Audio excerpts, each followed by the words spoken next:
ugly.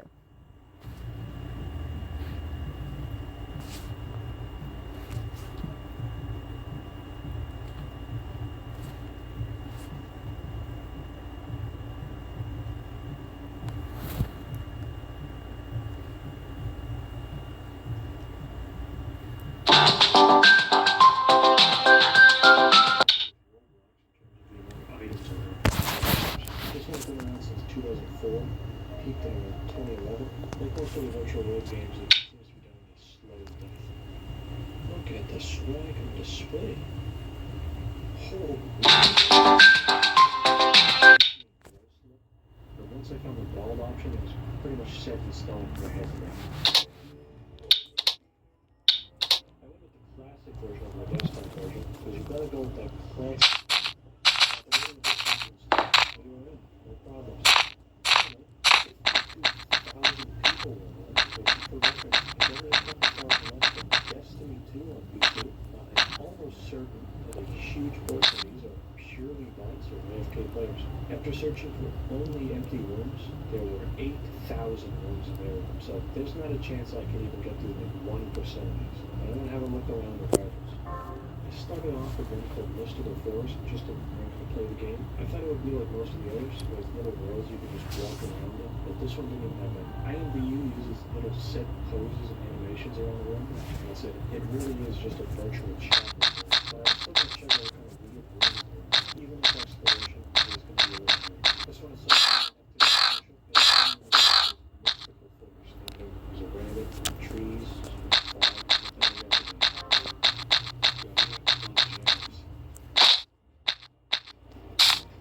What the hell is this?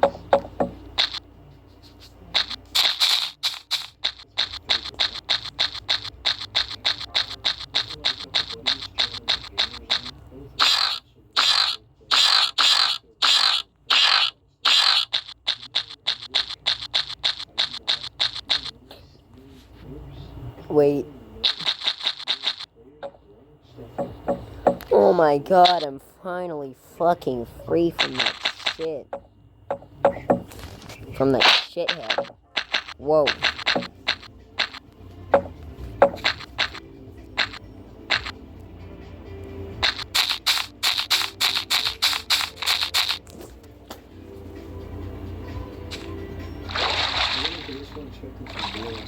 But again, more fake players. It was around this point when I started questioning the player count versus the amount of actual player activity in the game.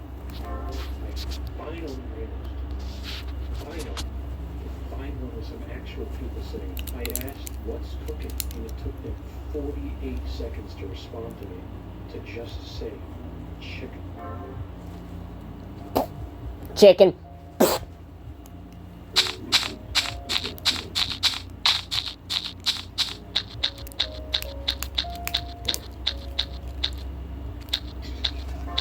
This is another one with some fake players just posing around, this time on top of a big frame. Yeah. To get in on the player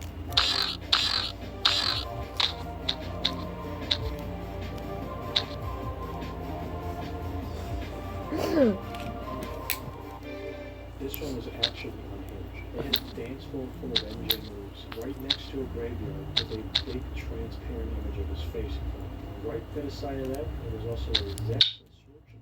Seems a bit in bad taste to have the weird Zex couches right beside his memorial, but hey, maybe that's just me.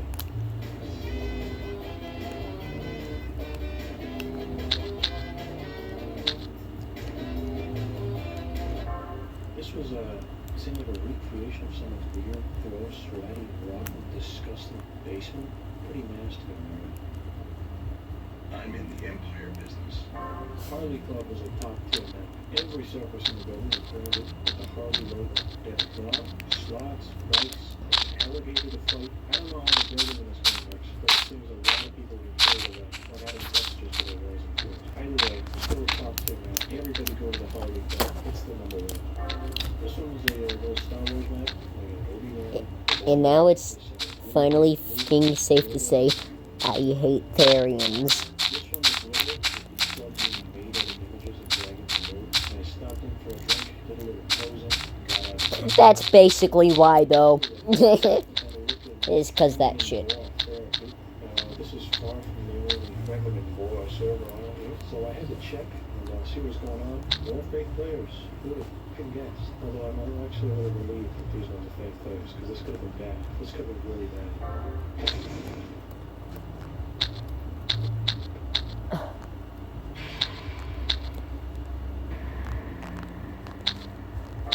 I decided to end it. What the fuck? I gotta respect this guy.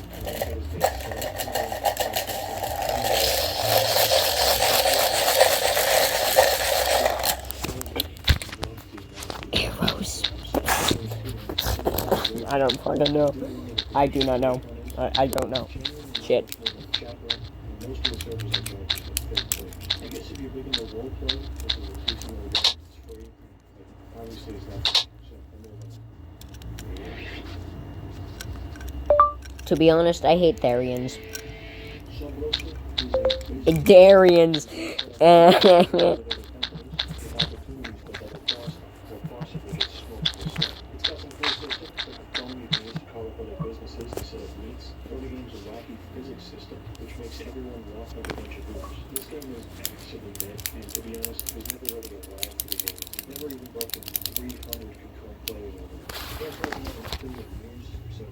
Subrosa is a basic Darians.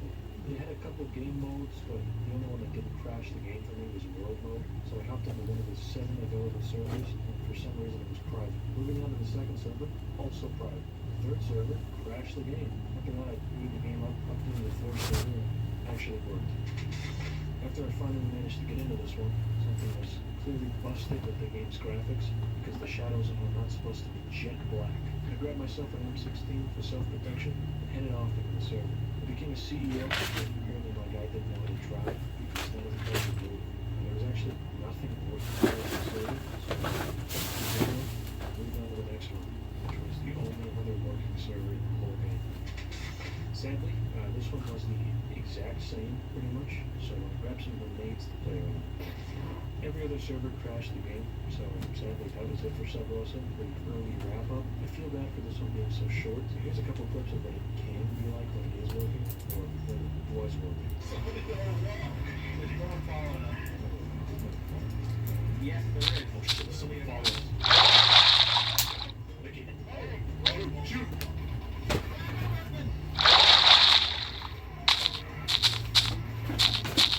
Okay, maybe like this.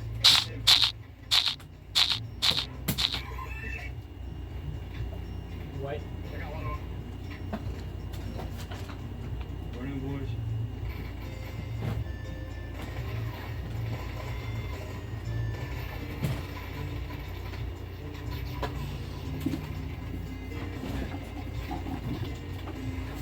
Subrosa was a really neat concept that sadly didn't catch on and was abandoned by the developer.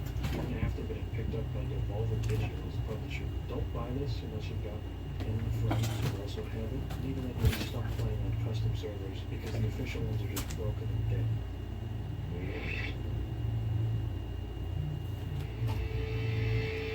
Meridian 59 is a real concept, being released in 96, making it the first MMORPG. It actually originally came out in 95, which for reference is only 2 years after Doom came out. Just to really drive home how old this game actually is, this commercially released like 2 weeks after the N64. The actual game is Fucking hell, dude. Why is it so fucking hot? With the main draw, of course, being I its can't own. get. It actually shut down in 2000. It was resurrected in 2002, and it's been since. Even getting a Steam release in 2018. Starting off, they had absolute junk jam. Their calculation score. It had no right being this jam. But why the fuck does it matter anymore? That's how you get character creation. I went with Gamerman 22 as the name, and I really looked through the options. First thing Why? The customization here was actually pretty decent for the boys, but nothing really too insane. I looked for Zero Magic Blade because it's all a bunch of shit. Wizards aren't even real. I looked at a couple skills, such as the knowledge. You're a cunt. You're a fucking cunt. The pocket full of cash and a mason. But I I received a message from my guardian angel telling me how to play the game and where to go from there. I went mostly north, which kind of locked me out of the quest line, but whatever. I had the magic spell of Blink, which used my entire day's worth of magic. For this, I assume my guy just goes around staring at people since he uses so much energy blinking. Next up, I talked to my boy Marcus, veteran of the old wars. He seemed pretty chill. I had a little talk with him, and he told me to seek allies and friends, which is kind of hard seeing as there's nobody in there. After leaving the post, I became a side, which told me to head towards the old blacksmith shop.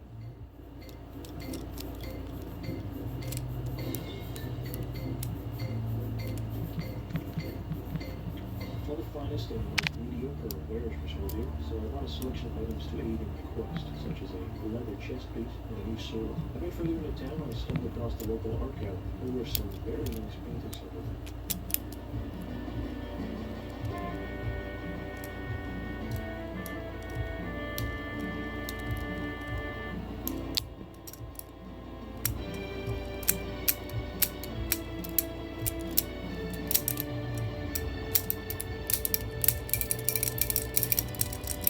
Next up, I went into the inn with Widow Quiznos. I tried talking to her by screaming the word talk in her general direction. I guess she's just stupid because I didn't get through.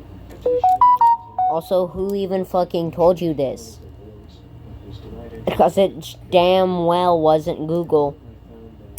I think Google doesn't fucking own Blockman Go. we're really okay, I think, but it's better than nothing. So, here's your one other person per game. And an ominous scroll on the wall of this building, which read, Father John is not dead. I then entered the bank and was drawn towards the sign, which simply read, money. Once I learned the commands from the sign, I tried to withdraw 100,000 shillings from the bank, but was denied by the teller. Fed up with the city life, I entered the P&G Tree Forest in search of adventure. It was my time to find the This is where my journey began proper, with John Harris.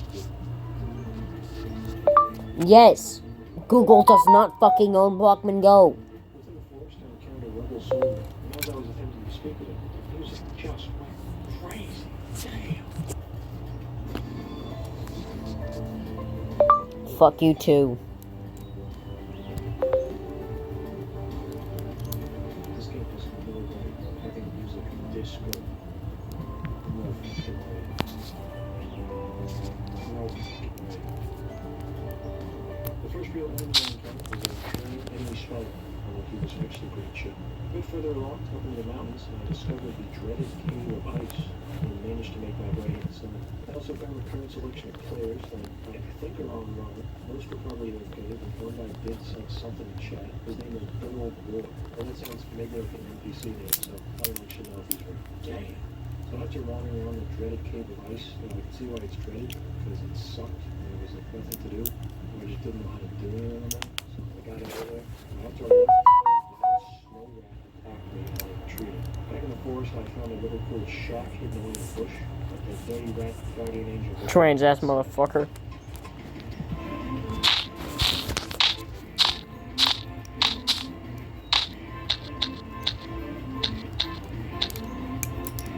After a good amount of exploration, I figured it was time for some combat.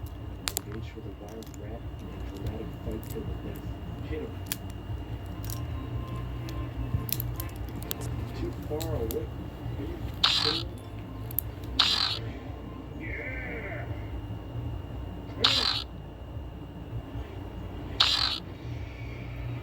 I screamed like a maniac and I stole his shoulders. After this, I stuffed 3 apples down my throat and celebrated my victory, but it was short-lived as a regular-sized enemy spider killed me 5 minutes. Kill him! Kill him!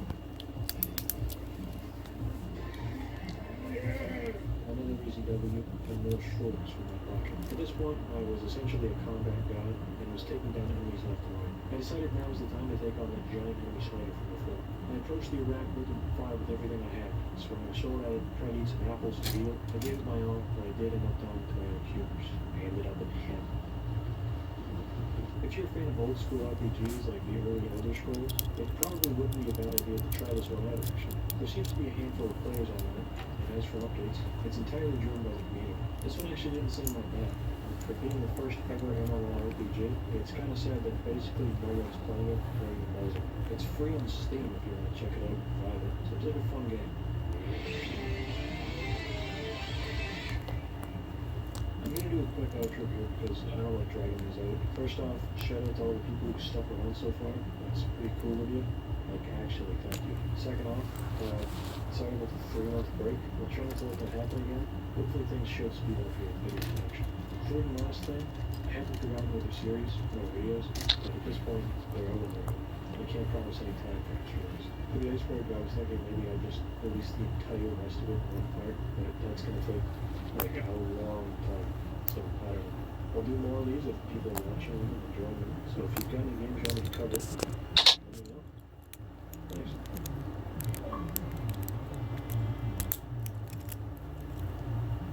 Discover unlimited learning on Coursera.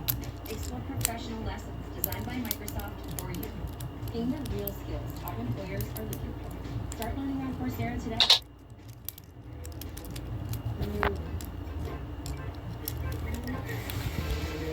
You want to see what's right for you.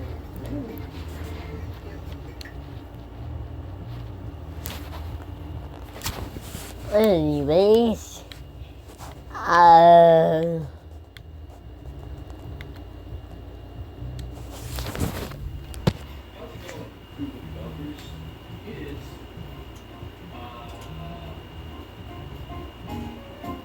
like 22 degrees in here right now, so I'm gonna make this fucking flowy clouds as quick as possible. It is no secret that I am not a big fan of pseudoscience. And while I talk a lot about specific instances of it, and why those specific instances are bad, I rarely talk about the kind of big picture of what can be done about it. And how I don't think you need to have, a PhD or a master's in order to everyone nowadays is so fucking rude. I feel like the modern scientific world has tended towards specialty. And I think a byproduct of this is that most people in the general public feel like they can't actually engage with science. It's something that seems too heady and academic and hard for them to get into. And as a result of science having a hard time connecting with the public, I think that it can drive the public right into the hands of pseudoscience. So science communication is obviously a topic I'm very passionate about. And I was asked to give a lecture at the University of Maine talking about exactly this. And since I haven't dove into it in its own video yet, I thought that this would be an important lesson and perhaps an inspiration for all of you. So what follows are some of my opinions on some of the problems with academia, as well as the crucial role that myself and all of you can play in fighting pseudoscience as a generalist,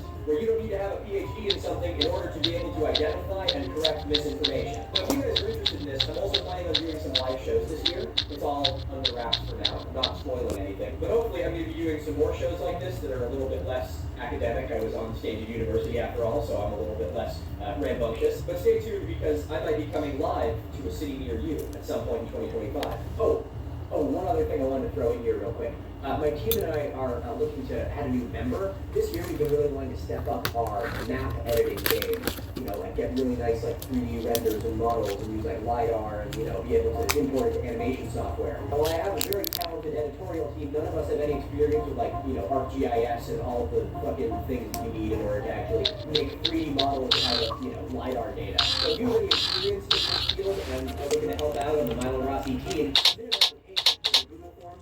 of this video, so it'll ask more about the specifics of all the technical shit that we're looking for to see if you know any of it. And you'll be working closely with me as well as my animator to help make some of these sites come to life for future videos. Okay, that's enough yapping. We're going to just get right into it.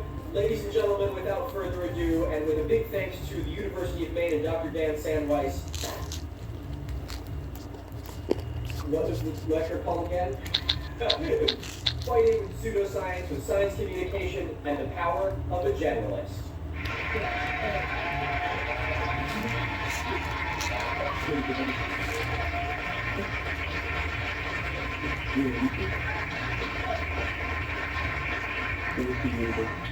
Howdy, everybody. How's it going? Well, that's what I like to hear. Wow, that is an awful lot of faces I see out there. I'm normally used to doing all of these, presentations, videos, what have you, talking to myself. So it's a little bit interesting to actually have a live studio audience with us here tonight. I'd like to thank you all for coming out. This is awfully exciting. You guys have all traveled a long way here. I don't think all of you are, UMaine undergrads. So I appreciate all of you for taking the effort to make the trek out here, the longer that may be, and coming to join us this evening. Anyway, I think we'll just kind of kick things off. My name is Michael Rossi. Today I'm going to be talking to you guys a little bit about pseudo-archaeology and science communication, my experience with science communication, and how important it is to use social media as an educational tool. I want to give another little disclaimer here because I hear this one a lot. Myra, you're just raining on people's brain. Come on, can't you just let people have their fun?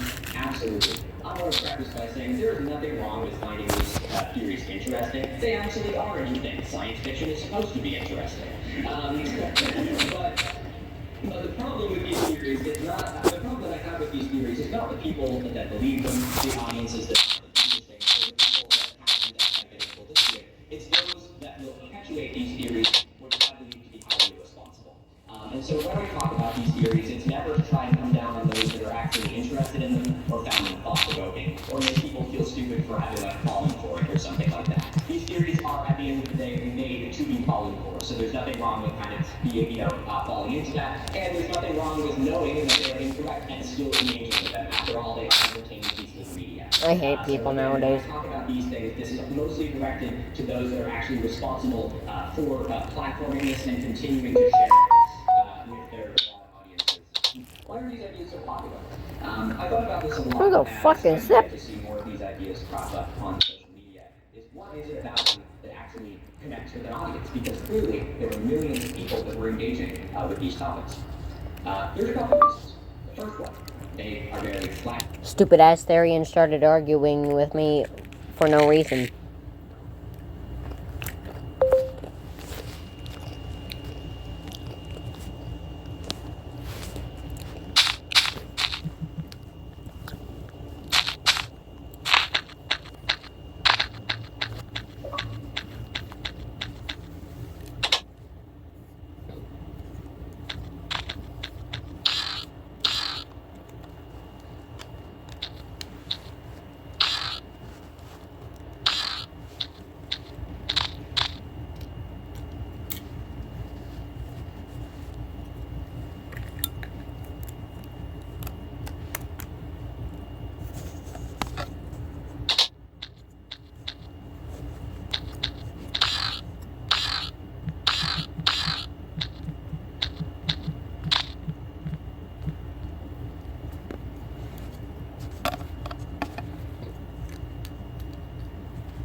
Not anymore.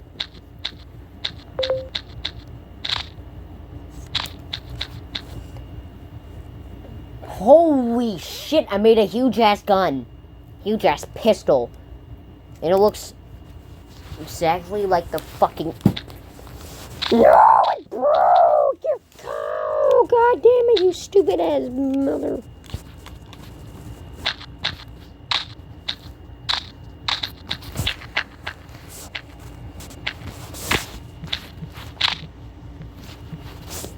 Yes. This is why I hate Therians. It's because they argue. And I did literally nothing. I mean, besides say the N-word at the end of that, but that shouldn't really fucking count.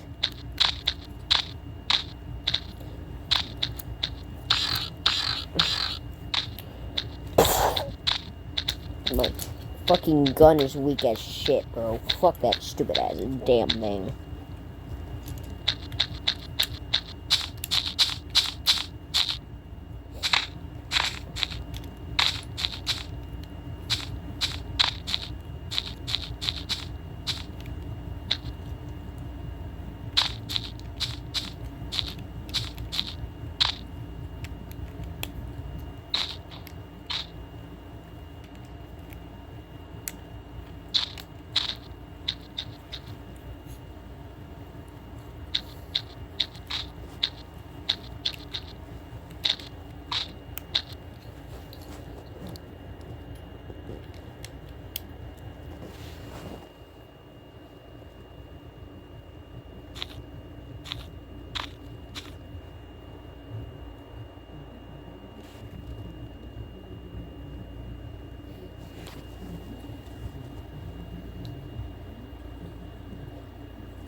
The fucking ant just jump scared me. How the Oh, it's burning.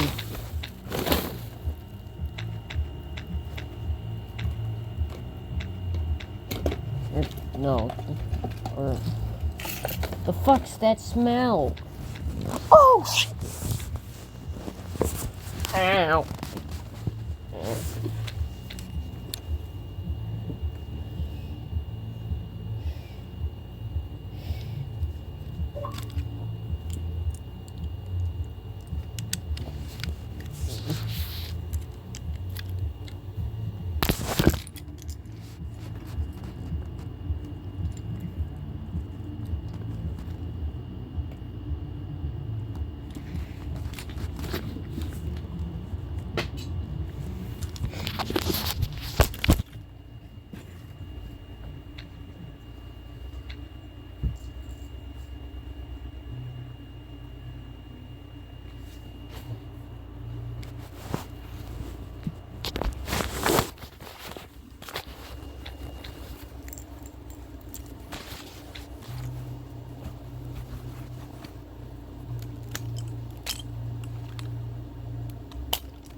Which one of these looks more exciting?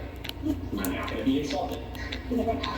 This This is one of the papers on the excavation of Göbekli Tepe by Klaus Schmidt, who was one of the first archaeologists to work on the site. And this is a YouTube short talk about how there were fallen angels at Göbekli Tepe using AI-generated images. You are not foolish to think that this one looks a lot more engaging than it absolutely is. It speaks for itself. It has 3.7 million views. So because of that, people are a lot more likely to engage with these things because nobody wants to read that, and I don't blame them. I don't think that it is something for a layperson to have to do to go out of their way to research a bunch of scientific papers. It's the job of science communicators to be able to bridge the gap between complicated science and the general public. And so if this is the closest they can get to actual science, that is going to be the thing that they listen to. The second is that these theories are really accessible. They're absolutely everywhere. It is an unfortunate reality that these theories are easier to come across than real science. There is a lot more of these out there, and so people are going to stumble across it more than they're actually going to stumble across real science. If you wanted to find a paper like Schmidt that I put back up there again, you'd have to go out of your way to find it. You'd have to research it, you'd have to be interested in it, and you'd have to sit down and read a dense academic paper. That is not something the layman has the time or motivation to do, and again, I do not blame them. However, I definitely do have the time to put on an almost 3-hour video of Grant Hancock talking to Joe Rogan while I drive my car. So you can't blame people for kind of being interested in that. Furthermore, many of these topics are geared towards an audience with no prior experience in the field. They are not geared towards scientists, and they know that. And that's great. They should be connected with the general audience, but again, they're hearing misinformation, and so the general audience doesn't actually have the tools required in order to know that what they are hearing is misinformation. And because of this, it preys on people who may have a lack of media literacy. When you see someone talking about something and they have millions of viewers or listeners or subscribers or a Netflix deal, it makes it very compelling, and it makes it a lot more believable because you're like, this person wouldn't have got to this point unless what they are saying has some level of actuality. And so you end up with this kind of blind leading the blind situation where it kind of ends up being people climbing on each other's shoulders, and the bigger you get, the more trustworthy you are, even if there's actually nothing below it. And the last reason is that these ideas are real not simple. This ties into the fact that these ideas are made to engage with a mainstream audience who have no experience in this field. And I don't want that to sound like an insult that these ideas are somehow more believable because they're simple. They are, this is part of the intent of it. And this is why they do become so believable. Because if you're trying to, convey something like this to an audience, it is a lot easier to boil out a lot of the archaeological nuance to these topics in order to just get that nice soundbite that people can walk away feeling like they know the capital T truth. Okay, so what's the problem? I had fun with that one too. No, it's a good one. So what's the problem with this? This is another question that I see all the time. Quickly following the question of people being like, oh, Milo, why you gotta be such a buzzkill? Is, what's wrong with this? What really is the problem with people thinking, whatever that is? And honestly, I'm going to tell you that's a very fair question. Obviously, a whole conversation that we can have super often here will be talking about how these theories that have roots in racism, how it is easy for even those that are trying to responsibly talk about these theories to have their theories then used by racists to support their pre-existing racist ideologies. So there's obviously that. But I want to talk a little bit more about something else. The real kind of random issue that I see with these pseudo-archaeological theories. This isn't about the theories. This is about science. This is about what is true and what is false. It is a simple difference between fact and fiction. By perpetuating these theories and by claiming that the big archaeological research is out to get you, it is, rather foolishly, still undermining actual science. This is a way of slowly getting the general public to no longer believe the words that are coming out of a scientific body. Again, a scientific body that is not homogeneous. It is an interdisciplinary body. It expands across political borders. This is not a matter of politics. This is a matter of truth and fiction. But these theories begin to undermine and corrode the trust within the scientific process, which can lead to some disastrous results. Okay, so what do we do? I was me and Milo doom and gloom for the first 40 minutes, but now is the fun part. I get to build it all back up again. So now I get to, get all peppy up here, limber up a little, and talk about how we fix the sinking ship. I think there's actually a lot that we can learn from pseudoarchaeology, which sounds a little bit ridiculous after the last lecture that I've been giving, but I actually do think that there are some things in the scientific world that any of us who are interested in should actually kind of take away from it. One, people are interested in archaeology. That's pretty nice. I don't think that comes as a surprise to anyone. Anyone who didn't grow up, well, I know a single person who didn't grow up watching Indiana Jones. And because of that, there is a large public desire to learn more about archaeology. But there are currently very few reliable and easily accessible sources for the public to go to actually learn about archaeology. Because of this, pseudo-archaeology is currently outcompeting actual archaeology in the public sphere. There are more people making videos that are more engaging about pseudo-archaeology than there are people making videos about actual archaeology, which is beginning to lead to an oversaturation of the topic, and the general public who are ill-equipped to be able to parse these ideas out from one another, being able to be led right into that pipeline. This also applies to a lot more than just pseudo-archaeology. You can kind of apply this to any branch of science that you're kind of interested in, is that it's important to connect with people who are actually interested in these things. If you are in a field and you have been able to identify a certain topic or something you understand very well that has been kind of bastardized and twisted and turned into a conspiracy theory, you're in a field that people are actually interested in, which is both a good thing and a bad thing when it leads to this. We need to focus on science communication. That's the big takeaway here. I'm going to get into the whole science communication speech now, but this is the single most important thing that we have for ourselves, is the ability for science to connect with the public, for science to be able to take what we learn and be able to relay it to those who do not need to make the effort to read our scientific papers. It should not be their job to do that. Social media is the biggest platform that we're creating. At the time of me making this video, this is roughly how many views I have on my channel. That is 500 million. And in the grand scheme of things, my channel isn't even really that big when compared to some of the other ones. But in the educational sphere, it is up there. And so this really illustrates the fact that we are able to overcome many of the bottlenecks that traditional education has by using social media. But don't get me wrong, social media is something that science is pretty reluctant to kind of adopt. And I almost definitely blame them, because when I think social media, I think of like TikTok dances and kids eating like cinnamon and stuff like that. And then starting to suffocate as they choke on cinnamon. So why don't we do something better with it? And this is an example of that. This is, stands to suggest just how far-reaching any topic online can have if it's good enough to engage with an audience. Traditional classroom environments have strong bottlenecks that will limit the amount of people who are actually able to learn from what is going on within them. The largest of these that I think all of us will identify is a financial bottleneck.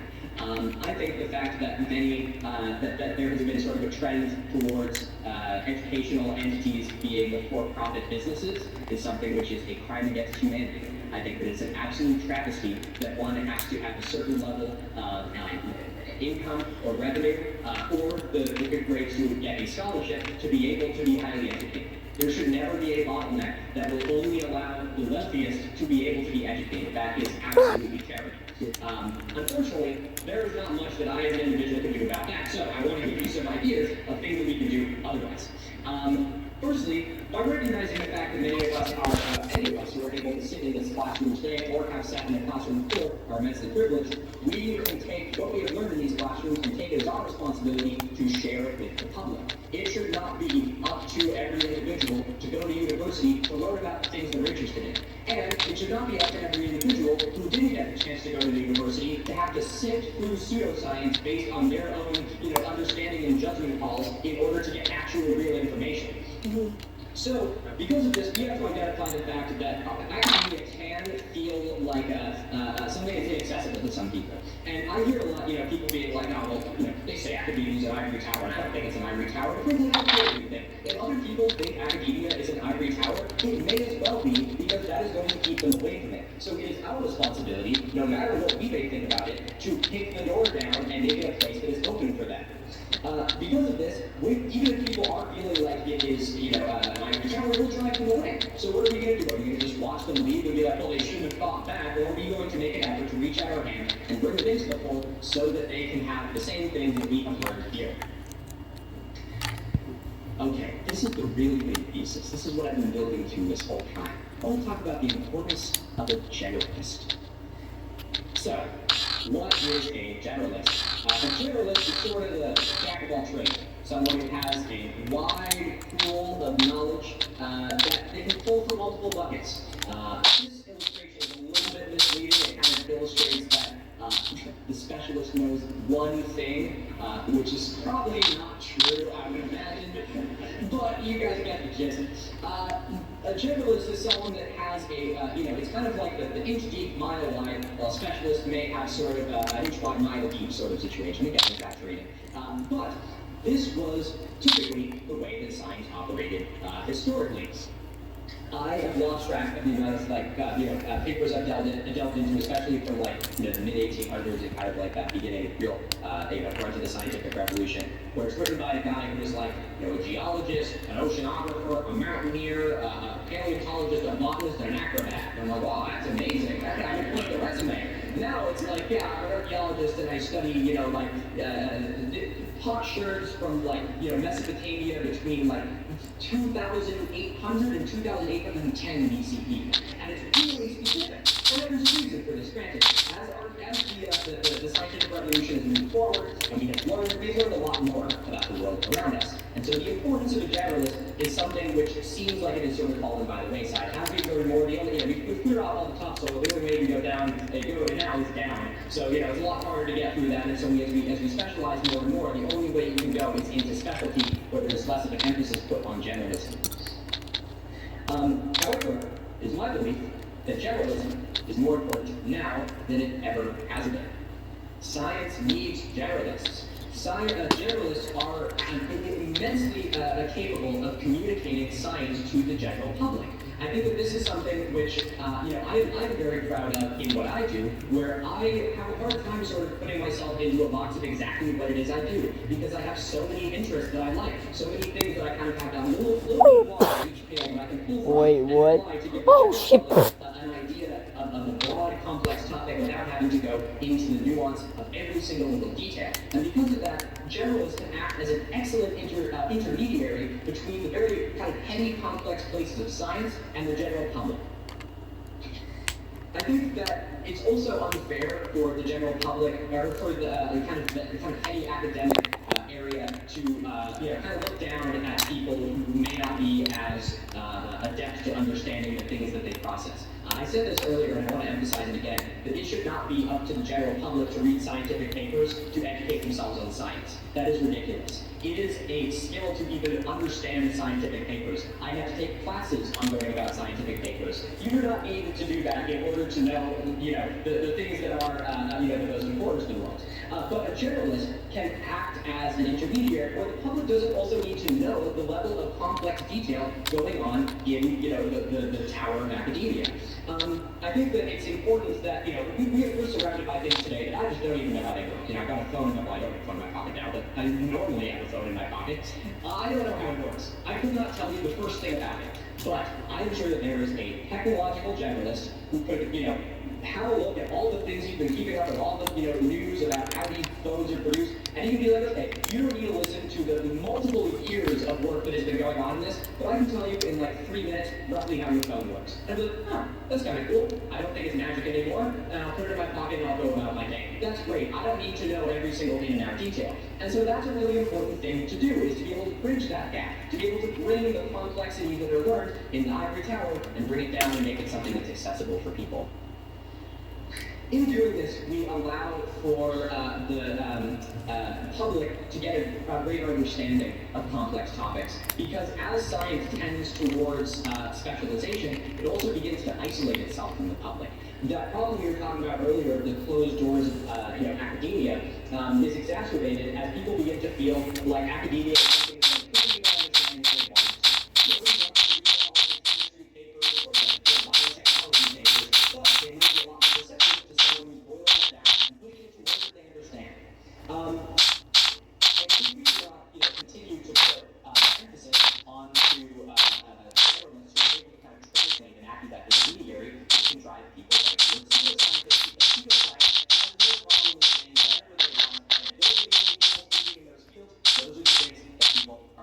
Listen to.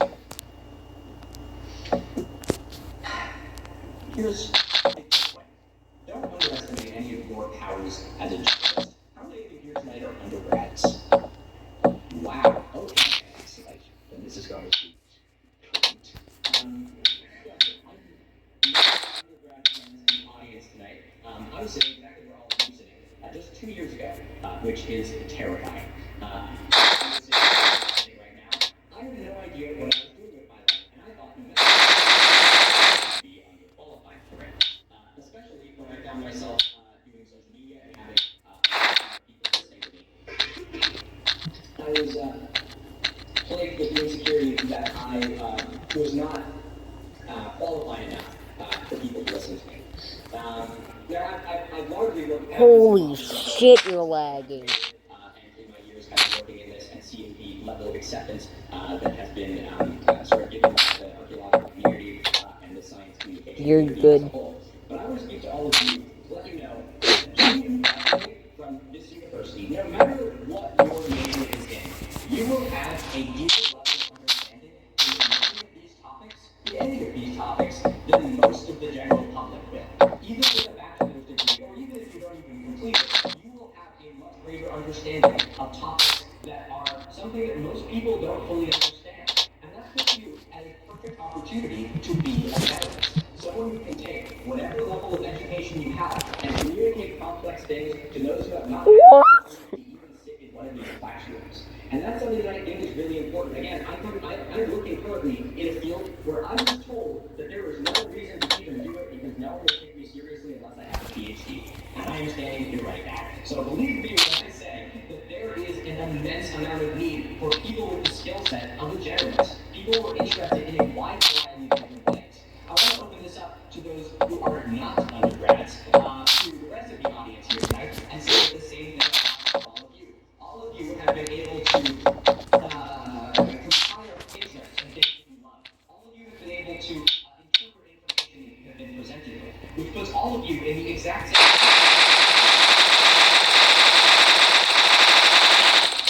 I'm using obviously the lens of archaeology and natural sciences. The different parts of technology, and the example of a phone and how that works. All of you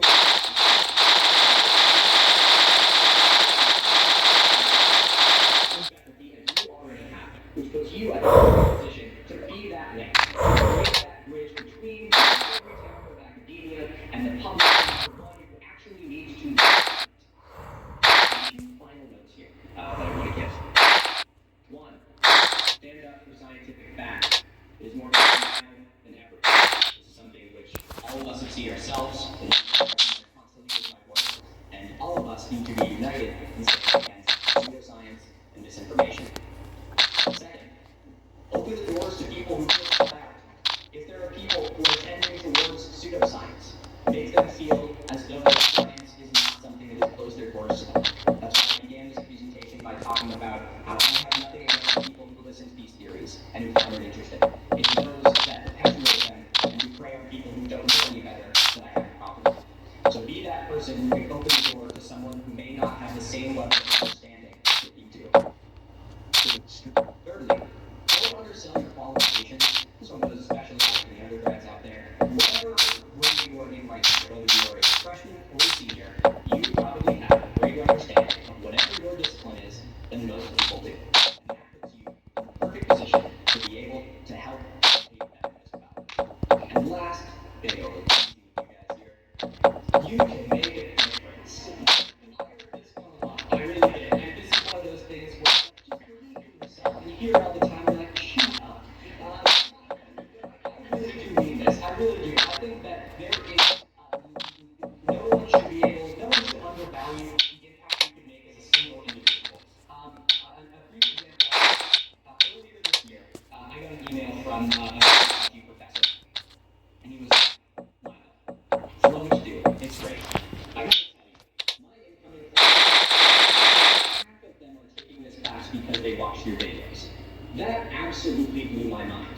So even though I may be a generalist, and even though I am someone who is dedicated probably to continuing down the path of science communication, I don't know if I'll ever go for my PhD or go for my master's.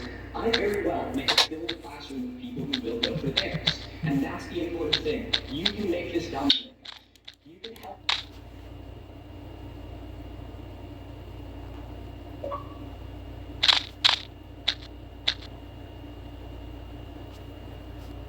turn the tide intellectualism and against science. Each one of you has it in you. Because I did it myself. What would you tell people who want to make a difference but are just overwhelmed with other work? They have technological issues, they're not as capable as other people. What would you say to them? That's a really good question. Making a difference does not necessarily have to be something that is tangible in numerical sense. That was actually, I'm glad you brought that up because that's actually a slide I thought about including in this presentation. Because I'm coming at this from an angle of a large science communication platform, it's easy for me to kind of make it sound like the only way you can make a difference is a big number. That's not the case. I think that it is something that can be done as simple as in your day-to-day life. That you actually want to make a difference means that in any interaction you have, you're going to be putting your best foot forward to actually make that difference. Now, granted, you probably won't be hearing a lot of people actually be like, ooh, pseudo-archaeology. So maybe it's all kind of why I started this, presentation by talking about how it's our responsibility to, fight against.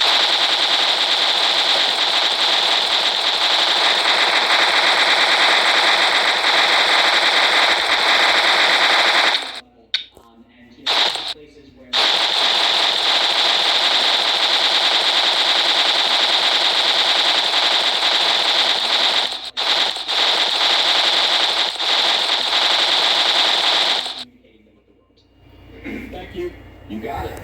So, what your thoughts are on science communication being mostly for kids, like Bill and the Science Guy, and then how we can get adults more involved in science communication? That's also a really good question. I think that My fucking yep. My arm's hurt.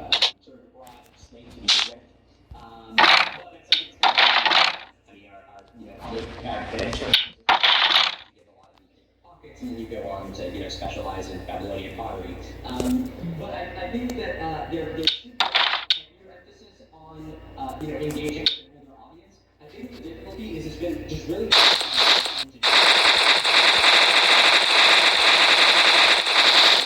from the TV and put something on to entertain them, and it's great for the parents if it's not cartoons. I think it's actually kind of educational, or they're in school where they're kind of getting a generalist curriculum covering multiple different topics. Already on the path to specialization, no matter what that is. Even if it's not in academia and you're working in a manual job or something like that, you're still kind of on the path to specialty. And so it's a lot harder to find a way into the time that those people have. Are you expected to sit there and read a newspaper, or read a book, or something like that? With social media, you can kind of take whatever it is, which is an amazing way to engage with adults. I'm not the only one. I'm going to make everyone professional lose their minds, and I'm going to ask you to take your phones out for a second and take a picture of this. These are some of my colleagues doing archaeological videos online as well. I am far from the only person who is making a difference out there, and I want you to stand to suggest that all of you have the ability to do this as well.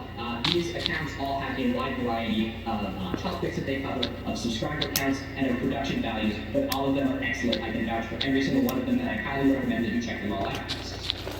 Then we have a few more if you want to take a picture of this as well. You can. These are just some personal favorites of mine. This is showing, I know I talk a lot about archaeology here, and I just did, but this is something which is just some of my personal favorite accounts. Talk about history, and there's a lot of geology in there, free geology, and things like that. So this is showing that whatever your niche may be, and there is going to be a place for it. Thank you all very much. Space. I sure can, yeah. I'm pretty sure I was talking for like 90 minutes. So, however many 100 people were sitting there, I just sat listening to you yap. Thanks for your patience. I'd like to thank you all very much for watching this video. We'll be returning to our regularly scheduled programming, probably with the next one. We have some site videos coming up that we're working on. But I have been in the capital T fucking trenches working on Ancient Apocalypse Season 2. So it will be coming down the pipeline. I will be putting my first reaction walkthroughs on Patreon, so if you're interested in seeing those are Yo! Patreon, links to that in the first section of the video. It's really fucking cool. I literally been standing here for maybe like 10 minutes to film. Guys, And like my fingers were turning. that's what I was doing the whole time. There's a cat meowing outside the door too, but he does not want to be I can guarantee you that. Again, I'd like to give a huge thank you to Dr. Dan Sandweiss and the University of Maine. Milo up. At the Collins Center for the Arts. It was a dream come true to be able to speak on stage at my home mayor. That is something I never dreamed would be able to happen, and I'm thrilled to have been able to have the opportunity. Being able to be on stage and do what I do in front of a bunch of people was probably the most fun I've had all year, and so I have the itch to do actual like live shows with like tickets and drinks and me getting up there and just doing this. So keep an eye out because hopefully there'll be some of those coming down the pipeline this year. But anyway, I'd like to thank my patrons for making what we do here possible. Patrons get early access to all of my videos, all of your names being the credits of the videos. Where did your mic go? I just now noticed that. Where's your fucking mic? And most importantly, Milo, where the fuck did your mic go? the house because it is so fucking cold in this room. I think I'm going to die. Oh, okay.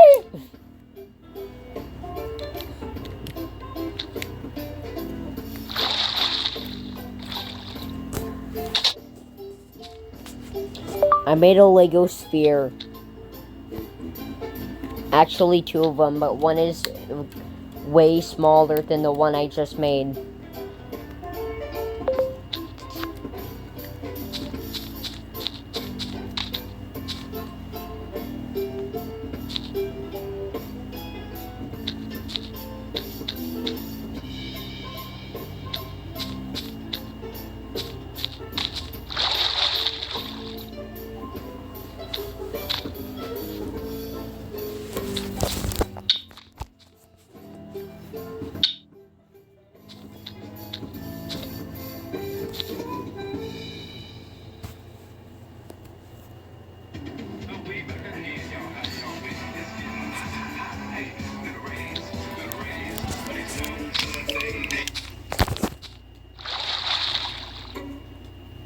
Hang on.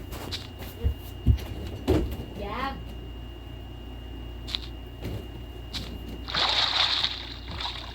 Yeah.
I'm fucking back.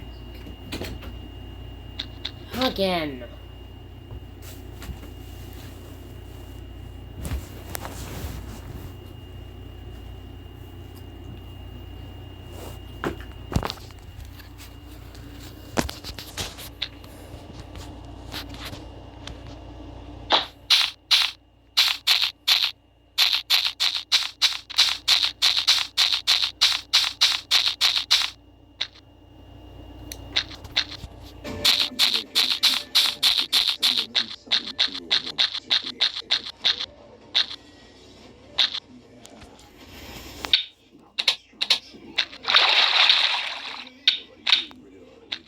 An irresistible scent combo.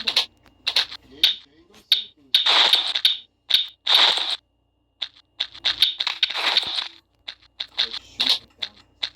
It was 3 in the morning, and I was mindlessly scrolling through YouTube in my bed. But then a strange video popped up in my feed. The title was pretty vague, and the thumbnail unedited. But something about it caught my attention. I clicked on it. And I really wish I had it, because this one decision would eventually lead us down a deep, dark rabbit hole. One ending with the player going insane and eventually disappearing from the internet. What happened to this player? Why did he seemingly vanish without a trace? We must find out. But before that, we must start where this all began. It all started with the first episode of 9, simply titled A Fresh Start. The player, Malum6x3, had just began a new survival world and wanted to record his gameplay to post online. I'm going to be starting a new Let's Play series. It will be fun, I think. Malum introduces us to his new world before saying that he'll be going off to get some materials. He chops down a tree and grabs some wooden tools before mentioning that he asked his friend to play with him, but he said he was too busy. Malum then proceeds to kill some animals, craft stone tools, and mine some coal ore before ending the first episode by collecting flowers. And honestly, episode 1 was fairly normal, nothing too out of the ordinary, so I clicked right on to the next one, episode 2, Exploring the New World. The second video began just like the first. Malum now had a few more resources and states that he's going to be trying to make some more progress this episode. He mines more wood, kills more pigs, before crafting a boat and sailing through the river in hopes of finding something cool. After rowing for a bit, he found a coastal man, and after searching for a bit, finds a cherry grove biome, which excites him as he's never actually seen one before. He talks about how happy he is and collects some more flowers before ending the episode. And similar to episode 1, this second video didn't really seem that interesting either. But surprisingly, that would all change in the next video, episode 3. Oddly enough, the third episode was posted a full 2 months after the previous one, with the title reflecting that, being called Sorry for the Long Break, Back. Naturally curious about why Malum had taken such a long break, I started watching the video to find out more. Episode 3 began with Malum greeting us, followed by the explanation for his lengthy hiatus. Hey guys, sorry for the long break. I've been dealing with some real life stuff recently and been pretty busy, but anyways, I'm back. Now, weirdly enough, his explanation for why he's been gone was pretty vague. He didn't really give us any information on why he's actually been away. How much money do you have? And unfortunately, with no other information, we really can't know for sure why it's been absent. So I continued on watching the video in hopes of coming across any new details that would help us in solving Pretty sure that stack of diamond and emerald blocks I gave you would have gave you more if you sold it. tons of animals to food, but after realizing that he had no fuel to cook the food with, he began traveling down the cave in hopes of finding coal. But this was when something straight up weird happened. You see, after going down the cave, Malum would find some iron ore sticking out of the wall. And after mining it, he would continue on deeper down the cave, and eventually he came across some coal to smell his food with. He began to walk towards it, but then, out of nowhere, Malum took a small stumble back, and then he froze. He just stood, perfectly still, just staring at the coal ore. And he would remain like this for a solid 5 minutes straight. It was only when the zombie slowly crept over and started to attack him, where he suddenly snapped out of this trance-like state back to reality. And after killing the zombie, he quickly mined the coal and rushed back up to the surface. The episode ending only after he finally cooked his food. And obviously, like many of you, I was left completely baffled after watching this. What the f? Why did Malum suddenly just freeze up out of nowhere? What could have caused him to do this? I began watching back episode 3, looking for any clues or hints in the video that I might have somehow missed, but there was nothing. Nada. Zilch. And now, feeling more lost than ever, decided that I must continue on with the story. So I clicked on to episode 4, Building My House. Episode 4 started like any other. He begins the video by welcoming us back to the series, then says what his plans are for the episode. Today I'm gonna finally build a base. I'm surprised I made it this far without one. He walks a few blocks before pausing again, saying he needs to get a few more materials first. He begins heading down a hill to collect more sand near the riverbank, and after a few minutes, finally says he thinks he has everything he needs to begin building. So he travels back up the hill in order to craft all the materials that he'll need for his house. And it was around here when something a little odd happened. As Mal was getting all the items ready that he would be needing, he was about to take out some green dye which he had stuck in his furnace. But after opening it, he immediately closed it and began walking away. And what's even stranger is that after just a few seconds, he would turn back around to grab the green dye. And honestly, I really don't know why he did this. It honestly could have just been a mistake, and it probably was. So I just kept it in the back of my mind and continued on watching. Following this, Mal would go on to craft a few more materials for his base, including a collection of black, white, and cyan cotton powder.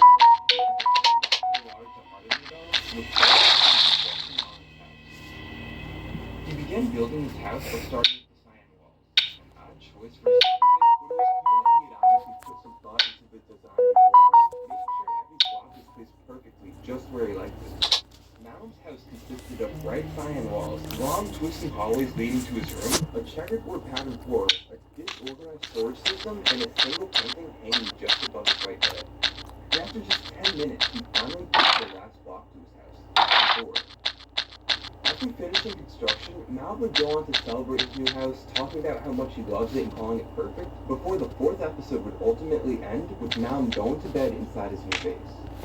And quite frankly, this would mark the last normal episode before things quickly became terrifying. Episode 5, titled Looking for Diamonds, began relatively ordinary.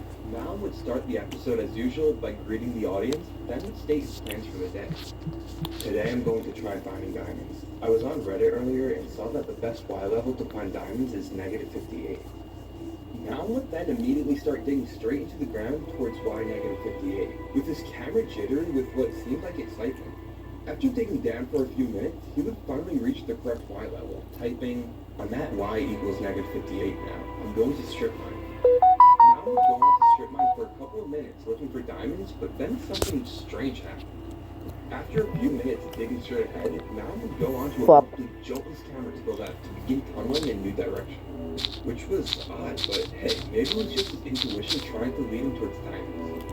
But then, strangely enough, after just another couple of seconds of mining, Mal would, once again, sharply turn his camera towards a new direction. This time, his camera was no jitter. After yet another few seconds, Mal would ultimately repeat the cycle once more by sharply jolting his camera towards the right. But this time around, he would, oddly enough, begin mining horizontally, almost like he was trying to find something. Show me. And after a few seconds of mining, something incredibly bizarre happened. After a few seconds of mining diagonally, Mal would eventually uncover some coal ore hidden within the deep slate. And after noticing it, he stumbled back, just staring at it for a few seconds. But then, after a few seconds of silence, it was like something suddenly snapped within him. He instantly began covering up the coal and then frantically started blocking up the twisted tunnel to which he had dug out, trying to cover any trace left behind, like he was trying to hide the evidence as if he was never there. Eventually, he reached the point where he initially started and began towering up the hole where he dug down from, anxiously trying to escape through something. And then, the episode ended. This was Bone Chip. The episode began relatively normal, but then Mal, out of nowhere, suddenly started sprinting away, covering up his trail. It was as if someone was chasing him, but there was no one there. I now had a million questions racing through my mind. How will Malum act in the next episode? Will we find out what caused him to act like this? Just why was he acting so peculiar? And now, left more puzzled than ever, I hesitantly decided to click onto the 6th episode, desperate for answers. Episode 6, titled Trees and Animals, began differently than usual. Malum opened the episode in his face, but this time there was no greeting, not a single word. After exiting his base, he headed straight for a forest. After arriving, he began chopping down a tree. And then another one. And then another one. The whole episode spent Oh. tree he saw.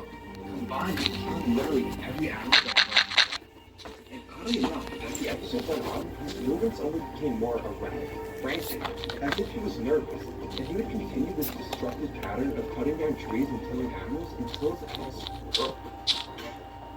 And as he began heading back to his base, he noticed a small patch of flowers, much like episode 1. But how did he know? This time he would only pick the red ones.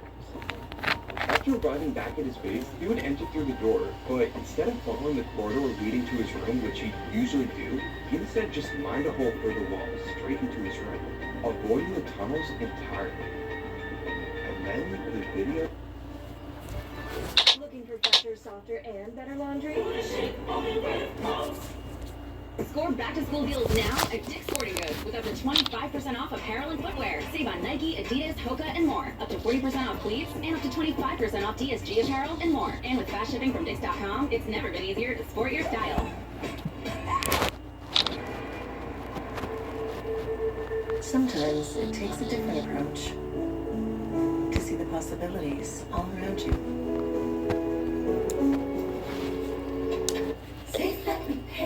Fucking you, bitch. Sometimes things fall right into place, but other times they just fall. No. What was that? But at least you can get it. No. Why didn't he go through the hallway, opting to break a part of his house instead? It was here when I realized that Malcolm didn't say a single word throughout the whole episode. Not one message. Which was definitely weird, to say the least. Up until this point, Malcolm was always typing the game chat. But why not now? Could this all somehow be connected to what happened in the previous episode?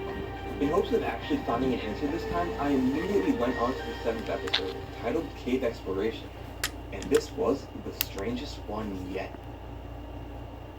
Episode 7 once again started inside his base. This time, while leaving his base, we can briefly see that Malcolm had oddly enough blocked up the original pathway leading to his room with cobblestone. This was definitely bizarre, however, I really didn't know what to think about it yet.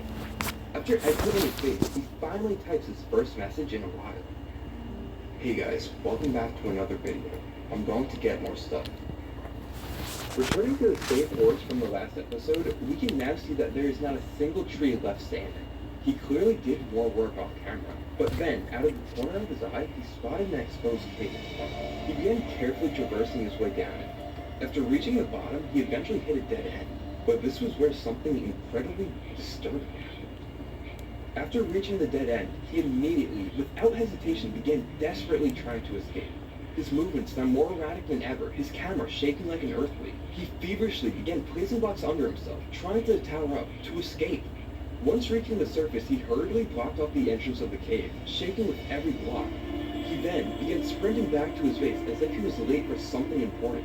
And this wasn't even the weirdest part of the episode. After arriving back at his base, he spontaneously began destroying his house, mining everything, block for block. He started with the cyan walls, then the roof, making his way down to the checkerboard floor. He destroyed every single block, ending with the door. It was now pitch black out, and Malcolm would spend the remainder of the episode just staring at what he had done. And then the video ended. This was the most peculiar episode yet. Every aspect of it was just filled with mystery. 1. Why did Malcolm block up the tunnel in his house? 2. What caused his outlandish reaction in the cave? And 3. Why did he suddenly destroy his entire base? I feel like with each mystery we're trying to solve, several new ones emerge. So on the edge of my seat, pleading for answers, I continued on to episode 8, titled Reinvention. And this one was just odd. The 8th episode began normally enough. Malcolm was in a boat, traveling down the river. I'm gonna make a new base, time to restart things, new scenery. After reaching the shore, Malcolm got down the boat and began traversing up the rough terrain. After a couple minutes of traveling, he finally reached a spot he liked. This place seems good. After crafting a few new items, such as a diamond sword, iron hoe, and shears, he began exploring around the new area. He bred some chickens, sheared some sheep, and finally began construction of his new base. And at first, everything seemed normal, but maybe it was too normal. Malcolm's new base was built out of wood, had windows and an iron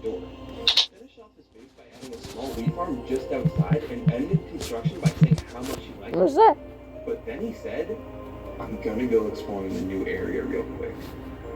And he didn't know it yet, but this one decision would quickly become his worst mistake yet.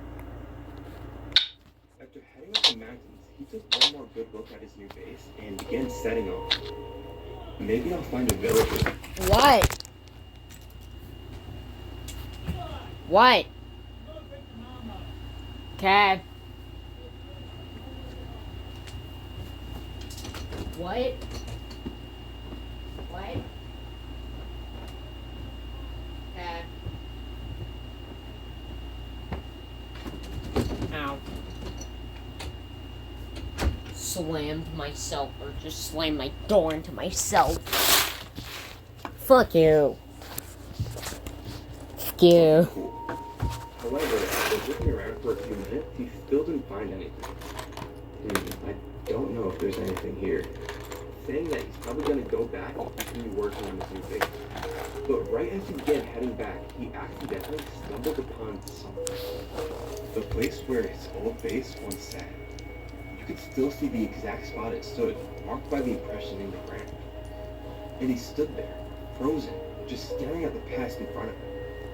And he would stand there, completely still, not moving a muscle for a solid 10 minutes straight. And that was until the episode ultimately ended. And honestly, this was just the saddest episode on the month. It had become painfully clear that Mal wasn't just wandering. He was trying to escape something. And for a brief moment, it seemed like he might actually succeed. After everything, he was finally starting to seem normal again. Like the weight had started to lift off his shoulders. But then, by sheer accident, he stumbled across the ruins of his old base. A place he probably didn't even realize was so close. It was like opening a door he thought he'd locked forever. And just like that, all the progress he made began to unravel. And this is when I realized that there was only one more video in the series, episode 9. And weirdly, this one didn't have a title. There was no clues, no hints, nothing to prepare us for what was about to come. So reluctantly, I closed, my heart racing with anticipation. And to put it lightly, this was horrifying. Episode 9 started instantly. It began with Mal running through a forest, as if something was chasing him. The splatters of rain and flashes of thunder illuminating the dark sky. His camera movement was now very erratic and jittery, as if he was shaking in real life. He frantically traversed up a hill, noticing a small patch of flowers before continuing his panicky escape. He ran by trees, taking fall damage every few steps, unsure of which direction to go. It was then where he spotted an exposed cave on the surface. Without a second thought, he began traversing his way down, losing tons of health in the process. After reaching a dead end at the bottom, he began digging inside the cave walls. Every few steps he would walk off where he came from, as if he was trying to cover his trail. He went up, he went down, he went left, right. He dug in all directions, just like a maze. It was disorienting. He would continue digging, chipping away at every block, getting deeper and deeper within the walls of the cave until his pickaxe broke. Initially, he froze, but then he started slowly panning around the room, taking in everything that had just occurred. He would go on to type just one more final message before the episode ended, staring deeply into the camera. I am Malum. And this was the last episode Malum ever posted to his channel. No other videos, no bio, not even a profile picture. There was nothing. He seemingly vanished off the internet after this final video. But why? And most importantly, for what reason was he acting just so strange? Is his disappearance somehow connected to all these weird things happening in his world? His erratic movements, the tunnels, the caves, destroying his base, randomly freezing for minutes on end.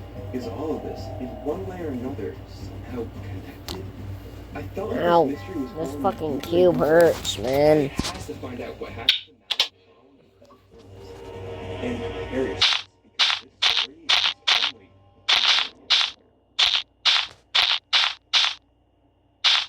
I decided that to start my investigation, I would begin looking back at all the episodes he posted in hopes of coming across any clues or details I might have missed the first time around. And for the first few episodes, I didn't find anything particularly extraordinary. Sure, there were some odd moments, like when he suddenly froze mid-game, just staring blankly at the screen, but nothing we hadn't already seen before. Nothing useful. Nothing that could actually move us forward. And that was when I realized that if we were going to find a real lead, something that actually mattered, we would have to dig a lot deeper than surface level. And that's when I found something in episode 5. Something that changed everything. You see, at first it didn't seem like there would be anything too useful here. But then I remembered something crucial. While Malum was typing out his message, going over his plans for the episode, he mentioned something very specific. Today I'm going to try finding diamonds. I was on Reddit earlier and saw the best Y level to find diamonds is -58. This one clue may finally help us in putting an end to this mystery. Did you catch it? You see, in Malum's message, he briefly mentions that he was on Reddit earlier that day while looking for the best Y level to find diamonds on. Chances are, if Malum was on Reddit, he most likely has a Reddit account. And if he does, it would open up possibilities to find out more about him, and maybe, just maybe, what happened to him after he vanished. But then, I came to a depressing realization. When you Google the phrase best Y level for diamonds, the first result that comes up is a Reddit post. This means that there's a very high chance Malum was simply searching on Google, came across that post, and didn't even need a Reddit account to view it. Which means that this whole thing might have been for nothing. So overflowing with anticipation at this point, I reluctantly closed out of the video and navigated my way towards Reddit, hoping that we would actually discover an account belonging to Malum. So I anxiously typed in his username, Malum6x3, into the search bar and pressed enter. And to my astonishment, I actually found it. We found Malum's Reddit account. So filled with more excitement than ever, I clicked onto his profile. And I didn't know it yet, but this is where things would become downright nightmarish. You see, at first everything seemed completely normal. Towards the beginning of Malum's posting history, he frequently posted on the Minecraft subreddit, talking about the game and his new survival world. I started a new world on a random seed. Nothing crazy yet, got a little hill base going on, and found the new cherry growth biome next to spawn, which is pretty sick. And he would continue posting about random stuff in the game. Such as joking about how he hasn't played Minecraft in so long that he's forgotten how to play in post 2, and asking what the best way to find villages is in the 3rd. It wasn't until the 4th post that Malum said something that, at first, I brushed off. What's the best Minecraft server? Hey guys, what are some of your favorite Minecraft servers to play on? I used to play a lot with my friend Cole, but recently he's been busy and hasn't been on in a while. I used to play Hypixel a lot, and it was always fun, but are there any others I should try out? Initially, I didn't think much of this post. Just Malum asking for some cool Minecraft servers to play on.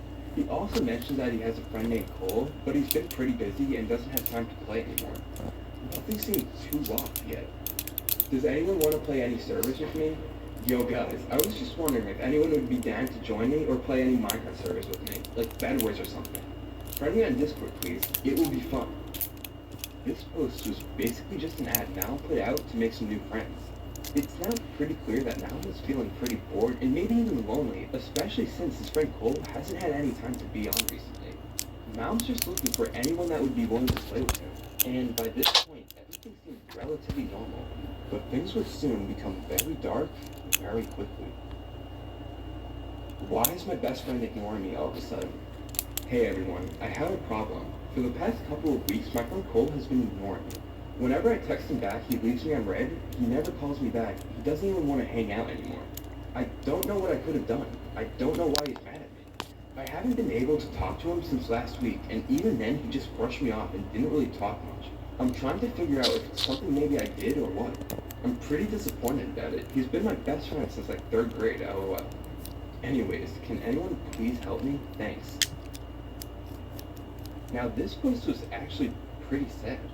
Malum says that his best friend Cole has been ignoring him for weeks, and he has no idea why.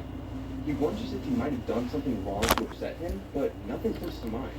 We can tell this isn't usual behavior from Cole just by the way Malum is describing it. So it really makes us wonder, why is Cole acting like this? Obviously intrigued with this drama, I continued on to the next post for answers, but somehow it got even more confusing.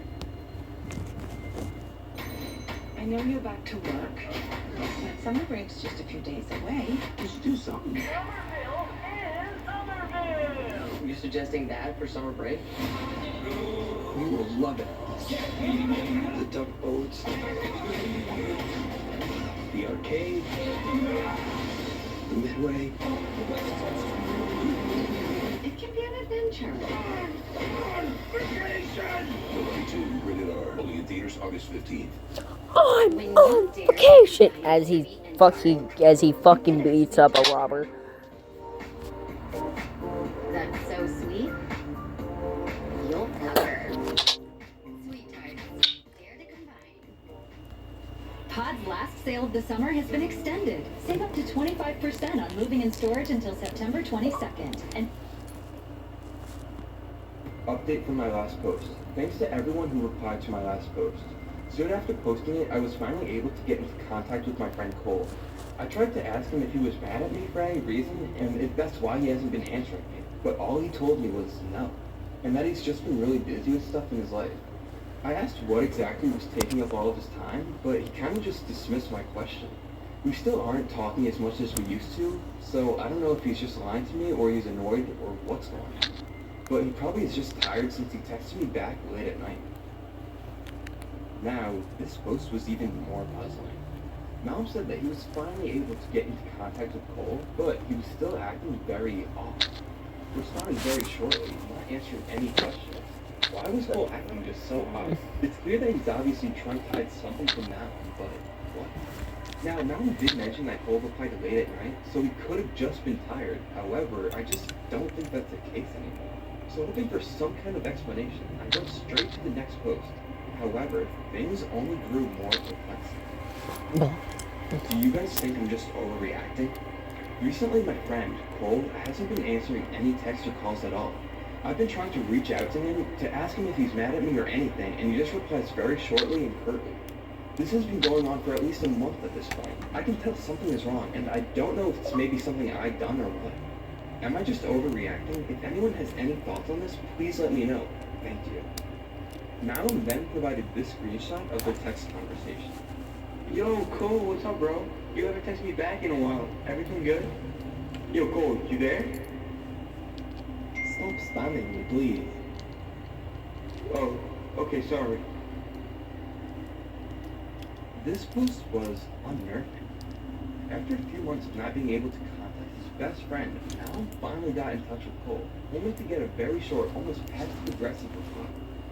Malum says he can tell something is wrong, but he just doesn't know what.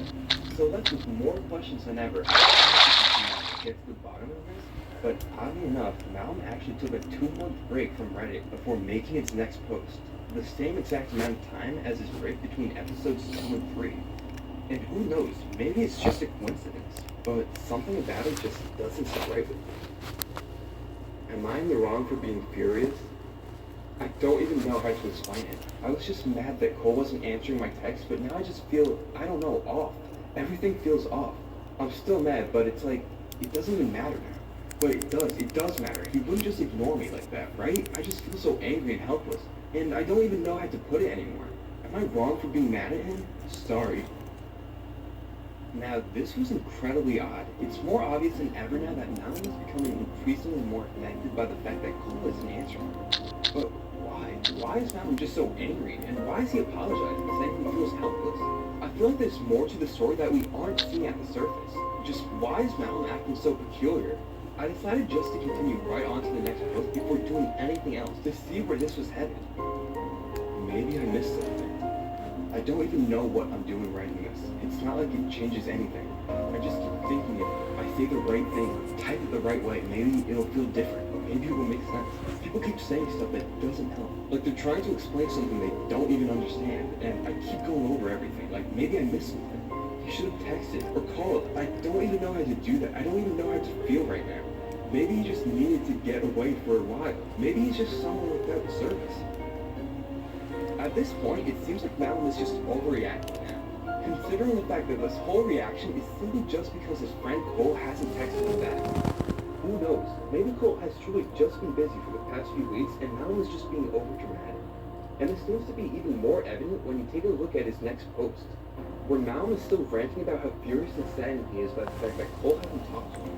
He's still acting over the top and even going as far as asking others if it's normal for him to be reacting this way. But that now leads us into an even bigger question. We still don't know exactly why Cole's not answering his phone, but just why is Malum reacting so intensely over it? I feel like each post we read just drags us further and further into the mystery, so I desperately click on to the next one. I needed answers. I'm going insane. I tried calling Cole 34 times yesterday. He didn't answer once. I don't know why I keep expecting a different outcome. It can't change. I call him, I text him, nothing. I don't even know why I do this anymore. I really don't. It seems that Cole not answering Malm's calls has completely ruined his life. Malm has been trying for months to get into contact with him now, and he fails each time. Malm even went as far as calling Cole a total of 34 times in a single day, but Cole didn't answer, not once. On one side of the story, Cole not answering a single call, let alone a message for multiple months, is pretty absurd, but Malm's reaction to it is even crazier. And come on, it's not like Cole's dead or anything. He's just not answering his phone. Malm is completely overreacting. I can't keep it all on anymore. He's gone. He's gone. He did it. His cousin posted on his account. Cole killed himself. I don't even know how to process this anymore. I kept waiting for him to come back, like maybe he'd see my missed calls or texts and finally answer. And now, he never will. This is eating me alive. I should have done more, or said more, or been more. I don't know. I feel horrible. I just kept thinking about myself. How he didn't answer me. How he wasn't calling me back. I never thought about how he was feeling. Not once. If only I knew, I could have prevented it. I just wish I wasn't so selfish. This is all my fault. Cole is dead. I just couldn't believe it. This whole time, Malm's best friend has been dead. Cole killed himself. That must explain why Cole wasn't answering his phone at all. This whole time, unbeknownst to us or Malm, Cole was dealing with something much darker than we ever thought. Himself. And what's equally as sad is that Malm blames himself for all of this. I began looking back at all of his Reddit posts, trying to take it all in. And that's when I realized something even more depressing. From post number 9 and onwards, Malm knew that Cole was dead. He was just in denial. That explains everything. Why he said it doesn't even matter anymore. Thinking that Cole must just be someone with no service. Why Malm said he's going insane. Malm has been grieving, and we just didn't know. I went on to look at his posts for maybe any updates. Hopefully he's been healing from this. But what I saw was just depressing. Posts saying that Cole just cannot be dead, and that Malm doesn't believe it. Begging Cole to come back. Saying that he can't stop thinking about him. Malm even posted about how he hasn't been able to sleep for the past 5 days. He just stays up at night, thinking, taking it all in. And that's when I stumbled upon truly one of the most heartbreaking things I've ever read. I killed my friend. I think it's my fault. Maybe I made Cole angry. Do you think I made him kill himself? Sorry, Cole. Come back. Please. Malm is still blaming himself after all of this time. It's sad to see how much Malm is suffering from this, saying that maybe he made Cole angry and that's why he did what he did. I continued on to his next couple of posts. Maybe he's finally accepting it, but what I read was just tragic. No sleep in 8 days. I've not been able to sleep for 8 days. I'm awake all night, cannot do stuff anymore. My friend Cole, who is alive, is my best friend and invited me to his house. We're going to watch a movie. It will be fun. This is just devastating. Malm has been so crushed by the death of his best friend, so caught up in everything, that he hasn't been able to go to sleep for the past 8 days. Not even for just one night. It was horrible. It's painfully clear just how much the lack of sleep is unraveling his life. His posts have grown increasingly erratic, barely legible, flooded with spelling errors and broken grammar. And that's when I realized that he only made one more post to Reddit before completely vanishing, gone from the internet without a single trace. Cole is alive. Malm is still deep in denial, with no escape. It seems that this grief, combined with the lack of sleep, has made him, quite frankly, go insane. It's truly heartbreaking that he managed to use the situation has caused him. And then he disappeared. And now, for the first time ever, I finally understood why Malm suddenly vanished out of nowhere. He was grieving. And as I was looking back at his old episodes he posted to his channel, I came to a gut-wrenching realization. Remember how Malm would be playing in his Minecraft world, completely normal, but then, out of nowhere, it would suddenly snap and just start sprinting in the opposite direction and act very strange?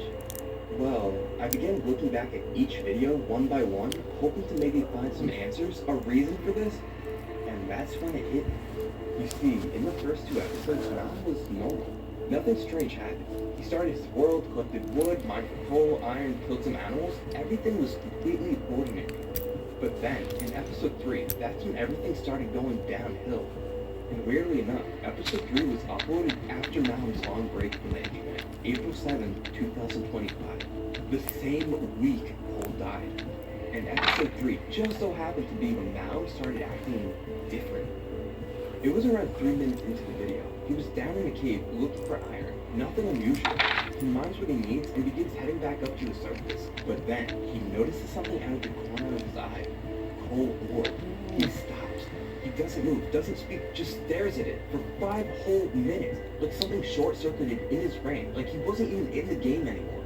Could it be that somehow, some way, that this Cole reminded him of his friend Cole? It sounds insane, but I had to be sure. So I kept watching, episode after episode, and there it was, every single time. In episode 4, when he's smelting dye for his house, he opens the furnace, sees a coal, and instantly cooks out of it, acting as if nothing had happened. Or later, when he's mining for diamonds, he accidentally uncovers a patch of coal, and he runs full sprint, like he just saw something he wasn't supposed to. He even blocks the tunnel behind him, like he's trying to trap something in or keep it from following him. Every time Cole appeared, he didn't just act like he was scared by it, he acted like he was being hunted by it. This one moment explains everything. Malcolm wasn't just going crazy for no reason. He was drowning in grief. Every time he saw Cole, or it must have reminded him of his best friend Cole. Not just the name, but everything they used to do together. It dragged those memories back up to the surface, memories he clearly wasn't ready to face. That's why he always ran. He was using Minecraft as an escape, but even there, he just couldn't find peace. It was heartbreaking. He was just haunted by grief. He was trapped in it. That's why Malcolm vanished from the internet, only leaving behind one final video. It was a cry for help, a last-ditch effort. We may never know what truly happened to Malcolm following his disappearance, but wherever he is now, I just hope that he finally found peace.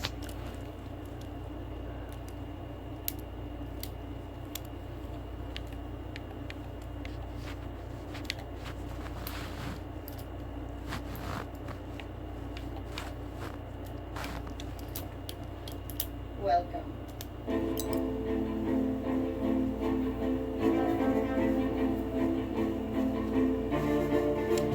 These are some of the most disturbing and unsettling parts of Minecraft in the form of an iceberg. We'll start with some of the more bizarre and controversial topics before diving deeper into the truly nightmarish and illegal side of the platform. I made this iceberg myself and I honestly wish I had. But let's start at the tip of the iceberg.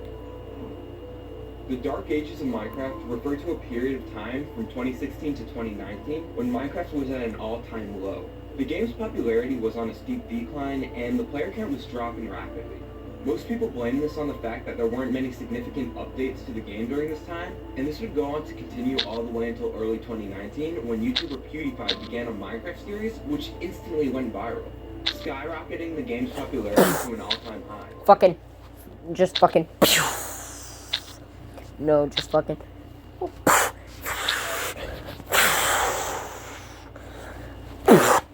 PewDiePie is even still credited with helping Minecraft's resurgence to this day. The Minecraft cults refer to the many cults which could be found in Minecraft. And unlike real-life cults, which are based on extreme religious practices and dark rituals, most of these Minecraft cults aren't taken very seriously, and were mainly just started as jokes. However, there have been instances in which real-life cults would use Minecraft as a way of promoting their beliefs to others. One example is the Twin Flames Universe cult, which invested over $500,000 in developing a mod for a server they own. This mod, which is called NightmareCraft, was crafted to target the young player base of the game and directly incorporated specific practices and teachings of the cult leader. The leader, Jeff Devine, even went as far as including himself in the mod, featuring himself as the hero of the game. Minecraft's first video refers to the fact that the first ever Minecraft video uploaded to the internet is now considered lost media.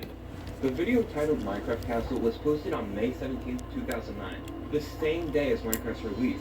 The video stayed up on YouTube until late 2011, when the video's creator, Evilville, deleted it from his channel, causing it to go missing. Despite countless attempts at trying to recover it, the video still remains lost to this day.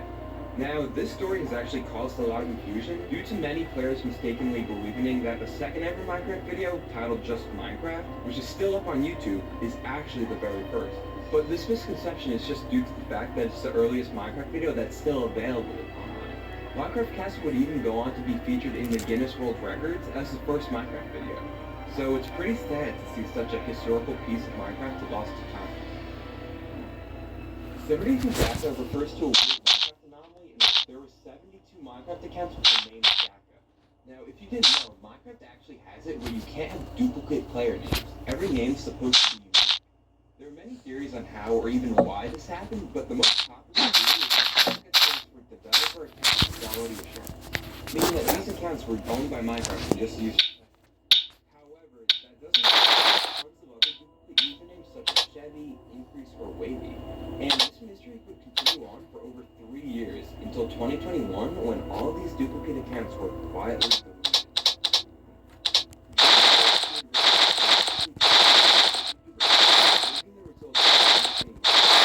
In 2020, Mojang held a the candidates consisted of the Idolatry, the Glow Squid, and the Moobloom. Hundreds of thousands of players voted for the Moobloom, hoping it would be the winner. And it was actually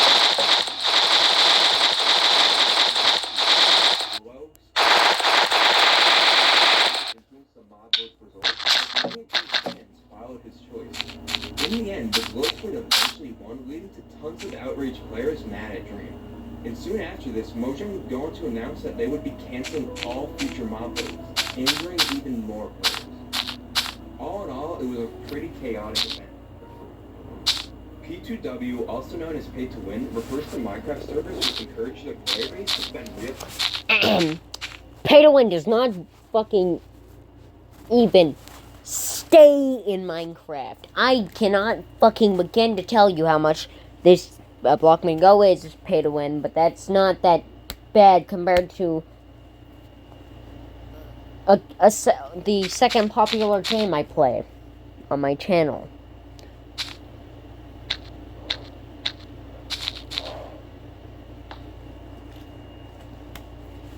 Roblox. That is kind of... It does have pay-to-win games, but that's not really the main game I'm talking about. And that's not even the second most popular game I play on my channel. Second most popular game that I play on my channel, why I say it's second most popular is because that's the second amount... It's this game that has the second amount of...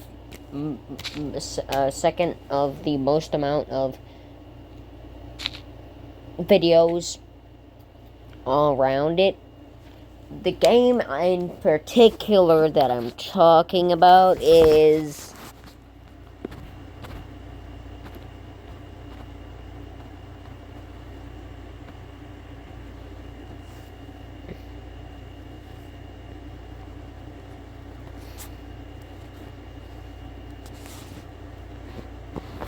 Pixel Gun 3D.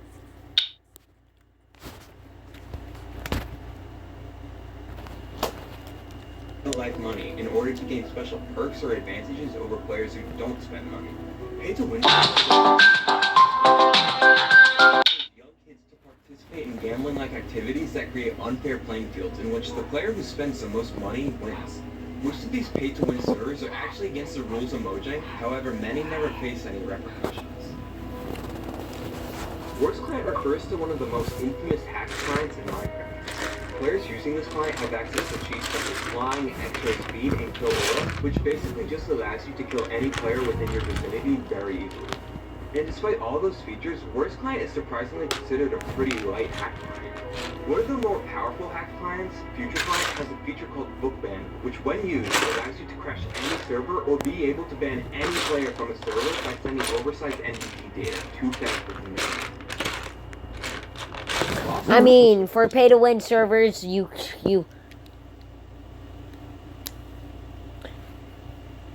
could combat the fucking pay-to-winness by legitimately DDoS attacking their servers, also known as book banning. But I have a feeling people are gonna be way too fucking stupid and end up fucking using it in a fucking server that's not pay-to-win and yeah. So, no, just don't. Just don't at all. Stop it. Get some help. I mean it. Stop it. Get some help, motherfucker. Why the fuck am I Why the fuck am I talking like I'm black? Because I'm not. Where the fuck's that piece, dude? Oh, it's in my cube. I need fucking sleep, bro. I keep calling my fucking...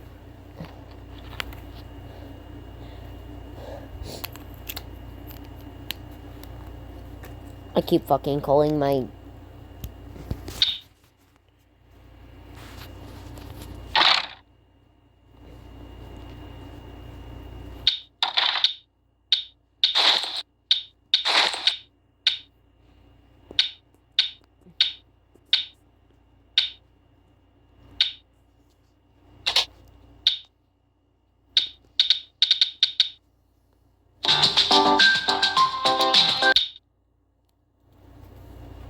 Huge list of Minecraft versions which are currently considered lost to time. Many of these versions are either small updates or snapshots which were never properly archived. What's cool about this is that there are actually small communities which dedicate themselves to trying to find and restore these lost versions of the game. One of the most notable instances of this occurred with Minecraft Alpha version 1.1.1. This update added the fishing rod, new paintings, and even the ability to sneak. However, due to the fact that this update was only available for 3 hours, the version would soon go missing. That was until a full 10 years later when one Twitter user, after hearing the story, realized that they had actually had the exact version still saved onto their old computer, successfully finding this missing version. The story was so impressive that it even made it onto a few news sites. Found by random woman browsing the internet. Players are allowed to hack, breed, and do whatever their heart desires. The server was first created in 2010, and the server still has a very active player count, with many players today still joining to wreak havoc and mess around with the new hack lines. 2B2T is still infamous for a mass variety of stories, one example being when a group known as Nerds Incorporated usually gained high-level access to 2B2T using a real exploit in the Minecraft server software. They use this hack to steal coordinates, track every player, and even spawn illegal items. One thing led to another, and eventually they began leaking players' private data, hacking into other Minecraft servers and Discord accounts, breaking US computer crime laws. Things even got so bad that the FBI was reportedly notified of this. Damn! 2Chart refers to a mob that was added in the alpha version of the game. This mob cannot be accessed through normal gameplay or commands, and it's thought that 2Chart was created to help test and develop other mobs in the game. But what makes this so controversial is due to the many creepypastas and theories based around this mob. Many players believe that there's a deeper, more sinister story behind 2Chart. The story goes that you need to summon him into your game, and once you do, he will follow you around and breathe your world, haunting you, similar to other stories such as Herobrine. Now, although 2Chart was actually once a real feature in the game, these stories are not true, just being stories players have made up for fun. Simpsons Skin Pack refers to a Minecraft skin pack released on the console edition of the game in early 2015. The skin pack added 24 characters from the popular Simpsons TV series. Characters such as Homer, Bart, Lisa, Maggie, and Marge. These skins would be available for purchase until late 2017 when they were suddenly deleted from the game. Many people were confused and even outraged at first, considering they had to spend real-life money to obtain these skins. Many people began to wonder as to why they removed the skin pack, considering this wasn't usual behavior from them. Rumors and theories began coming out, the most notable being that the skin pack was removed due to the portrayal of Homer Simpson being an alcoholic on the show. However, this has never been confirmed by Mojang themselves, leaving the mystery still unsolved to this day. Minecraft is rated R refers to the fact that the game got an R rating in South Korea, despite the game being rated for ages 10 and up in the majority of the world. If you didn't know, an R rating means that those only 17 and over are allowed to play the game. However, South Korean intelligence came out and said that Minecraft wasn't giving this rating solely based off the contents of the game itself. However, just rated R to prohibit the younger generation from playing online games between midnight and 6 a.m. to try and promote healthy sleep habits. Popular MMOs Arrested refers to a widely publicized incident involving one of Minecraft's most popular YouTubers, Pat, from the popular MMO. At his peak in the early 2010s, he regularly posted millions of views for a video consisting of Minecraft mod reviews, survival challenges, and reaction videos, often with... Pat, I miss you. You're a fucking legend. With his then In fact, this is where he's the dude that fucking introduced me to Minecraft, basically. No, I don't know him. I just watched his videos. I'm fucking sad now. However, after the public breakup in late 2019, Pat began to slow down on content, eventually vanishing from the internet entirely, sparking concern among longtime fans. In 2024, rumors emerged that Pat had been arrested, and soon after, body cam footage was released, showing him found asleep on a sidewalk after a worried passerby called the police. Upon searching his belongings, officers allegedly found illegal substances, leading to his arrest. Notch's Twitter refers to the creator of Minecraft as controversial Twitter post. After selling Minecraft to Microsoft for $2.5 billion in 2014, the game's creator Notch began making controversial posts onto his Twitter, with many accusing Notch of having openly racist, sexist, and homophobic views. Sometime in early 2019, Minecraft made the controversial decision to remove all mentions of Notch from the game, and soon after they would publicly go on to announce that Notch would not be allowed to attend the 10th anniversary of Minecraft. This split the community, with some saying that Mojang made the right decision in completely removing Notch from the game, with some saying they might have went too far. Minecraft being sued refers to a person named Kian who's currently trying to sue the game. It all started when Kian began working on a Minecraft server. The server was a combat server, which involved modded games in which players would fight each other with, pouring thousands of dollars and tons of effort into this project. And as he was so close to finishing the server, putting on the final touches, Mojang messaged him about his server, saying games will no longer be allowed to be modded into the game. His server was then banned. Oh yeah? Oh yeah? Oh yeah? Then why the fuck are there still guns in Minecraft?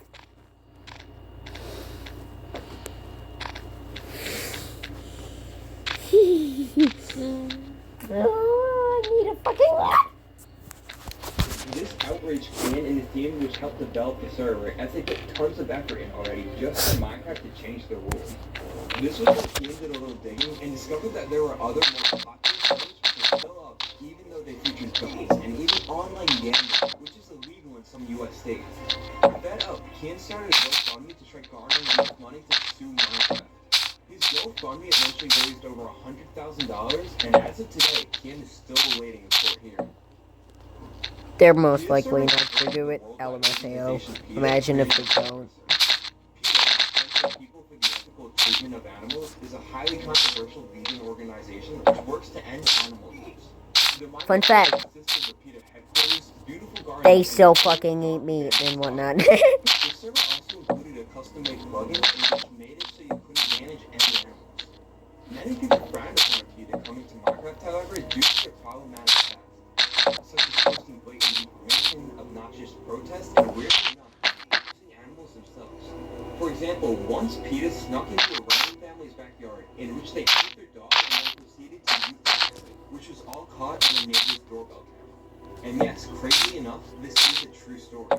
However, thankfully the server is no longer up and running.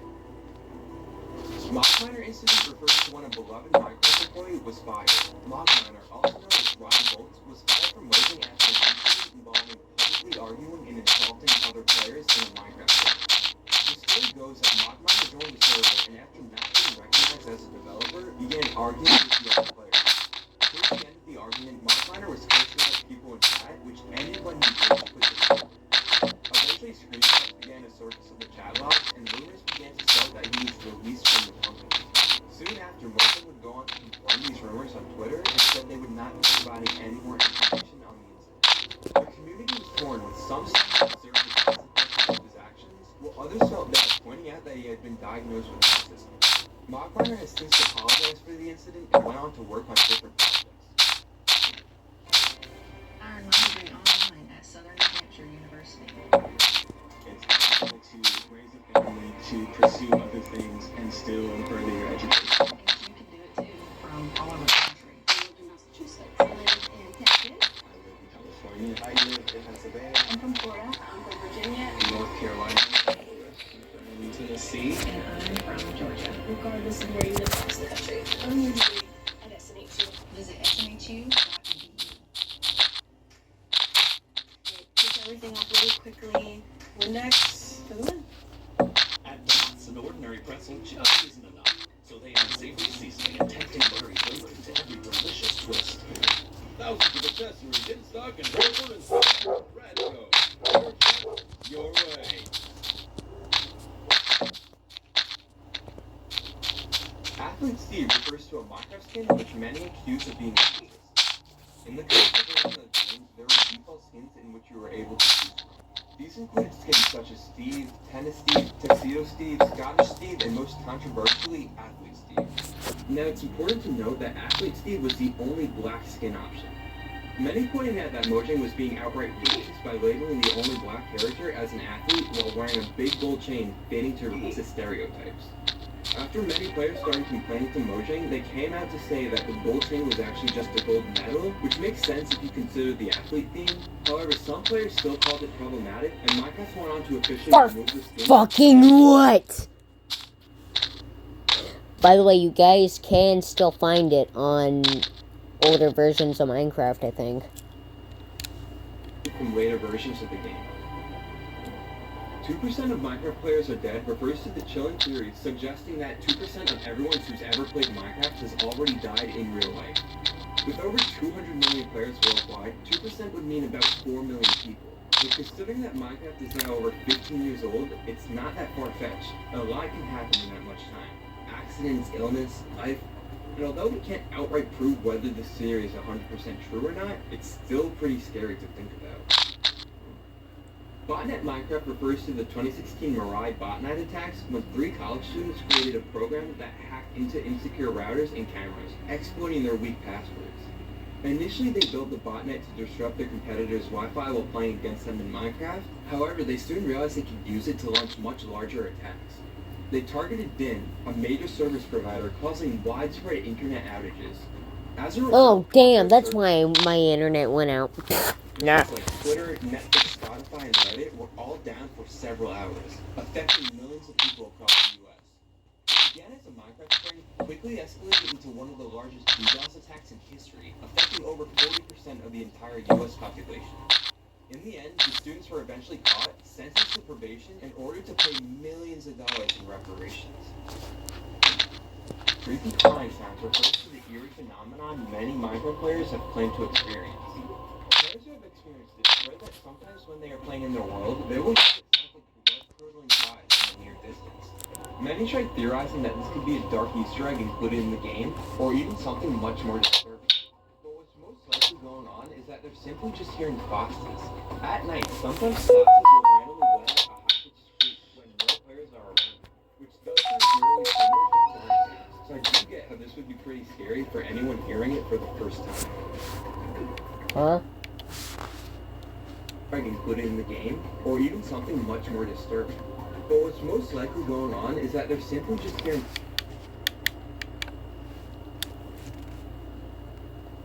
Botnet Minecraft refers to the 2016 Mirai botnet attacks when 3 college students created a program that hacked into insecure routers and cameras, exploiting their weak passwords. Initially, they built the botnet to disrupt their competitors' Wi-Fi while playing against them in Minecraft. However, they soon realized they could use it to launch much larger attacks. They targeted DIN, a major service provider, causing widespread internet outages. As a result, popular services like Twitter, Netflix, Spotify, and Reddit were all down for several hours, affecting millions of people across the US. What began as a Minecraft prank quickly escalated into one of the largest DDoS attacks in history, affecting over 30% of the entire US population. In the end, the students were eventually caught, sentenced to probation, and ordered to pay millions of dollars in reparations. Creepy crying sounds refers to the eerie phenomenon many Minecraft players have claimed to experience. Players who have experienced this swear that sometimes when they are playing in their world, they will hear what sounds like blood-curdling cries in the near distance. Many tried theorizing that this could be a dark Easter egg included in the game, or even something much more disturbing. But what's most likely going on is that they're simply just hearing foxes. At night, sometimes foxes will randomly let out a high-pitched shriek when no players are around them, which does sound eerily similar to crying sounds. So I do get how this would be pretty scary for anyone hearing it for the first time. Bro, really fucking... Pillagers are Nazis refers to an unfortunate glitch that takes place when pillagers' crossbows break in Minecraft.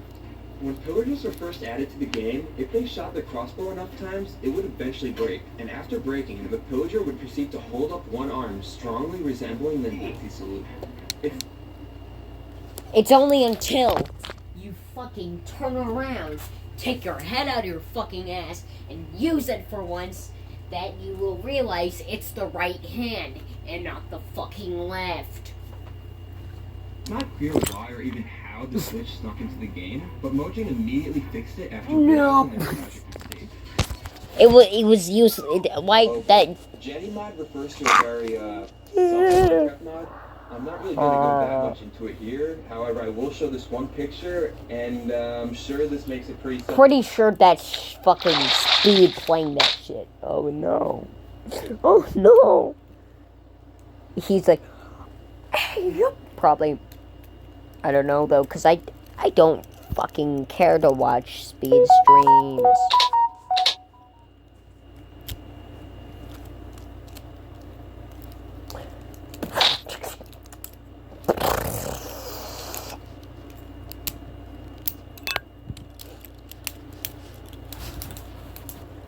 Explanatory what this mod is about. Yep. Minecraft Bubble Talk refers to the time in which 400 schools were emailed concerning a bomb hidden on their property. The email said that if money would not be paid to them by a certain time, then the bomb would detonate. Hundreds of schools were evacuated and police were notified. During police investigation, they found that there were no bombs on campus. However, they also discovered that the email address the threats came from was the IP address of a popular Minecraft server, Belt PvP. The owners of the server were investigated, but they found that there was no connection and that the emails were most likely made to try to damage Belt PvP's reputation.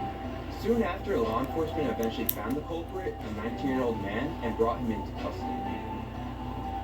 Racial slur hidden in Minecraft refers to one event in which a racial slur was accidentally included in the game. It all started when Mojang released updated snapshot version 12W04A. Everything was fine at first, until players soon began noticing that if you switch your game's language to Afrikaans, the single-player button on the home screen would now read, "You are a N-word." People were furious. How the fuck did that happen?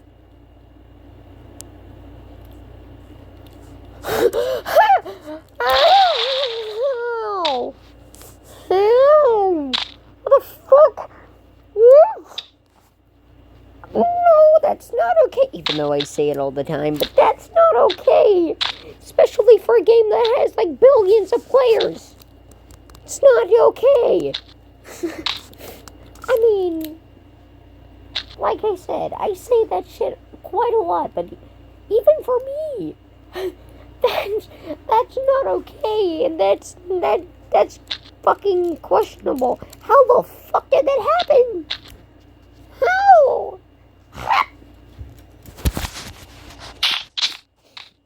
And began demanding an explanation. Mojang immediately came out in a contract explaining that when translating Minecraft to other languages, they crowdsourced translators to help them with the process, and someone was just playing a crude prank on them. However, even after realizing the mistake and apologizing, when people began asking Mojang to remove it from the game, they would go on to delay the word's removal until the game's next update, which was a controversial move for them at the time and hundreds of many players. Hey, at least they fucking deleted it. Were first added to Minecraft in version 1.12, players are forced to have to use cookies to tame them. What was originally meant as a fun Easter egg sparked backlash online, however, with people complaining saying that kids may think that real-life parrots eat cookies too, which are actually extremely toxic and deadly to the birds. Some veterinarians even went as far as putting out warnings saying to not feed your parrot cookies whatsoever, despite how it is. After tons of comments about Mojang's irresponsible decisions began flooding in, What the fuck? It's fucking fine. It's a damn game. And instead replace the cookies with seeds, just like how it is today. And now if you try feeding cookies to your parrot, the bird will instantly be killed, emitting poison particles as it dies. The exploitation of Technoblade's death refers to when popular YouTuber Technoblade passed away to cancer in late 2022. The Minecraft community was devastated as many grew up watching his content. Friends of Technoblade began posting tribute videos to commemorate his life. However, soon after his death, some channels began posting tons of videos on the situation, milking his death for views and likes. One notable instance was when a YouTuber by the name Brasso went as far as making over 30 videos about Yo, guys, who wants to do a mass reporting on YouTube? Technoblade's death in a single month. When people began debating his ethics of it all, he he would go on to state that all revenue he made from the videos would be donated to charity. However, when he finally released a video where he donated that money, viewers quickly began pointing out that he had actually faked the $3,000 donation after noticing a bad editing job which he accidentally left in. Many people in the community were enraged at these channels for profiting off Technoblade's death and began notifying YouTube about these channels. After a while, YouTube eventually stepped in and shut down many of these YouTubers. However, many went on to say that YouTube had actually been too slow in resolving this issue and that the damage has already been done. Animal cruelty refers to when Mojang said that they would not be adding the ability to write documents to the game, despite a huge portion of the community asking for it. Initially, Mojang said they weren't adding it due to animal cruelty reasons. However, players began pointing out just how absurd this sounded. Minecraft's a sandbox game, meaning you can literally do anything in it. You can burn animals to death for cooked food. To hatch chickens, you are forced to throw eggs at the ground. There's even an achievement in the game which encourages players to literally drive pigs off cliffs to their... So what? God damn it, I fucking exited the video. God motherfucking...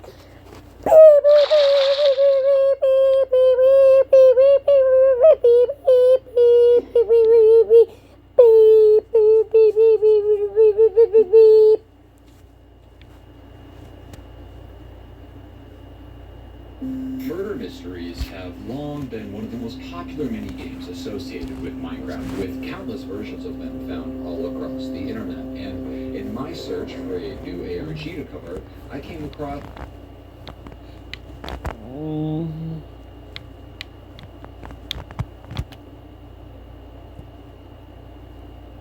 I was exploring a friend's Minecraft server when I found a missing chunk. The way it looked, it couldn't have spawned naturally or the... Why was the gift late to the party? Doors.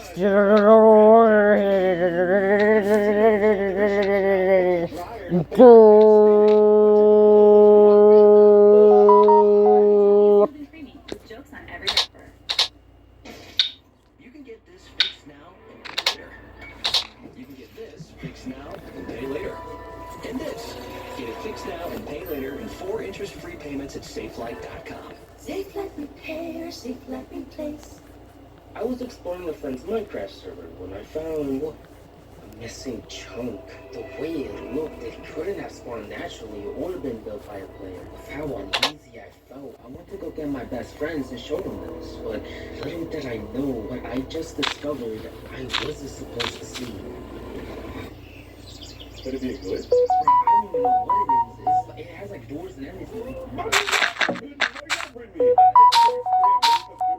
Yeah, we're close. Hold on. Are you on? I think this should be it. Where? Here. What do you mean? I remember. Do you think it's to the right place? Yeah.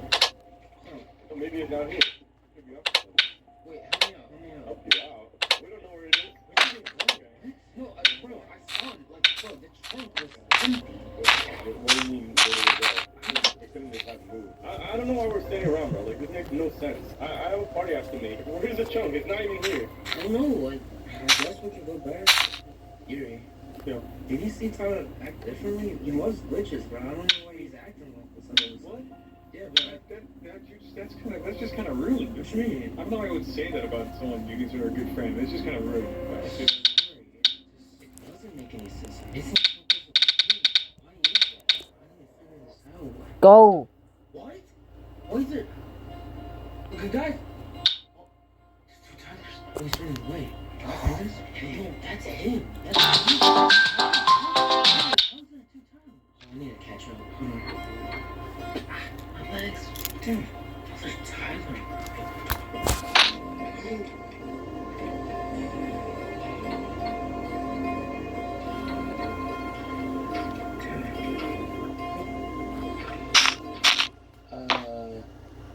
Why does name disappear?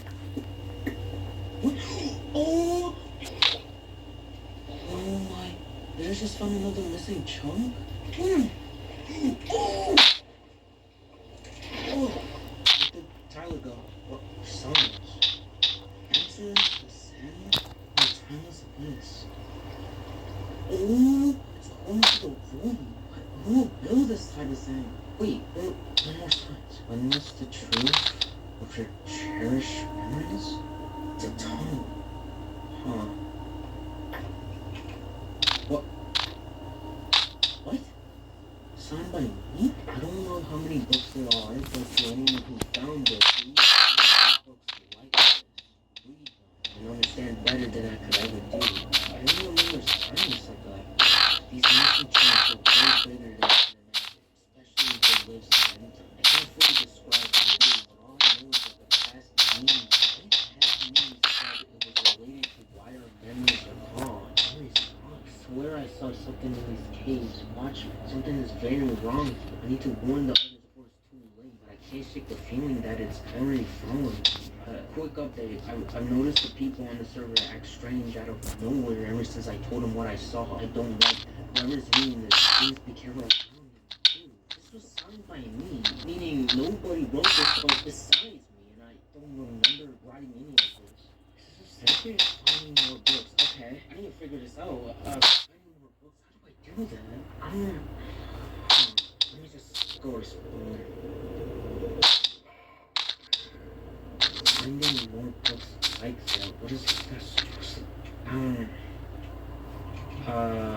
Guys? Anybody? Lummy, what's good, bro? Hey, stop. Good to see you. Move back up. What's up? Which tower are you? I don't know, Bro, bro. what's up, bro? No, bro. I saw it 2 Slow down, times. bro. What are you talking about? I saw another. Lummy? Yeah. Did you hear that, bro? Yeah. Why? Was there, like, it's pretty close. You're going? We should have close. Tyler? It's getting louder. Yeah. Now, bro? Alright. Hey, bro, remember when I was saying I was working on a party, bro? This is for you. This is for you, bro. I've heard parties. This is my party for so long, bro. I'm gonna go through your gifts, okay? I'll be back. This is the party you were trying to meet. And everybody is here, too. Why is everyone staring at me? Tyler? What the? Where did everybody go? Is it the monster that... Why is there crying of city? What am I doing in a place like this? Why is there signs? What? Hunter prey scurries through shadows deep, while death's closed eyes watch confusing sleep. 3 steps left into darkness across, 2 forward. Signs that protocols forward, right? Why is it telling me directions? 1 forward, blood marks his crimson path. The hunted prey begins to remember. He knew what was going to happen. 4 left steps in panic, 2 final steps forward, 1 right, and nothing forever still. Another prey has wandered blind into the hunter's gaze so cruel. What does that have to do with anything? Okay, these signs have numbers in them. Don't forget the directions too. Like this one says forward, this one says left, this is right. So let me look around, see if there's anything. Stars. Listen. Okay, well, the sign here. So is this supposed to be the start? I'm guessing I'm supposed to use these sea lanterns and place them in the directions the signs want me to go. Let's try it out, I suppose. 3 steps left into darkness across.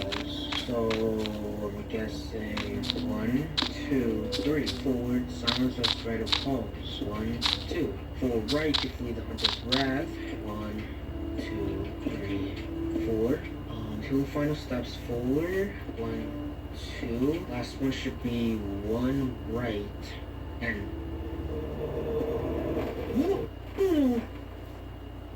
what? There's a book. Is it one of those? It is. Nobody's here, right? Okay, found this book telling me about missing chunks, a memory erasing monster, and my friends acting weird. Anyone who has a brain would think this is an admin's prank, but whoever wrote as me is telling the truth about these people. They're acting weird out of nowhere. I don't remember what happened to the person who wrote the first book. I think that thing caught me, and now here I am. With this book in my hand. I think it erased my memory. What else has happened to me? How many times have I been here before? Some things feel familiar. You're reading this, or I'm reading this. It's been I, Tyler, and Yuri. They seem different from everyone else on the server.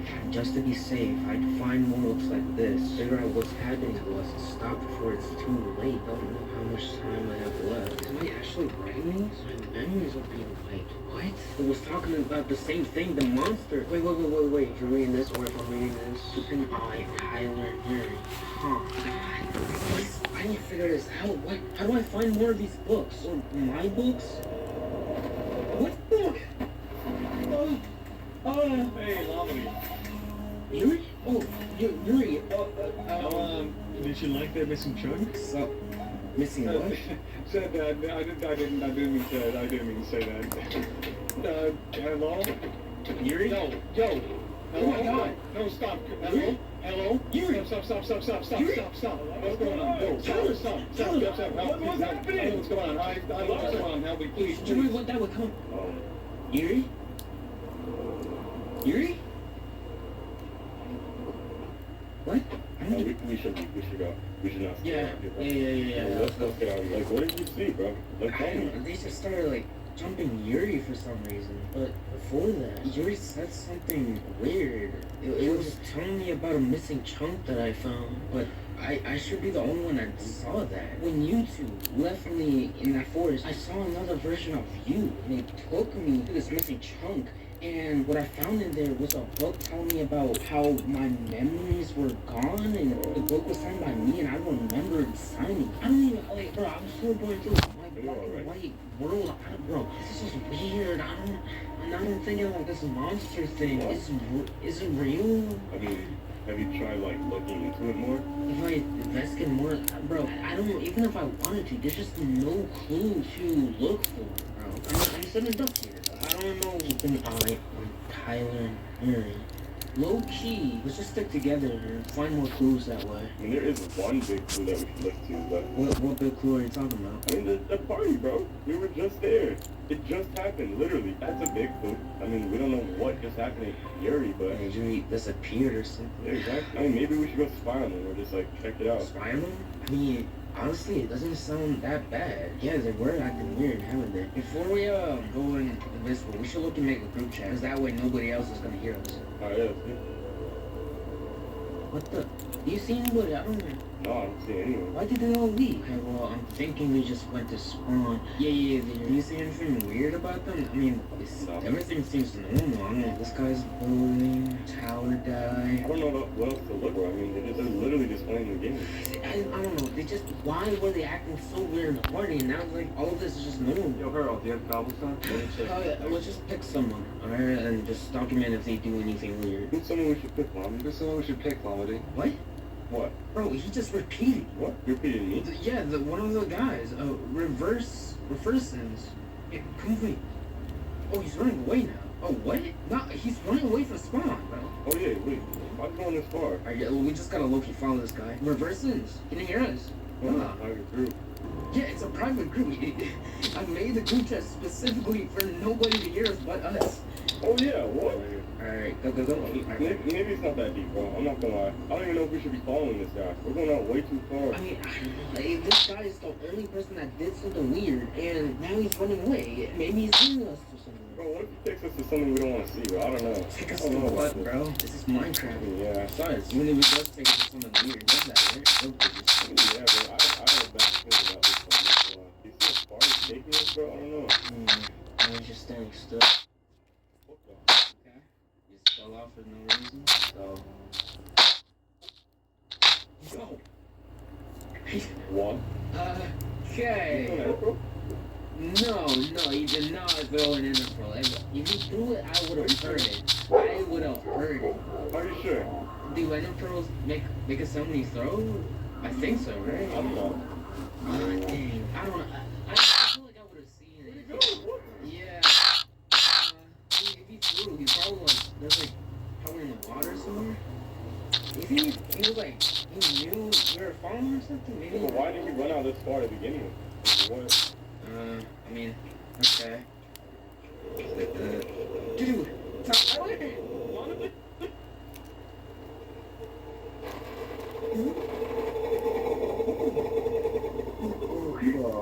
Oh my god. Oh my. This is so cool. What? What do you mean it's so cool? bro. I don't see lava, water. It's like all my stuff is gone and just my hop over is like scattered. What about you? What? Did you take my armor? Added a little bit. What do you mean? Oh, I have your chest plate. Yeah. And 43 levels? Yeah, I have 43 levels. What? So now you got 24. Yeah. Why did we change? Okay. Well, do you know where that other player went? It seems like he just disappeared. That doesn't matter right now. Look where we are. I don't wanna, bro. This place looks creepy as hell, bro. Hey, bro, I'm the one that didn't want to come here. Okay. I wanted to go back early. But Okay. it don't like some type of delicious arena. Oh. Are you serious? Oh, but I don't get damaged. What you mean you don't get that? What? I don't know what fire is. What? Neither Oh, do that's I. cool. Okay. What? What is that? Leaves? Dude, this doesn't make any sense. This world doesn't make any sense. The guy disappearing doesn't make any sense. Well, I don't know where we don't know where he is. Alright, I'm gonna explore and find him, bro. I guess another thing I have an issue with this is like, did anybody else find us except that one guy and us? I feel like this would be a really big thing if anybody found We this. got teleported, right? In a certain area. I suppose. Isn't it like a red flag where they got teleported away? Is it not cool? I mean, nothing bad has happened yet, so let's face it. Oh, hold on, I see a structure. Wait. Come over here. All the way over here. Oh, what the? Yeah, oh my, hold on. Is it a shipwreck? Is it a shipwreck? It's corrupted building. It looks like a castle, don't you think? This is so cool, bro. Even the freaking grass doesn't have smoke. Oh my god, the grass is, yeah. Oh, it's a wooden mansion.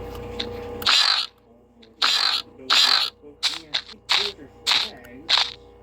Yeah, trying to make our way here. This is my dream, bro.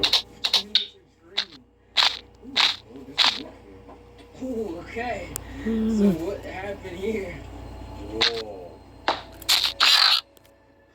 This is, bro. This is no regular Minecraft structure. Yeah, it really Built by isn't. someone? In all honesty, this kind of feels familiar. Yeah, I don't know. Don't you think so as well? No. Bro, I don't know what to make of this. It's like, I've never seen a Minecraft structure like this. Or act like this, to be honest. Oh. No, come here. No, come here right now. Okay. Oh my gosh. Hold on. Yeah, I think we should live here, bro. Bye. All the chests we're finding? Why? Oh! Come here right now! Come here right now!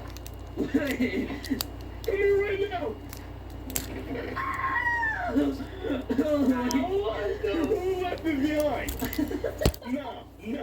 What's up with cheating? Nah, I'm eating. I'm genuinely eating good. Maybe we don't tell anyone about it. Don't tell anybody. No. It's not happening, bro. Yeah, there's gotta be people living. No! Stop!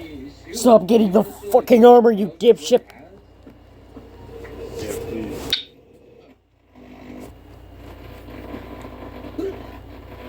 What?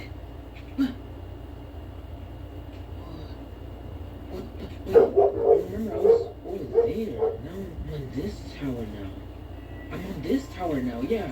Okay. Why is this happening? What? Tyler?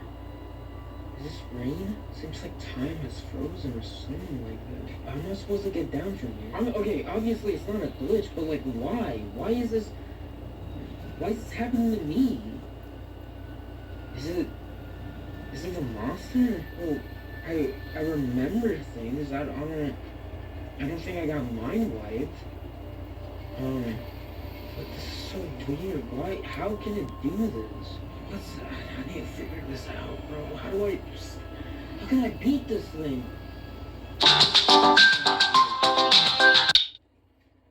Does any of this mean nothing to you?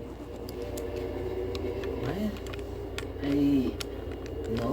It's just a castle. Why would this mean anything to me? I don't remember seeing that door floating. It's in the air. What? I think these are barrier blocks. I think I'm supposed to go in the... Be careful now. Oh, okay.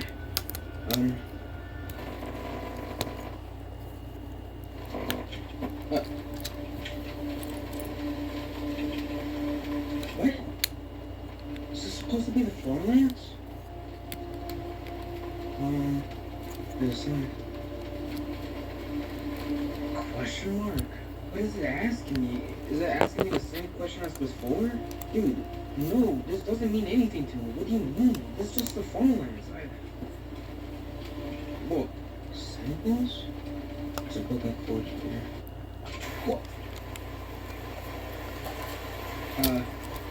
Well, I guess the ring sound different. It's one of those books. It's on my knee, yeah. Okay. Out of all I've witnessed on the server, out of all the books I found, that thing, it's going with me. Why is it purposely leaving these books for me to find? Why is it revealing these abnormal glimpses?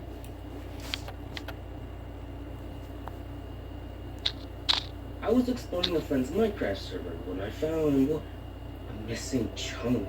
The way it looked, it couldn't have spawned naturally or been built by a player. For the past. Take your pants off. Now you might be wondering why I said this. Trust me, I'm not weird. You see, on the Bizarre SMP, having a full armor set with trims will grant you overpowered abilities that could kill anyone in seconds. If there's a piece of the set missing, then you can say bye-bye to those powers. So, I'll be stealing everybody's. We're getting married this year. Time to save wherever we can. So we tried a different detergent?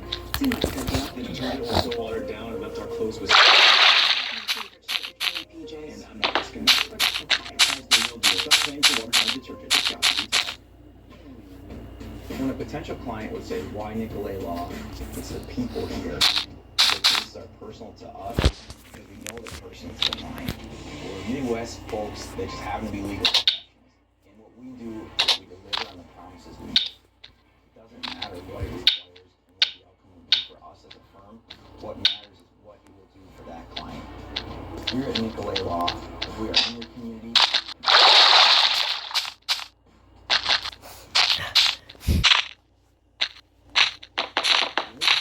Trapped in a broken, ghostly world, is the entity create these switches? Wait, is the entity reading these books for free?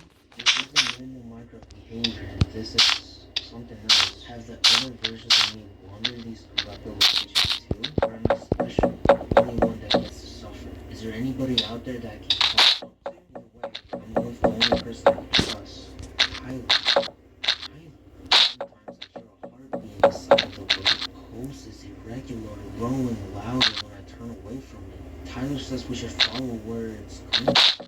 I don't think it's a good idea, but next time if I hear it, I'll follow. That is not a word.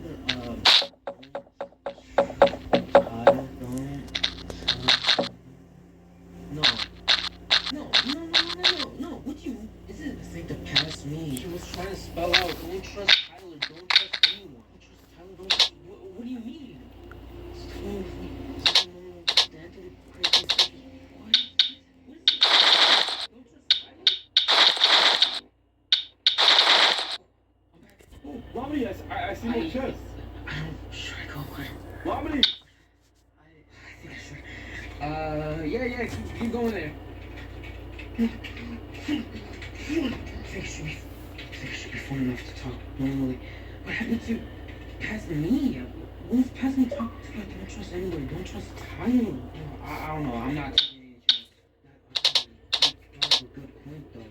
Why is it letting me find these books? Why is it letting me read it? Bro, shouldn't my memories like be erased already? Bro, it just keeps getting crazier and crazier the more I read these books. Why is it letting me and past me find these books and read them?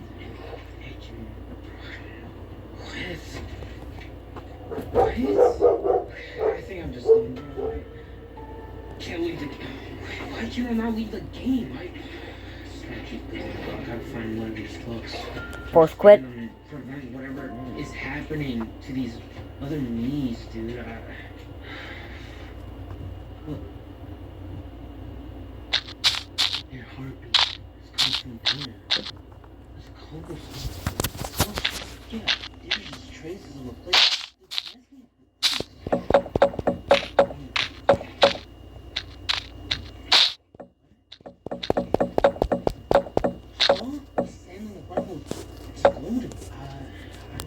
Should I go in there? It's hard. I don't know.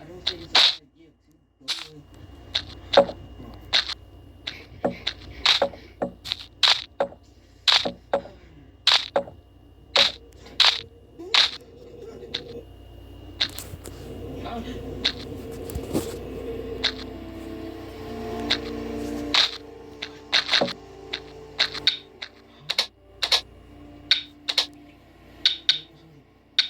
the monsters? No, what? No. It's me. Is this a trap?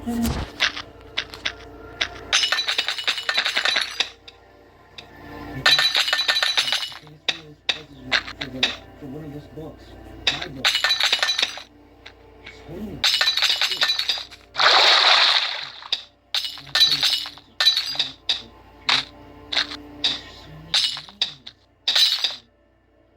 Hey guys, say names. Books they are. What? Please talking to me books like this. Oh my god, they're talking to me. Tell me about missing chunks, memory moving monsters, friends. Anyone that's a man think this man is right, but whoever wrote as a man was the truth. I swear he's reading off one of the books I read before. Oh my goodness, and sir, out of all these books I found, I think it's toying with me. Why is he purposely leaving these books for me to find? Do you understand? These are the names that got my one. The same books that I've been reading. Can you give it to me? I can't hurt them.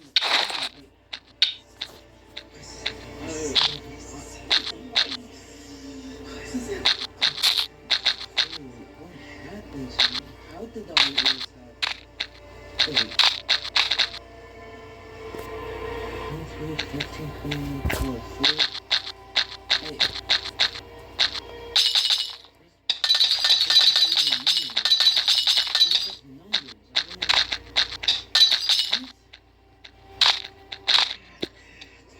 It's how they push me into a hole. No, it's a mistake. I don't think it's the book that I had on me. It said not just anything. What is this thing? What am I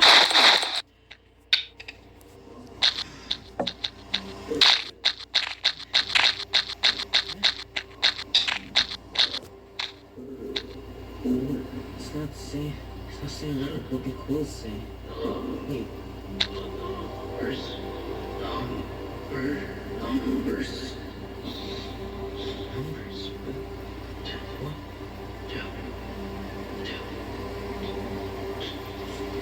Two?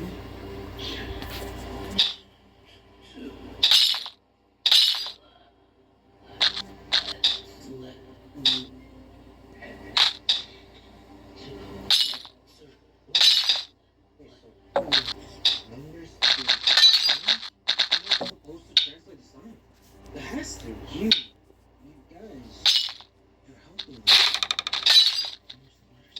Where's the letters? A, B, E,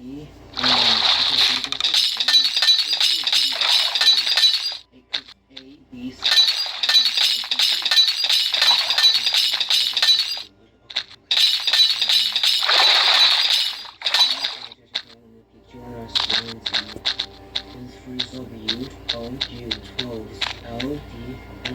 Wood, okay, wood, that's a word.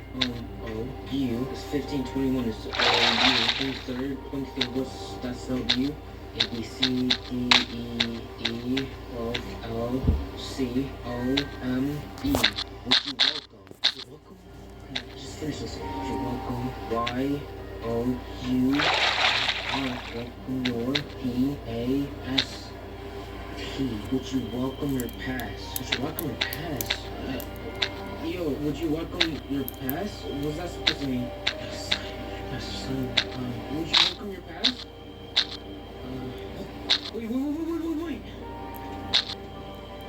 Yes, okay, please, please give me something. Give me anything, any kind of advice. Just escape from Tyler.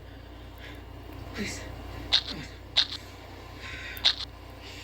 on. Why is this happening? Oh God, I remember now. Memories crawl back like insects beneath my skin. It shouldn't have come to this darkness. Why? Why did it have to be me? It isn't my fault. did everything I could to find my best friend. I followed every glitch, every twisted path, but I was too consumed by the search, and now she's gone. She's gone too. Gone missing. But whatever that is, it's not my fault. It's not my fault. It's not my fault. It's not my fault. It's not my fault. It's my fault. It's my fault. It's my fault. It's my fault. I can still hear them screaming. I want to see him again. I want to see her again. I think, what am I talking about? Her face is on me every time I close my eyes. Why is this happening? What? What? What the? Hey, what is this? What?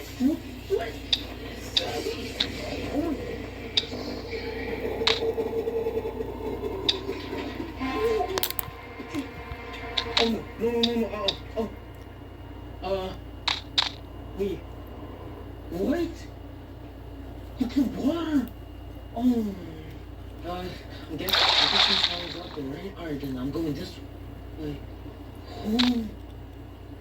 Oh my, how? How's it possible? Okay. Let's go through this. Camels? Floating lava. Floating water, that's... Sorry. Okay. What? It's the same symbols as at one time in the black and white world. Oh, Tyler. I don't know if Tyler's the homie or whatever that thing is. Tyler was there. I didn't hear anything. He just pushed me into the cave. Okay, don't trust Tyler. 100%. Yeah. Okay. Yeah, I've seen this cave since what's up. Oh.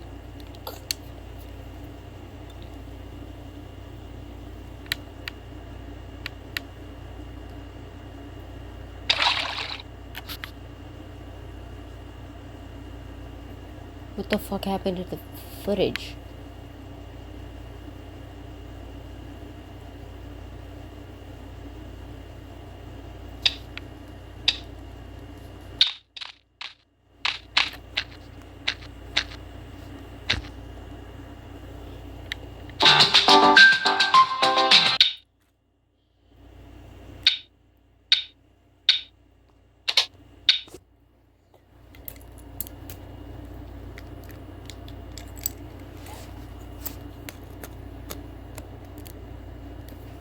Ow.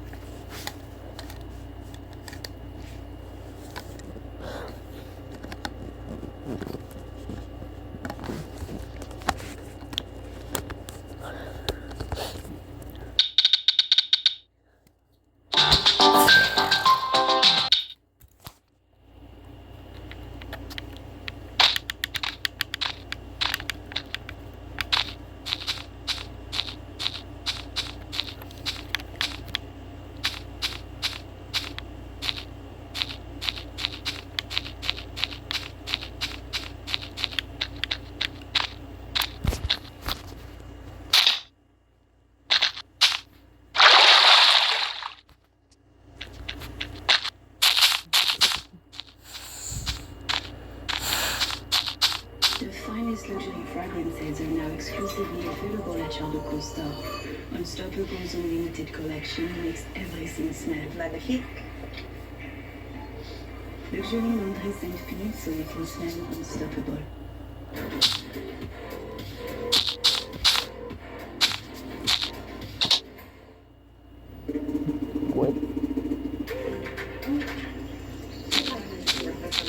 What? Hilton is bringing you.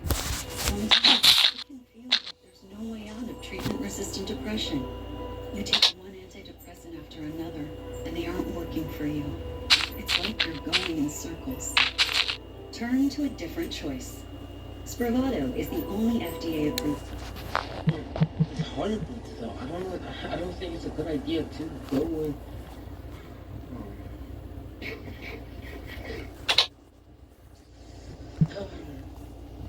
Why is D-Dot?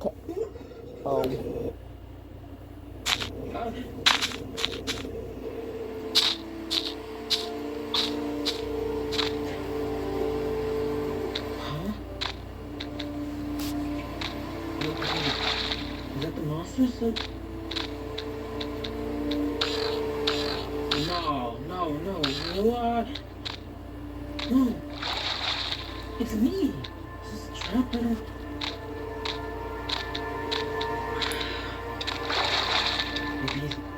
I think it's one of those puzzles for one of those books. My books. He's holding a book. Wait. Hey guys, just proof you can build out of spruce. Hey guys, say knees. I wonder if you can. Oh my god, they're talking! Tell me about this.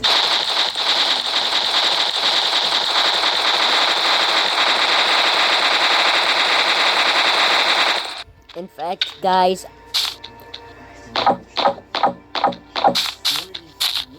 I'm the one who made this house. I didn't put those flowers, but I'm the one who made this. This whole house was made by me. I think these are the knees that got mind wiped in the Book of Crows. Are these the same books that I've been reading? Can you give it to me? I can't hurt them or grab them.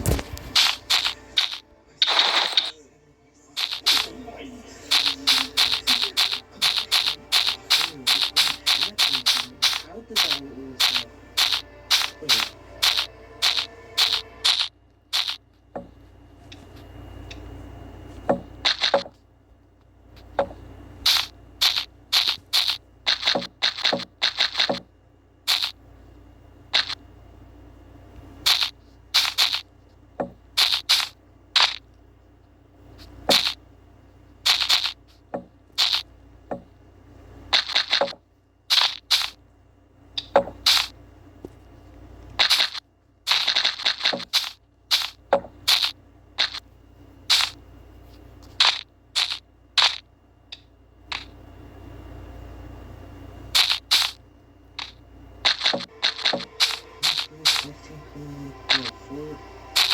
Hey.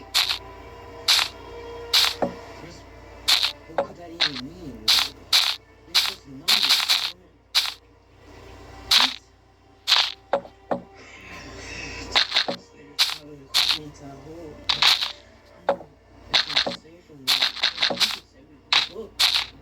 The book that I had on me, it said not trust me, do not trust Kylo. What is this thing? What am I dealing with?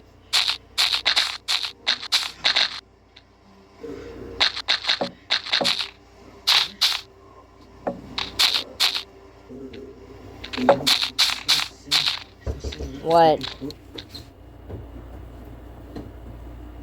Home. Okay. Love you. Love you too. Not all good news, but Grandma isn't. Good news is, she's got the breathing tube out. She's talking. She's coherent. I don't know how much details you want me to give you, how much you're invested. It's your grandma. There's a possibility that she has cancer. We'll find out more tomorrow. So the cancer could have been what caused the brain bleed. Oh. So. But the brain bleed seems to be not worse. Now it's just a matter of it healing. So, there's that. So yeah, I'll be back at the hospital again tomorrow. I think this is just going to be our life for a little while. Love you! Love you too. Do you need anything? No. Okay, thought I'd ask. Sure, no Sprite or nothing? Yes. Okay.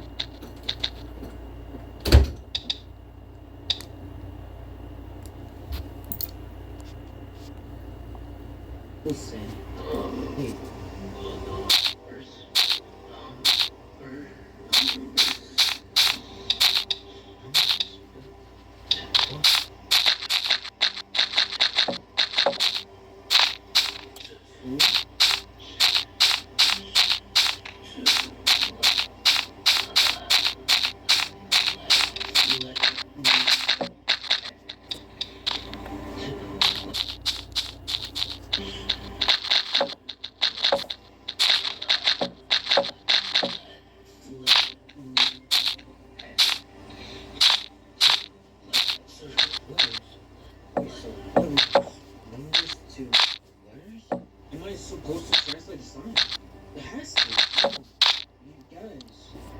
You're helping me.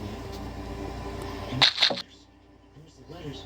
A, B, B, 1. Okay, so I'm missing 1. A singular 1 is like A. Because A, B, C. That would be 1, 2, 3. So 23, 25. Gotta be the last few letters. Okay.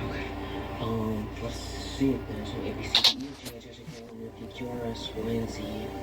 23 is W, O, U, 12 is L, D, wood, okay, wood, that's a word, O, U, is 15, 21 is O, U, 23rd, that's W, A, B, C, D, E, D, 12, L, C, O, M, E, would you welcome, okay, just finish this, would you welcome, Y, O, U, R, welcome your, P, A, S, would you welcome your past?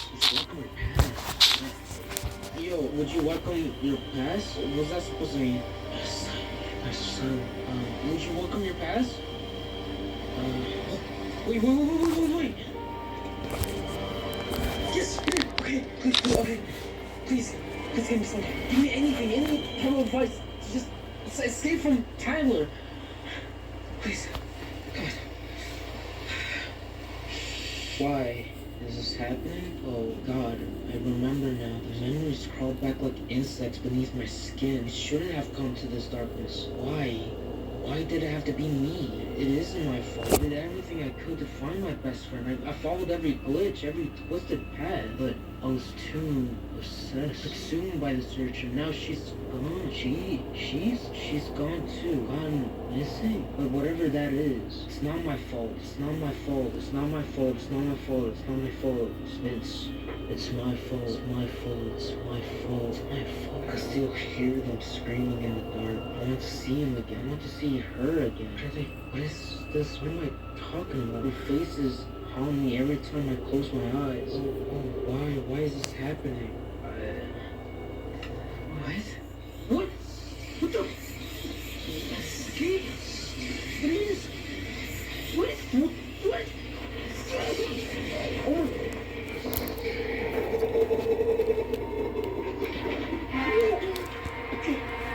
Oh no.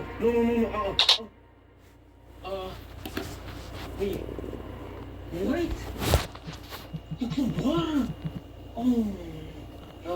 I guess Tyler's up there, right? Alright, then I'm going this way. Oh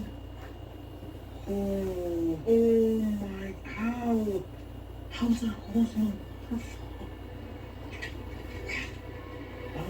Let's go do this. Cameras? Floating lava. Floating water, that's... Sorry. Okay. What? It's the same symbols as one time in the black and white world. Tyler...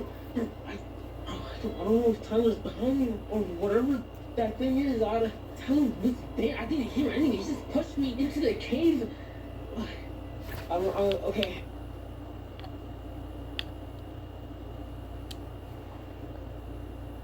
That's... Sorry. Okay. What? It's the same symbols as one time in the black and white world. Tyler... I don't know if Tyler's behind me or whatever that thing is. Tyler was there. I didn't hear anything. He just pushed me into the cave. Okay, don't trust Tyler, 100%, yeah. Okay, yeah, I've seen this cave for some spring. It looks like...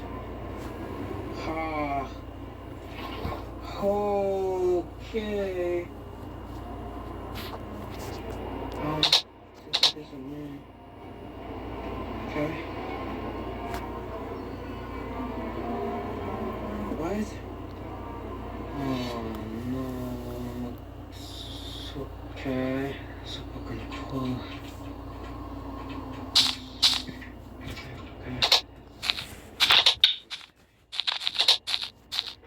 Why is everything blacked out? What? This is a translation. A, B, C, huh? There was a sign over there that had like a symbol. I'm pretty sure. feels like it fucking hurts, but I don't know why. Because I'm... C-G-O-E-A-C.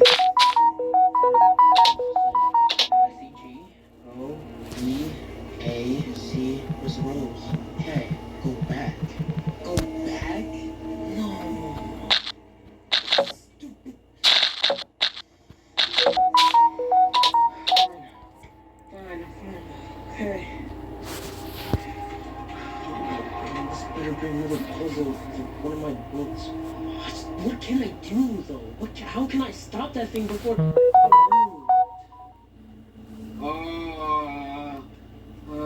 Okay. These are the same thing, same. Is it the same? Is it all the way to the way at the entrance? The signs that was here before, they're gone. Is this what did he say? E-B-E-R-Y. T-E-M-I-N-G. Okay, everything. I-S. Is that A-G? Everything is a lie. Everything is a lie. What was the sound? Oh no. No, we're not doing that. Of a pickaxe, yes. Okay, come on, let's go. Okay.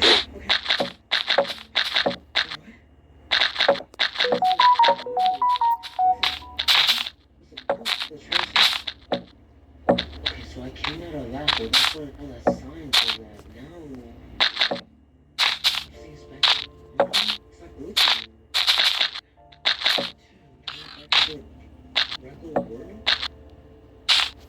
I gotta get strong. Oh! Where'd everybody go? Dude! Tell her! What am I doing? Why is he running away from me? Hold on. I thought I was supposed to be the one chased. My book, one of my past me books said not to trust Tyler. Why is he... Shouldn't he be going after me? Yeah, I don't... Okay, wait, what? Now, where did he go? Bro, did I just lose him? How? How do I find him in this brave world? What? What? Why is he stalking me? I think he wants me to chase him. I think, is he leading me to somewhere? I just need to be careful though, because I don't know which Tyler this is.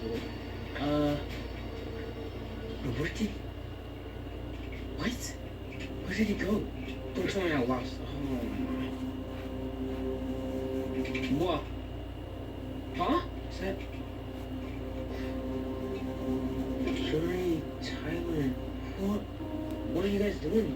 Their names, they're not there. Okay. There's two other people that I don't recognize. There's a book here, though. What? And shadows flee where memories fade. The four spirits drag this dark charade. Round earth whispers Abby's gray stone echoes Tyler's name. Green like poison, Yuri's trace. Blue space. Viewed through tears of memory's haze, truth emerges from this twisted maze. Look between reality's cracks where colors bleed and fade to black. Four souls drown in demons' night, their essence bleeds, these colors shine. See how phantoms dance and which colors merge, but don't deceive.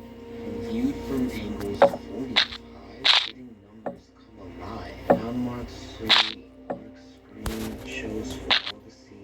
Reveals the number. Cipher piece falls away. Only when these numbers show the illusions high and low, the truth begin to glow. The path ahead will know.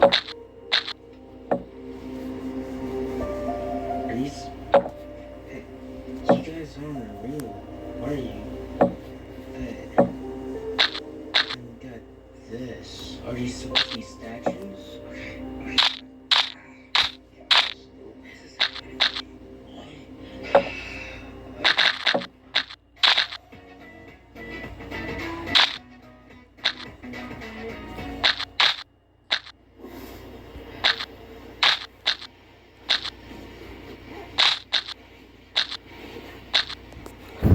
I thought you want to try these jams. No. Sydney Sweeney has her genes.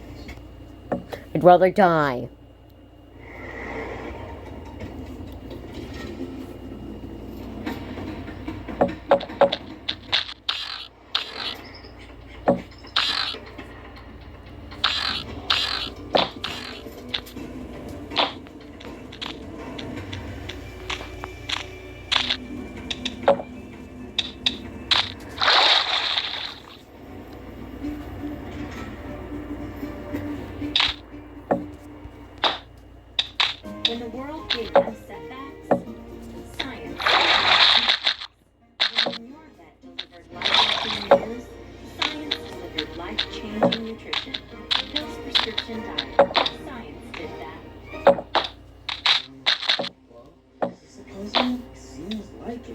mean, because of this. Brown marks this, gray marks that. It's a cipher. Cipher is a secret message, so we need... Wait. When view from angle 45, hidden numbers come alive. From what I just read, the book is telling me to look at these angles in a way. You know, tell me or something. Will I have to put the numbers in the hashtags? Wait, well, let me try this angle. Right? I think I figured it out. Look, hold on. Look. This looks like a 9. I'm sure. It doesn't look like anything else. Maybe like 3, but like, look, it's asking for numbers. Maybe use the number 9. And this one. I don't know if I'm tripping or not, but that's a 3. Okay. That's what? That's gray? Okay, that's cobblestone, meaning it's gray, so it's tile there. So, 3. What? Actually, let me go back to my base and get some blocks. I'm guessing that I'm gonna have to like make like bridges in a certain angle to figure it out. Okay, so that's brown and this is green. So I have to make sure like all the green blocks, because that will just let me know that it's just a number. I can't make it out what it is, bro. Is it supposed to be is it a 4? I mean, all the blocks are connected, so it has to be. Green shows 4 for all to see. So now what's left? Brown, red. So it's so hard to see. Maybe we go this way. Maybe we see anything to say a number.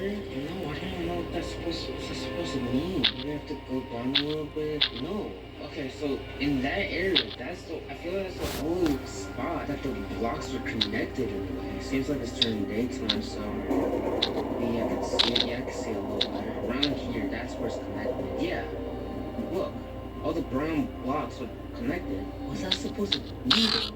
Looks like a question mark of some kind. I don't think I can put that in a book because the book specifically says when viewed from angles 45, hitting numbers comes alive. So it's mainly looking for numbers, so it cannot be a question mark. 7. It's a 7. It looks like a 7. It's a 7. Look at that. Brown marks 7. Brown marks 7. Gray marks 3. Green shows 4 for all to see.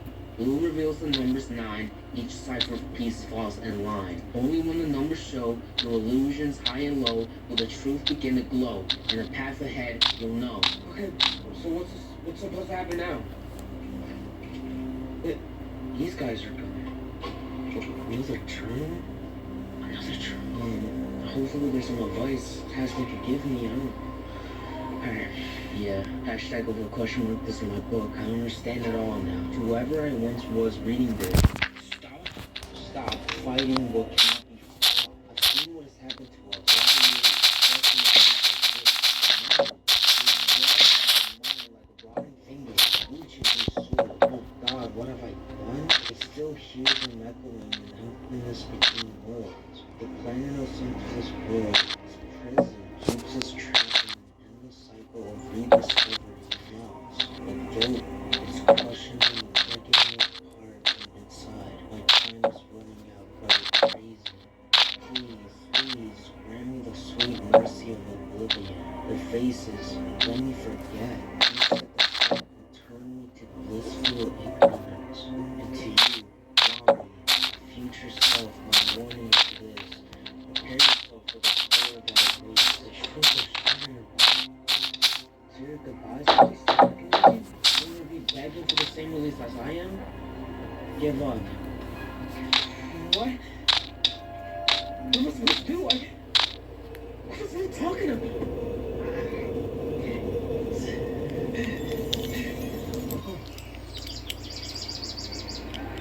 I mean, we don't have to do this right now. I don't want you missing. I don't want to go missing. How do you see me? I can work this off. We don't go missing now, but we tell someone we're doing this. We leave books behind. Mommy, I don't want to go missing. I don't want to end up like them, okay? I'm really serious here. They're gone, Abby. Do you not understand that I've been looking for my best friend, Tyler, that went missing for 2 months? I couldn't find him, and now... Where am I? Wait, did I find Tyler and Abby? No. They were here. Wait, Wait.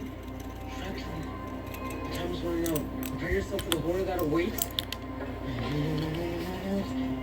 It's here. Name tags? Oh. No. What? Oh.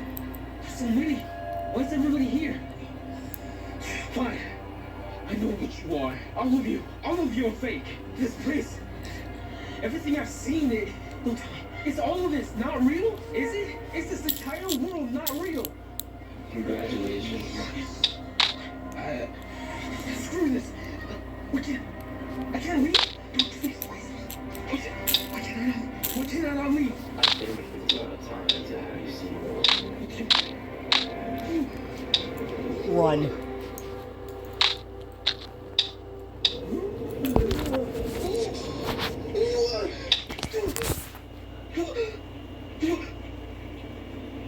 Where am I? It's empty. Is it? Why do I feel cool? Oh my. How? People walking around. Oh, I won't get close. Let me just leave the game. I'm trying to leave, but it doesn't. It's not. I can't even open the escape screen. I can't leave. Wait, why are you blocking on my eyes? Wait, this is everything so. I can't feel. Okay. What happened? Okay, I think I remember everything now. I don't wanna. No. Please, Tyler and Yuri. That place can't be real, is it? Hey man, why? No. Everything took damage and whatever world I was in. Why did it hurt? What happened to the world?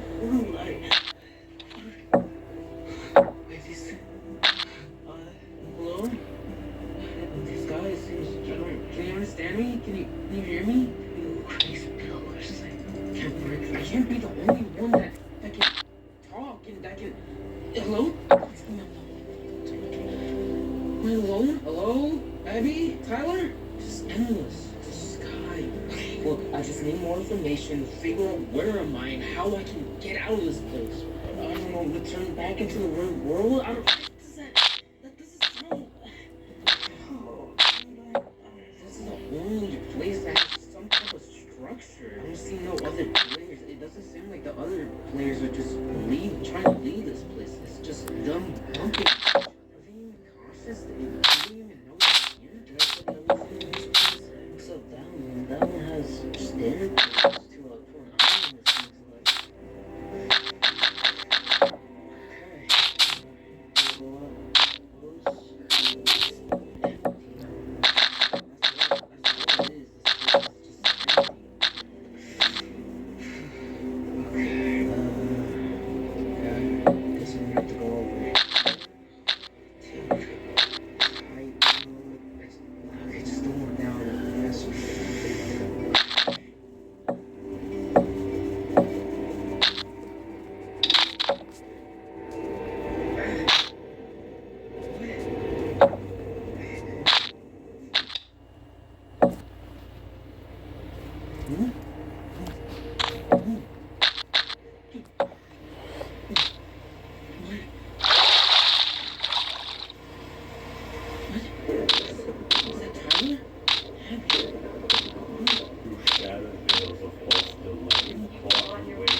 Complete my task, collect these spheres. Our trapped will stay year after year. Each orb holds power dark and bright to pierce the veil of endless night. A few survive my twisted game. Most souls collapse, go mad or tame. No, get me out of this place. What if you are? I don't know what your deal is. But let me and Abby and Tyler go. If freedom's what you dare to seek, find where ancient waters speak. 1,000 flows with memories deep, where only tortured souls may leap. For in my realm you're forced to stay, unless your will proves iron strong through horrors that will test how long. What are you saying? Like 3 orbs and I can escape? Please, just let me have my friend. Deal. Deal? Did it agree? Okay, if I can escape, if I can get those 3 orbs and escape, they went missing. Now I can save them. I can save my friends. Okay, now that I realize everything is fake and I'm stuck in Minecraft, I think I just need an escape. That's what I need to do. Question is how am I supposed to find the trials? In order to get these orbs and escape, it was telling me about these trials. Do you know where the... Well, okay, wait. The monster was telling me to find a fountain to enter these trials. Where am I supposed to find a fountain in this place? Wait.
Where am I supposed to find a fountain in this place?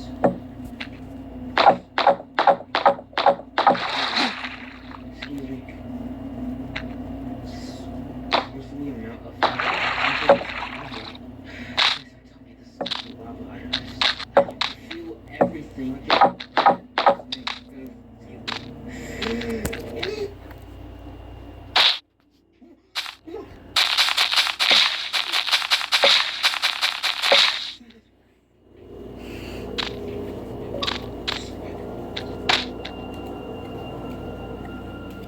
Well, doesn't seem like the others. Rachel has to learn everything. There are signs. Two familiar paths you'll wander now, but echoes of your past still bow. Each puzzle piece, a memory's trace, how you reach this haunted space. Remember well, remember true, for what seems real may not you. Will linger not. Memories haze or madness claims your final days? Beth? I've never seen you before. Whoa, hey! Stay back. It's one of the first people who got taken by it. That taking us into this purgatory. We were forced to go through these trials. As subjects.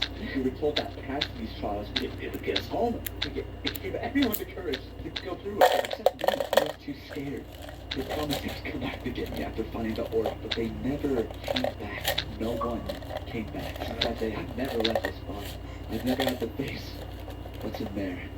What do you mean by that? Is there something in there? I have learned so much, but it's been so long since I've seen someone else in this place. Okay. Damn it.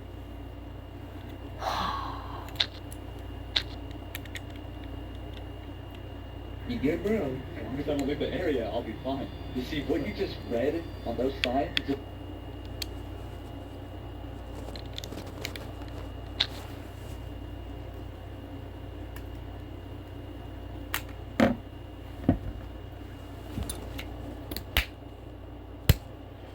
long since I've seen someone else in this place. Okay. You're there. As long as I don't leave the area, I'll be fine. You see, what you just read on those signs just told you everything about this drawing. You have to go to places using your own memories, or your own mind will go against you. I've seen it happen many times. It's like they were talking to ghosts. Wait, some of the past are one another, echoes of our past about. Each puzzle piece, our memories trace. Are we supposed to use our memories as a puzzle? It's funny. You people understood that. However, they always seem to go to the wrong places, wasting their time. They never came back. Man, that's just what you're talking about. So, what I'm guessing is out here, or whatever that, outside of that door. They'll be mad if you stay there for too long. You right? can't leave. Just stay here. We're safe. Sorry. I got people that depend on me right now. I got Abby, Tyler, one missing because of me. So all I have to do is get the orbs. No. Wait! What are you doing here? Dude, go back. He said it was... I was once like you, but I'm too scared to be here, and I would escape as well. But I've seen what it looks like when it takes over, and it's terrifying. And if I want to leave, I have to be brave, just like you. And I don't want to be alone anymore. And there's enough time to figure that out. Okay, well, I guess you can follow me. Look, just stay a bit far away from me. I've been through too much to trust another person. Okay, what's your name? $2. What are? Was that supposed to happen? You've been here longer than me, so... Huh? What about your friends? Usually when I saw my friends work out, it never disappeared when I was inside. Okay, wait. The garden where it's cut deep, where you and Abby's tears still sit. Shadows dance where friendship dies, bitter words and anger cry. You met memories as a compass. Just me? Okay. I'm using my memories as a compass. How do I do that? Do I just try to focus? Just focus. Okay.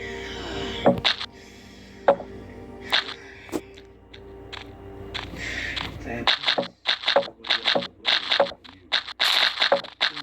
Do you hear that?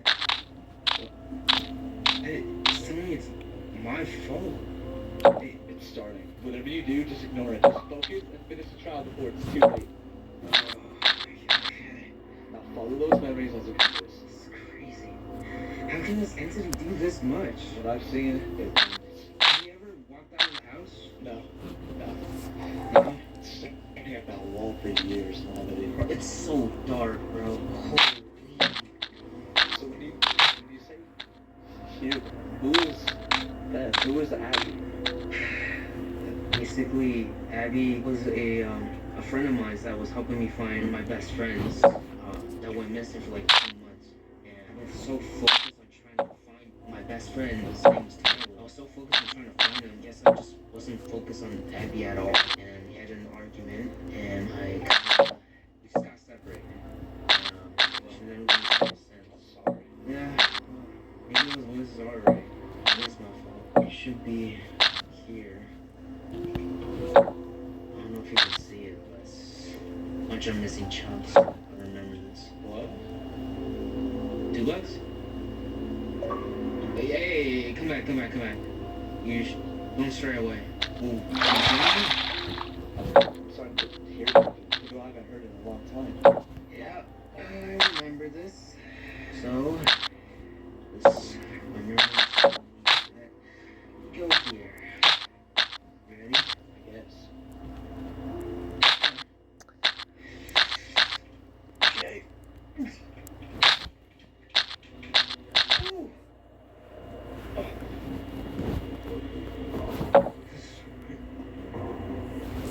This is way different from I remember this. Okay, well, this is like my memories, then just follow me.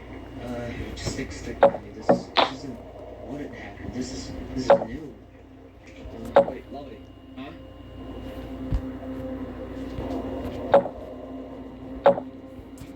The word is? What do you think that means? I have no clue.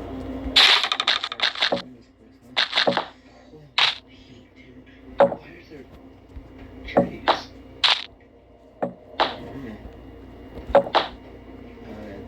Oh, I see something.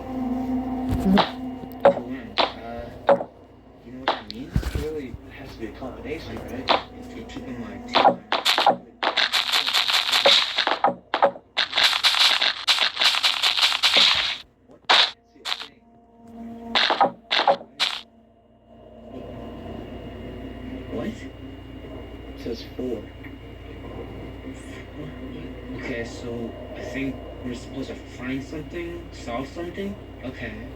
Well, I don't. I have drinks. Maybe we have to find the papers and then find the combination. And that's Wait. Here, let's just put this here for now. We haven't found like anything yet. Maybe just keep exploring, and we just remember that this place is. Okay, we're supposed to find something then. Make sure just keep an eye on anything. Maybe. Oh, another one. Look, oh. One. What does it say? It's one. Okay, 4 and 1. Okay. Everything is your fault. Do you hear that? Hear what? I think we're talking both our passes. Oh, dude, I don't like this. Okay. What? 6. Wait, what's this? 8. You. You. Okay. How many of these things are there? Looks like we're not just talking about it. What's this? Oh, signs. Wait. What actions haunt this shattered place? Find it now before hope dies. No. I told you this day. No, Phyllis. Ignore it. It's that thing again. Whisper stuff with gentle grace, or your mind in madness lies. And so, I think we're supposed to find something and put it in this thing. Maybe one of the papers? I don't think it's one of the papers because the papers have numbers. What whispers death with gentle grace? I don't think death is equal to numbers. Long because you doing all this. Everything is your fault. It's my fault. This is shattered place. Okay, so we're gonna find something that equals talking of death with gentle grace. I mean, there's more rooms with this place. So let's just keep exploring ourselves. If it's saying whispers with gentle grace, it's obviously saying it's like talking. You know? So, did you hear that? No? It's screaming. Yeah. Okay. I'm gonna finish this as soon as possible. I don't know how long I'll stay here. Nobody else to blame but you. It's all your fault. Just stay focused. Yeah. It's just he's telling me something. Okay. What the heck? Dude, the trees has like papers and numbers. Make sure to look at any one of these rocks or whatever it is. The house. Oh no. 2 books. This is. I remember this place. What? 3.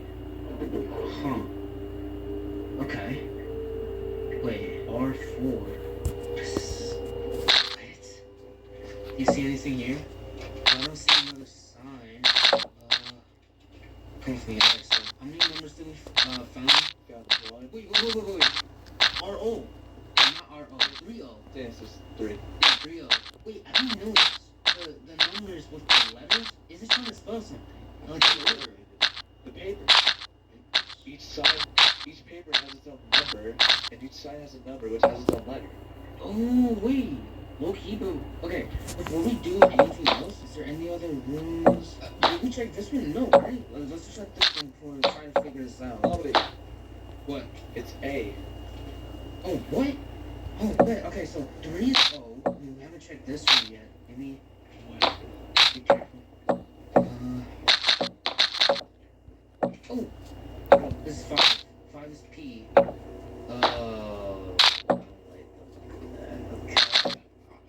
So honest to us, I think the paper numbers is something entirely different. Or maybe it's something to distract us because that's the way.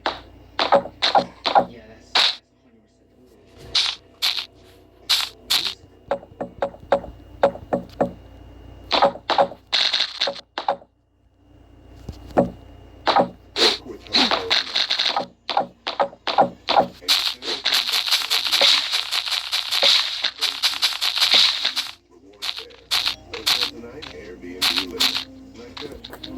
Nice deal. This is Protection, the everyday skin protection ritual that protects your skin from mosquitoes. The #1 best-selling mosquito repellent brand, Pre Everything. Prevention is the best protection. S.C. Johnson. Craving an unforgettable college life? At Upper Iowa University University's Fayette campus, dive into fun events, sweet housing, D2 sports, tight-knit classes, and a family vibe. Kick off your story here. Go to uiu.edu/Fayette to learn more. Go ahead. Judge me. I know it's wrong for me to want to eat Cinnamon Toast Crunch. This is a village turned upside down. Oh, that is smoke shriekers. Okay, well, oh, shriekers. Better be careful. It's look at the village. Look at the village. See if there's anything. Wait, it's H. 6 is H. I think we just found all like the letters with numbers. Okay, I'm gonna be so honest, Lux. I think this is a whole nother puzzle. I think the numbers with the papers and the letters of the numbers, those are two different puzzles. I'm thinking the letters of the numbers, it's like it's a way to spell something. Cause see, have you noticed it was this 1 with A, 2 with M. It's trying to spell us something in order. Made a maze out of my sphere on this. A mo. Wait, I remember the sign. The word is. We were supposed to put the word in there. You're right. Oh, come on. So a mo. We need to find 4. Have you checked the sign thing? Which is... Either way, I don't think we're gonna find anything in here. Oh, man. Yeah, we're not gonna find anything. Let's just look this. If we can't find the word, let's just go back to this place. Okay, what's this one? It's a P. 5P. A mo. Oh, a mo. What goes with a mo? Wait, there's a sign. I remember a sign being in that house. Oh, 4. A more.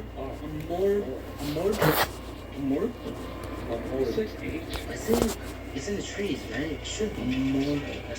Wait, I remember there's a sign in this other house. That's you. Alright, 8 is you. Remember that. Amor. 8 is you. Amorphous? Is that a word? It's 9. You said amorphous. Yeah, but amorphous is the entity that put us in here. It can't be amorphous. That can't be the word. I remember an H, and I remember U. Then we saw an S over there. You might be right. What? Wait, let's just try it. Right, the word is, how do we do this? Do we just type it in a sign? It's worth a shot.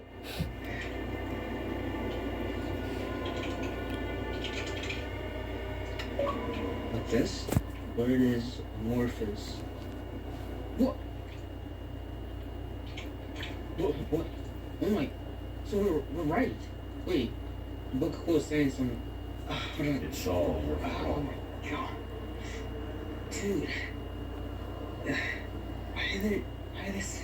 Dude, I don't know how long I can stay in this place, dude. Bobby, focus. Okay. The item frame. It's down there. It has to be that. I mean, hold on. Yeah, okay. You're almost there. I can feel it. Just stay calm. I mean, the book is saying something. What does it say?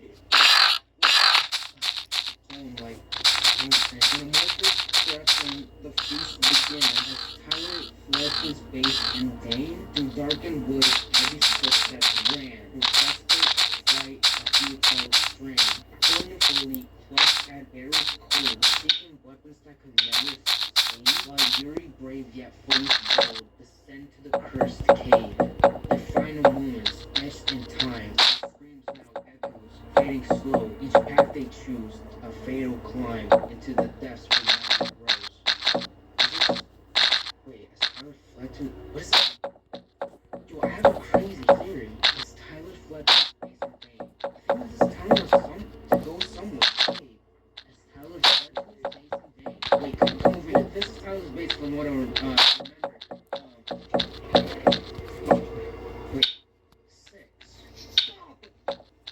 It's getting louder. We need to go back. It's telling me, as Tyler fled his base in vain, that's the only thing it talks about. Wait, is there any other time? Yeah? Okay.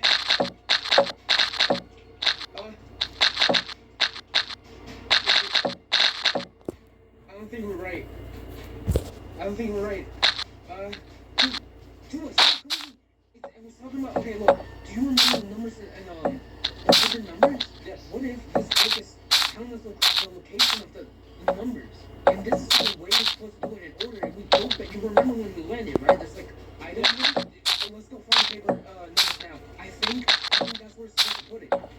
Dude, we need to hurry. Where's the other one? Where's okay.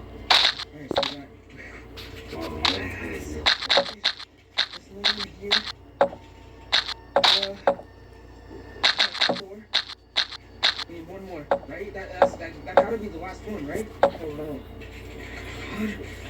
Was it at the check, right?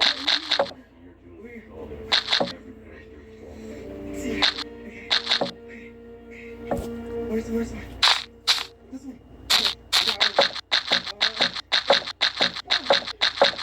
Just focus it on me. Okay. Shut up. Flex my space. Invade. I forgot. I don't know what numbers we found in order to do. Do you remember what towers? 3, 4, 1, 6, right? 3, 4, 1, 6. It's not working. It's not working. Tyler fled to his base and Vane. What was the number in Tyler's base? Do you remember? It was 6. Okay. Through darkened woods, Abby's footsteps ran. I'm guessing it's the tree one. But what was the tree one? 1. It was 1. Yeah, I remember that. Okay. Wonderfully close to Bear's Cold. It's the beach over there. Oh, what was... 4? What was the try 4? 4? What was the cave one? While Yuri's... Yeah, the cave one was 4. 4? Okay. Okay. What? What's this supposed to be? It's a journal. No one believes me about this glitch, and no matter what I do, I can show them footage of the glitch today, and the next day they seem to completely forget. I show them that this isn't just a glitch anymore. Memories have been forgotten. This is happening. Why did I run up chairs to get the bus? Why couldn't I leave the trunk alone? I think I know who made this book. I think I know where we put this book. Focus. Come on. Focus,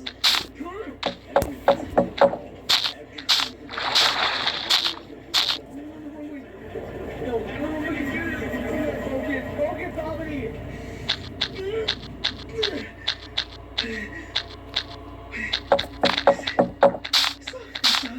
Stop for you? Quiet.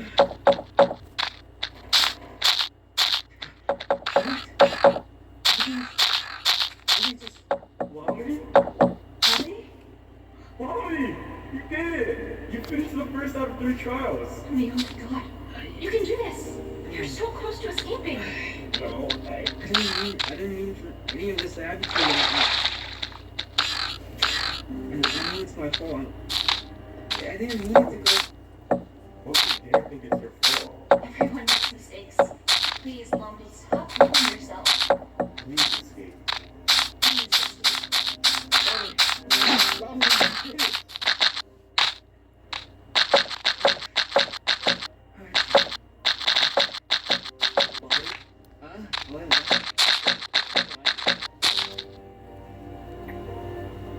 Trust? Is this the orb?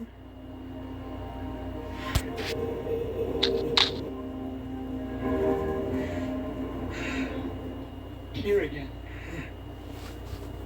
Yeah. Oh, dude, I can't. Oh, this shit, man. Take Edwards. I'm just happy not being a boxer. I'm just happy to be back here, man. Hey, Felix, what do we have to do for this? What was he in that fucking box? First trial, I think it's a good guess to enter it again for the second. The fountain? Well, I mean, from what I've experienced, it's a pretty safe place, I think, so we could take some time here and just set up camp, you know? The thing is why would he trust that thing? That thing that's called Amorphous, right? It seems like he has full control of this world. Why would it let us in? I don't have an answer to. I don't want to stay in this place for too long. It's just endless anyway, so I might as well should get going. I'm not sure if this place is safe or not. Fair enough. You see where the fountain is? No, I just see ghosts. Ghosts? These supposed to be players, right? I think so, yeah. Oh, dude. I think that's it. Why does the water have... Take one good glimpse into this place. It's actually pretty beautiful. You sure you don't want to stay here for a little bit? Like I said, I don't want to stay in one spot for too long. That thing, it controls pretty much everything. Besides, I don't like the cold in here. Okay. Ready? Hit that lever, baby.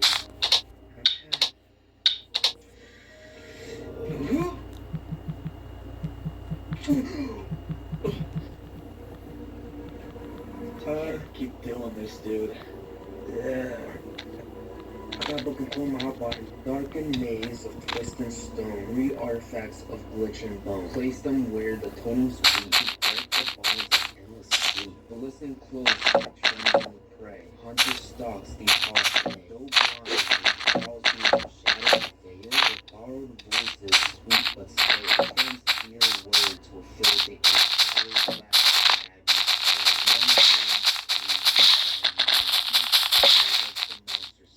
This shall test your might, for you glimpse how gracious light. But choose each step with careful tread, for you join the core of the bed. The exit beckons also. Just take next to this. Here we go.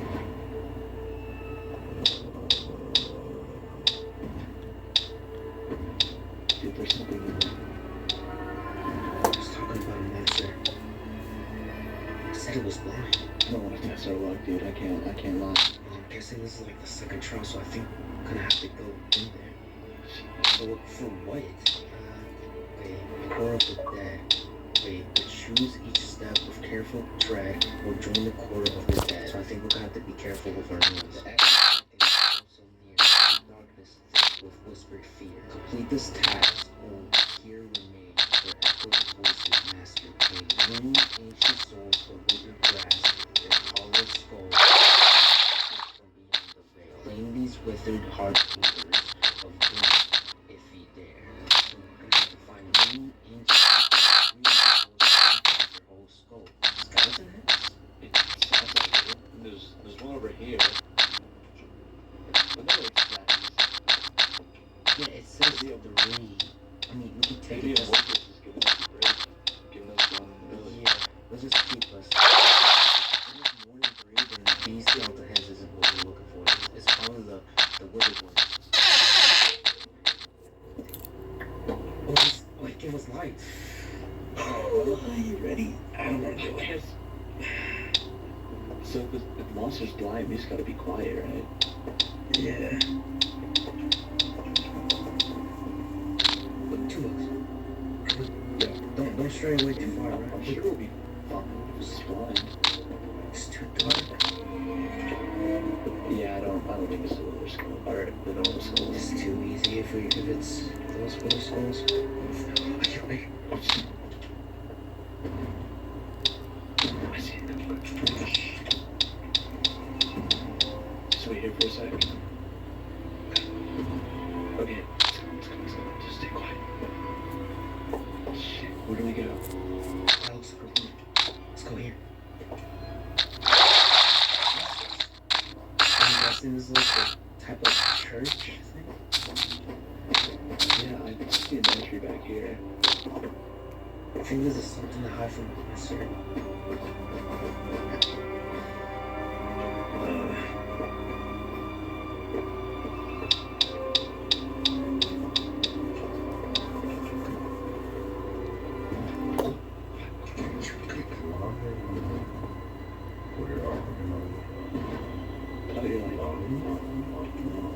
I know you're around here. It's too big of it to see anything. Watch it. Slide over here. I think we're good. I feel like this to make it too much sound. I'm trying to listen. I think we should be good. Oh, no. Yeah, okay, let's just go. Let's go this way, actually. I hear something. Go. Go. Yeah. The woods.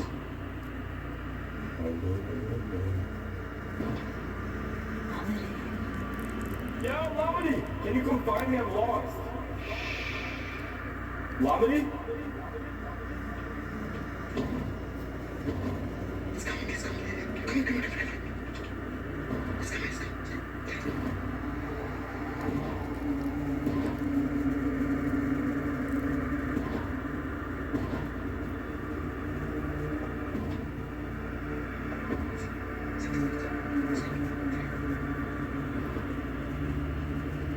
Yeah, I don't think we're supposed to get these calls. We already got 3. It's definitely the first call.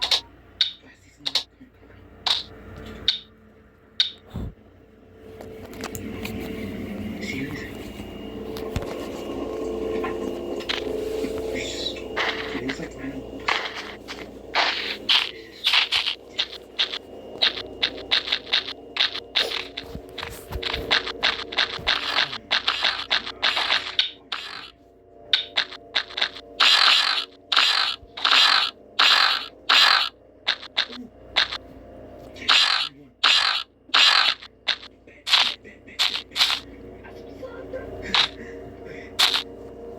Check if there's anything out here.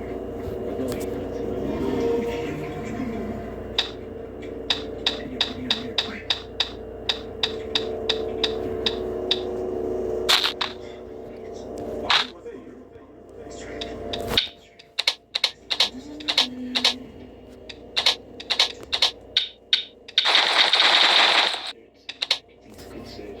Yeah.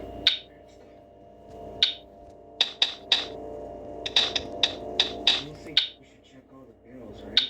The first door was open, so I'd imagine the rest of them would be right. True.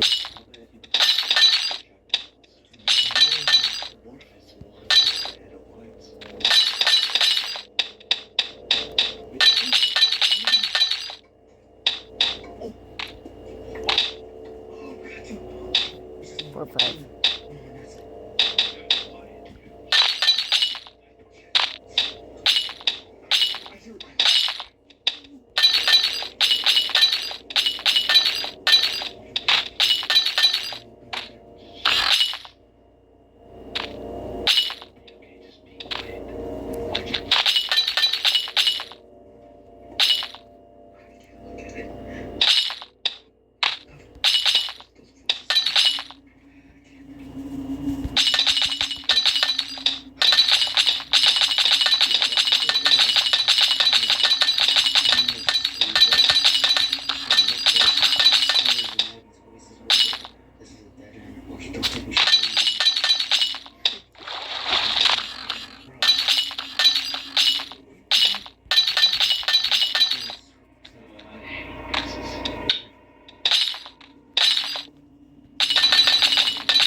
Hello? Hello?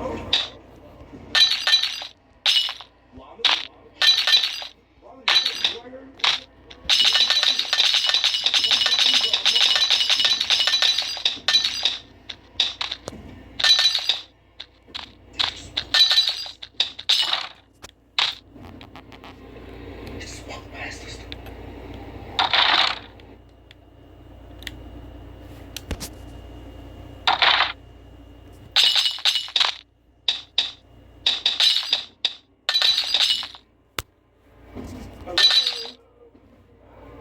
Hello? Lamini? Lamini, was that you I heard? Yo, where are you? Come find me, bro. I'm lost.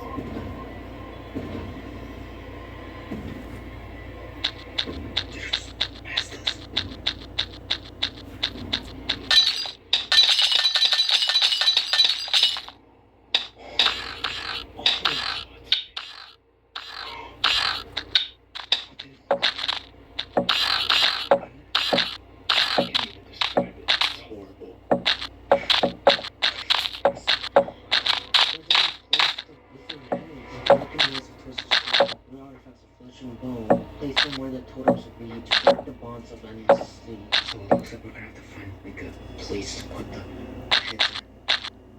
Okay, come on. I can barely hear it. It's close. I wanna go.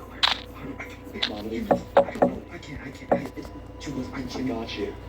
Listen to me. You think it's safe to walk?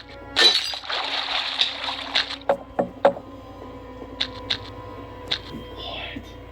This is it? This is it?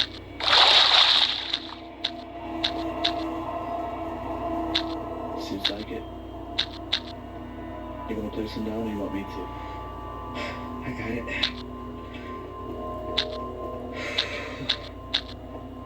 Okay. Mommy? What? Mommy? What are you doing? Mommy, hurry!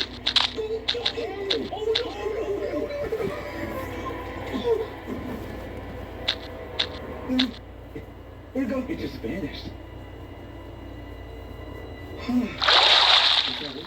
Oh, dude. Okay. 2 hours. 4. Let's just leave. Okay, where's the order?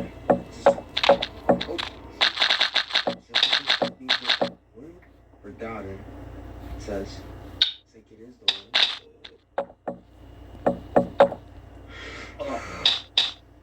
That's getting old. I just gotta say it, dude. That's getting old. 2 orders. The daughter and trust. Well, the big trial. This is just gonna happen. Well, if it helps lying, that we can escape. But I say, I don't know. I've never really been to the beach. You trying to go to the beach? Let's do it. Let's get out of here and go to the beach. Alright. Let's see. One last look at this place. And, yeah. Let's go for it. Earn 100,000 points and $500 cash travel credit with Chase Sapphire Reserve.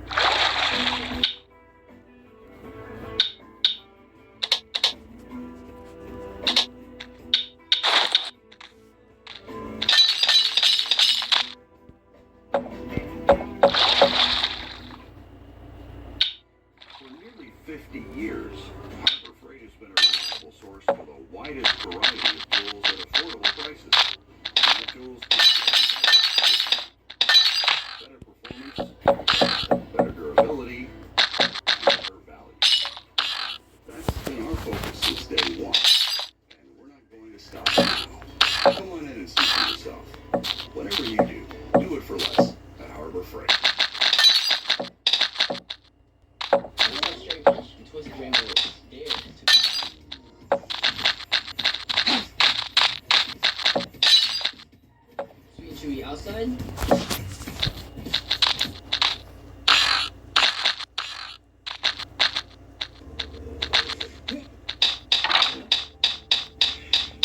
Can't wait for that to be over. Yeah, but what is this?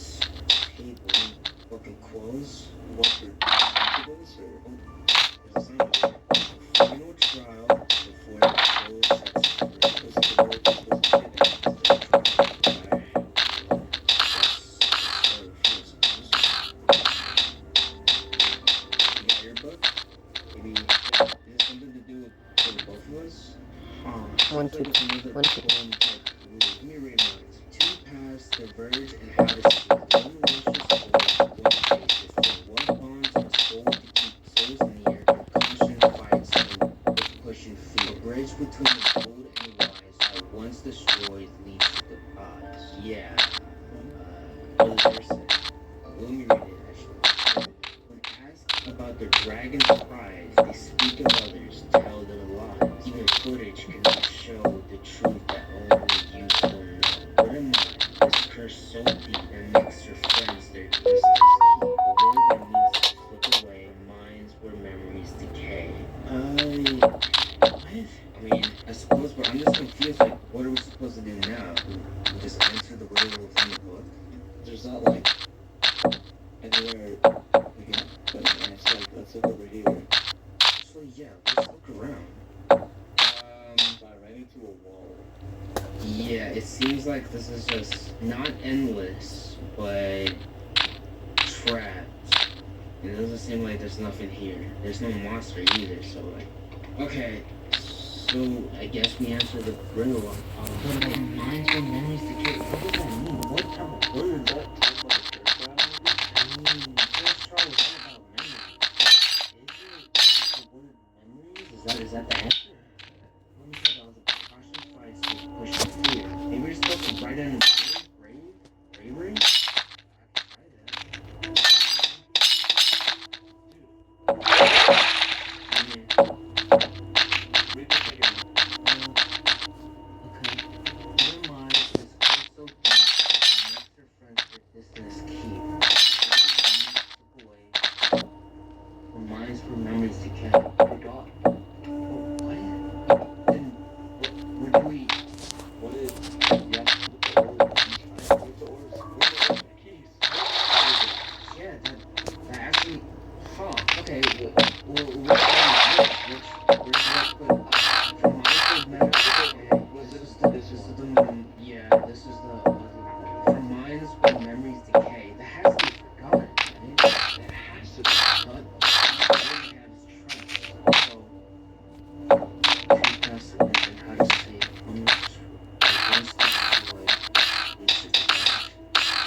Your human emotions are quite remarkable. The way you cling to hope even as it slips through your fingers like sand. The way you torture yourselves with guilt and regret. That's what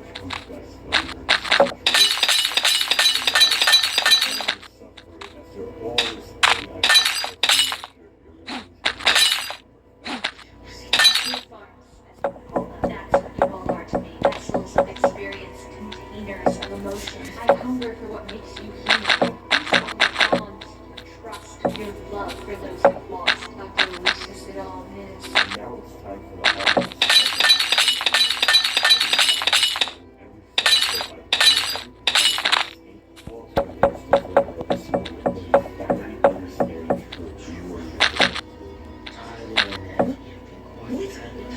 You will be really good. Now run as fast as you can. Fear makes memories all the same. Why is it too, dude? Lovely, who is that? Run! Go! Is that a Morpheus? Oh, Jesus! He goes, Lovely, go! Are you seeing this? Oh, just focus, just keep running. What's going on? Oh my God! Don't do this, bad happening!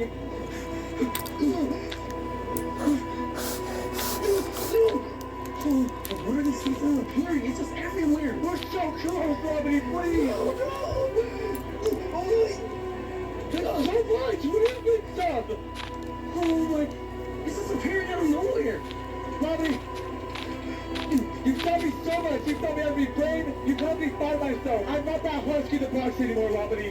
That's not me. What are you talking about? Just keep running. Robin, one of us is not gonna make it. I know this. Dude, just keep running, bro. I don't think it's gonna be either of us. It's gonna be you. Go find Tyler. Go find Abby.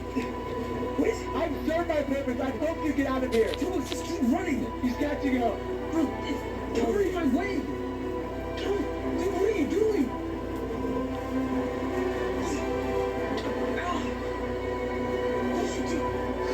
Come on, bro. Lovely, just go. Go. What is...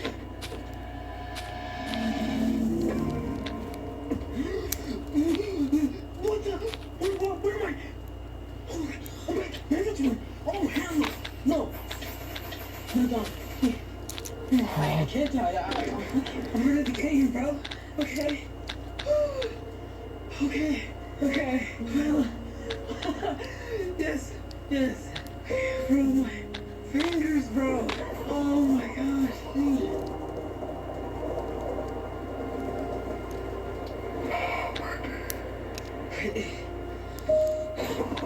2 minutes. Tyler and Abby. God. I escaped, but they didn't. I got another chance. I gotta figure out how to break them out or something like that. I don't know. Well, first thing first, let me get the people who's online. First, I gotta get them out. No one is playing on the server. So figure out something. It can stop whatever this thing is. What? Rejoice? Hello? You, get off the server. Get off the server now. What do you mean? We're just log off, bro. Just, I don't know, shut down the server and just log off for now. Hey. I'll explain later. Okay, I'm enjoying my time. I'm flying. No, bro, you're not listening. Just log off and I'll tell you why. I'll explain everything. Just like this entity thing going around, taking people. Bro, why are you always so crazy, right? Bro, there's nobody online, bro. I did not notice this. Yeah, I know. Why would I shut it off and just you be here? Like, why would I even... It doesn't make sense. Bro, just listen. Just log off and I'll explain to you later, okay? Please. I don't know, bro. I was having fun just like slicing around in the air, you know, it's pretty fun. Dude. You know, like, oh wow, you know, pretty cool. What the hell? Log off. Oh. I saw names that I remember before. Did they take the rest of the server? Thank you.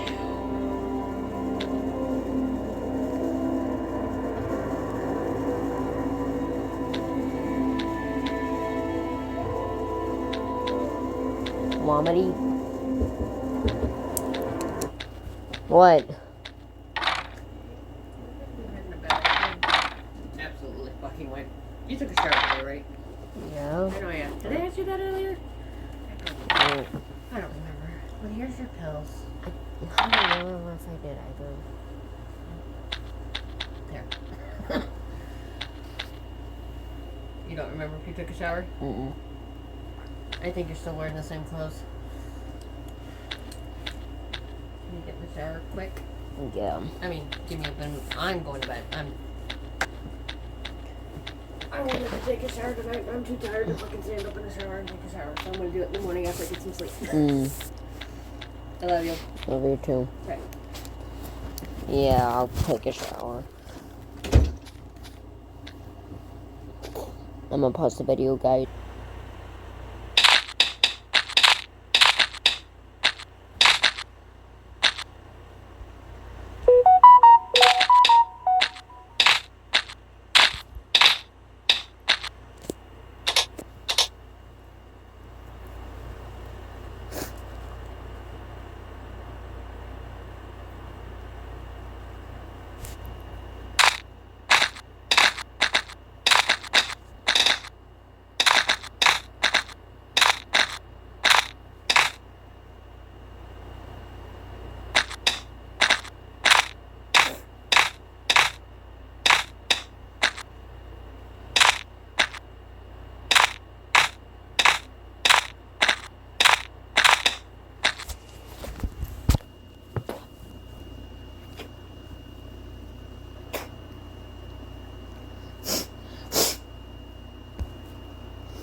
episode 1, episode 3. Thousands of accessories in stock and ready for install. Radco, your truck, your way. Come on over to Adventureland. You're gonna have a fun day. For the past 2 months, my friend has been missing. Alright, dude, I'll see you tomorrow. Okay, see you later, Tyler. At first, I didn't think much of it, but after he left, days turned into weeks with no contact at all. I knew something wasn't right, so when I went to go ask someone about it, things got interesting. Can one of you guys message Tyler? He's not responding to my messages. Who's Tyler? This was the start of a great mystery. Okay, what do you mean it's Tyler? He's like my best friend. I don't think there's a Tyler. What do you mean? Tyler? Yeah, Tyler. Bro, our friend that we played with at the start of the server. No, are you serious? Who has the dragon? Ask me that. That'd be Tim Cologne, right? That was him. I don't know if it's his, but he definitely handed You're trolling. No, I have footage of him getting the dragon. Y'all trolling. No, man. You were there. What? Are you okay? Bro, okay. Let me just pull the footage. Hold on. Found it. Okay. What the is my footage corrupted? I think it might have been footage somewhere. Oh, really? Please, go find it. Find it, please. Yeah, Nice. Okay, play it. there's Tim Cologne. Skip to the part where the dragon gets... Do you have the part where... Yes! Wait! No! And then Cologne gets the egg. No! And I just stood there. No! Bro! No! I know for a fact Tyler got the dragon. 100% he got the dragon. I don't know You're what... seeing it right now. He was not there. Bro, I just... No, can't you just leave, bro? You're being really weird right now. What? Alright, well, I guess I'll see you. What type of trick was that? Whatever. Fake friends. We'll just go ask someone else. Yo, anybody here? Hey? Hello? Hey, what's up? Do you know what Tyler is? Tyler? Are you alright, dude? I'm not gonna lie, I have no idea who that is. I've been playing on the server for a couple of months. I never saw Tyler online. Whoever. No idea. Oh, wait. Okay, wait. I have a screenshot at the beginning of the server of like everyone. Okay. I'll pull it up for you, alright? Okay, I just messaged you on Discord. Okay. I'm not gonna lie. I don't see a Tyler in there, but... Everybody was on the server that day, right? Like, literally everybody. I don't... Literally everybody. Not a single person missed it. Oh my god. Have you, like... You know what his username is? Because we might be able to check out his name and see if, like, you know... Actually, yeah, hold on. That's a good idea, too. Name FC shows people Minecraft accounts. Alright, what was his username?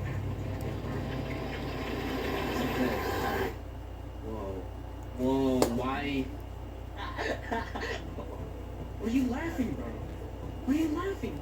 I know for a fact that his name is like this. Wait. Alright, nice prank, buddy, but you're not getting me with this one. Why? Yo, you get it? I know for a fact the name is Tyler 304. Tyler Hulu 304. I know for a fact that is. It should not change at all. It shouldn't have changed at all. It shouldn't. What the? What? I can't tell if you're being for real right now or not. Dude, everybody keeps telling me that. Bro, I'm serious. Alright, calm down. Yeah, I'm not gonna lie. This kind of like, this kind of weirded me out a little bit. I think I gotta go play Valorant. So. Wait, Lonnie, look at the screenshot I sent you before. Screenshot. Okay. I'm here. What am I supposed to look at? Why don't you ask for Joyce? He's like the server owner. I mean, just like ask him about Tyler. Oh, what? Oh yeah, you're right. He whitelisted everybody. He has to have some type of information. Okay. Thank you. Nigga, calm. Yo. Hey. You're the server owner. Do you think you could show me Tyler's player data? I don't know who you're talking about. There's no Tyler ever whitelisted. Okay, can you show me the player data of all the players on the server? Okay, I can send that to you. Here. It's right here. I never whitelisted anyone named Tyler. I don't even know who that is. Ew. We're just a friend group. We don't invite anyone, like, random. If there was a Tyler, I would have known about him. So, this Tyler built something on the server with you? Yes, no, we did. We did it. Where? Southwest, where? Okay, follow me real quick, I'll show you. Okay. This doesn't make any sense. We literally played the server together. Where's the smiley base? We're here. Come here. Wow, that's a beautiful house. Is this proof enough? This is the base me and Tyler built. I mean, like, this isn't really proof that Tyler existed, you know? Maybe you should calm down a little bit. You're kind of scaring everyone on the server. What? Okay, maybe there's proof. Let's just look around. This is my room and Tyler's room. Oh, bro. Get diamonds, finish base. Upload a video? I'm not gonna lie, you kind of look crazy, bro. I'm just be like, doing it with me here. Alright, well, let's see you later, Lavity. Of fun with Tyler, I guess. Why did that sign have upload a video as a goal?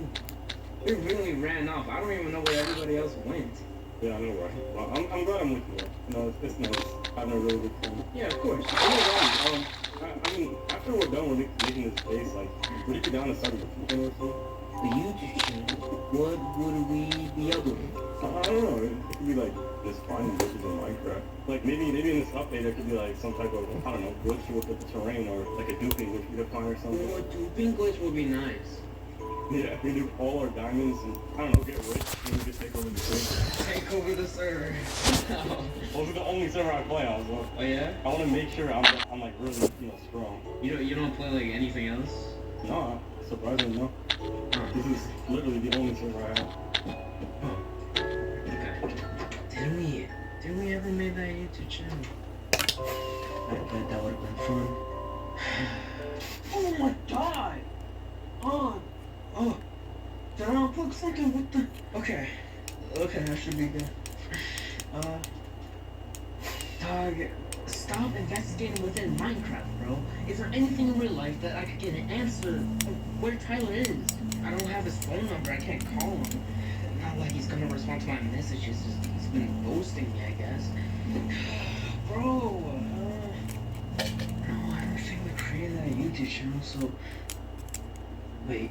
Oh, wait. I'm pretty sure he gave me, like, his YouTube analytics. Oh my god. Does he have anything? Nice content.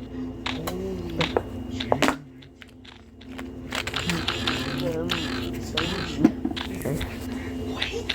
Is Tyler just ignoring me? Okay. What are these videos about?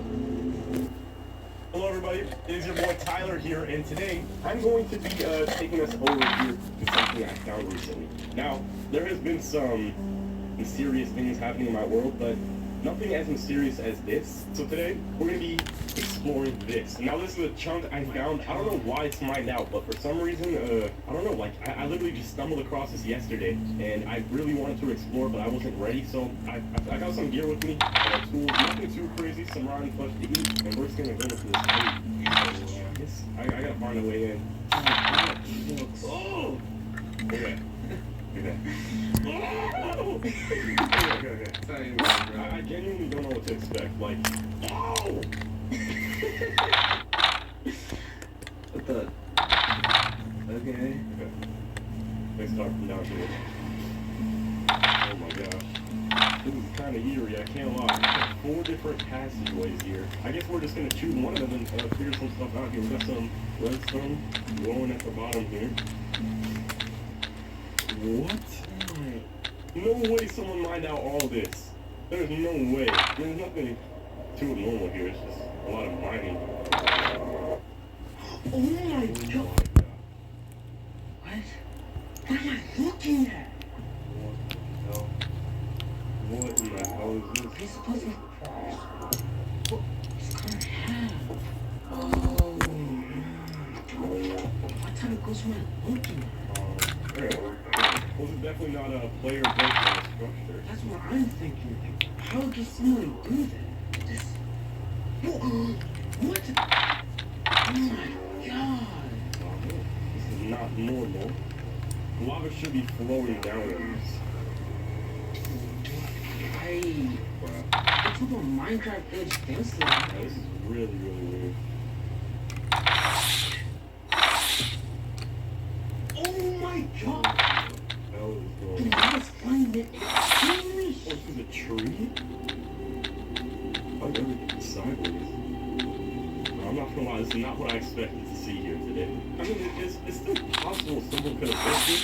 What? And like the floating lava and all this stuff, it just doesn't make any sense. And the grass as well. It should be dirt. Just block a little bit. Okay, why would lava, sapling, seeds, water, they're flowing? How the, what type of glitch makes that happen? There's no mob. There's usually a mob inside of these spawners. That makes no sense. Yeah, no, this is not. Oh, what in the hell? What is going on? Oh my god. Okay. This is the next one, I guess. I'm not really sure what to think. Or maybe, I don't know. The world could be corrupted. It has to be that, bro. There's no way a person has that much free time to make all of it. Oh, okay. Yeah, that was the third one then. I was already here. I went through there, so this has to be the last one. Okay. Oh my god. Oh my gosh. What is it with these small rooms? That is definitely not built by me. What the actual hell?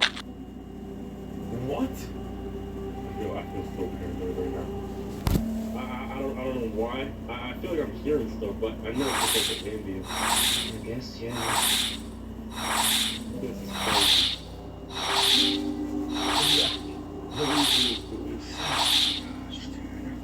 Oh my gosh.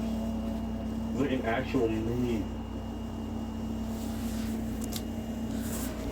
Oh shoot. That's weird. Yeah, I still have no idea what this could be. This must be some naturally generated thing. Hell no. Oh, hell no. Crazy. That's actually crazy. I just feel like there's so much stuff that I checked. The lava and water shouldn't mix. This is like a tunnel. Not made by no player. So, all this happened because of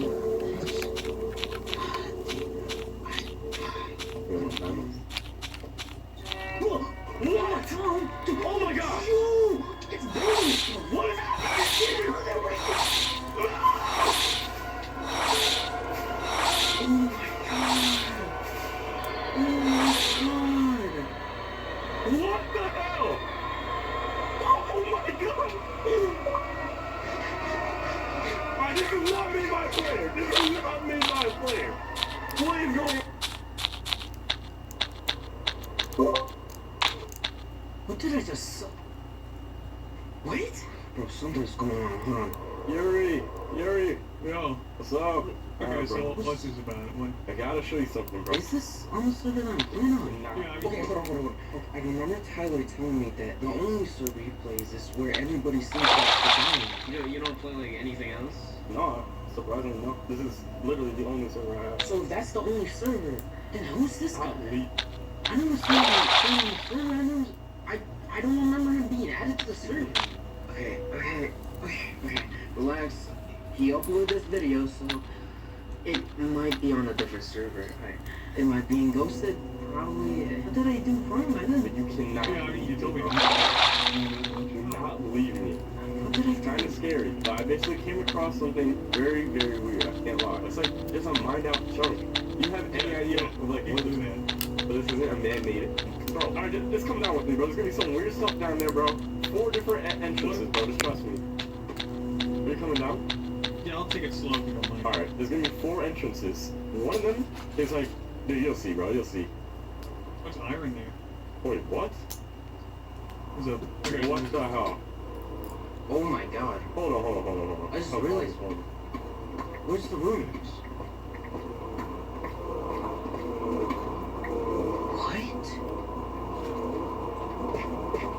What am I... Hold on. What happened?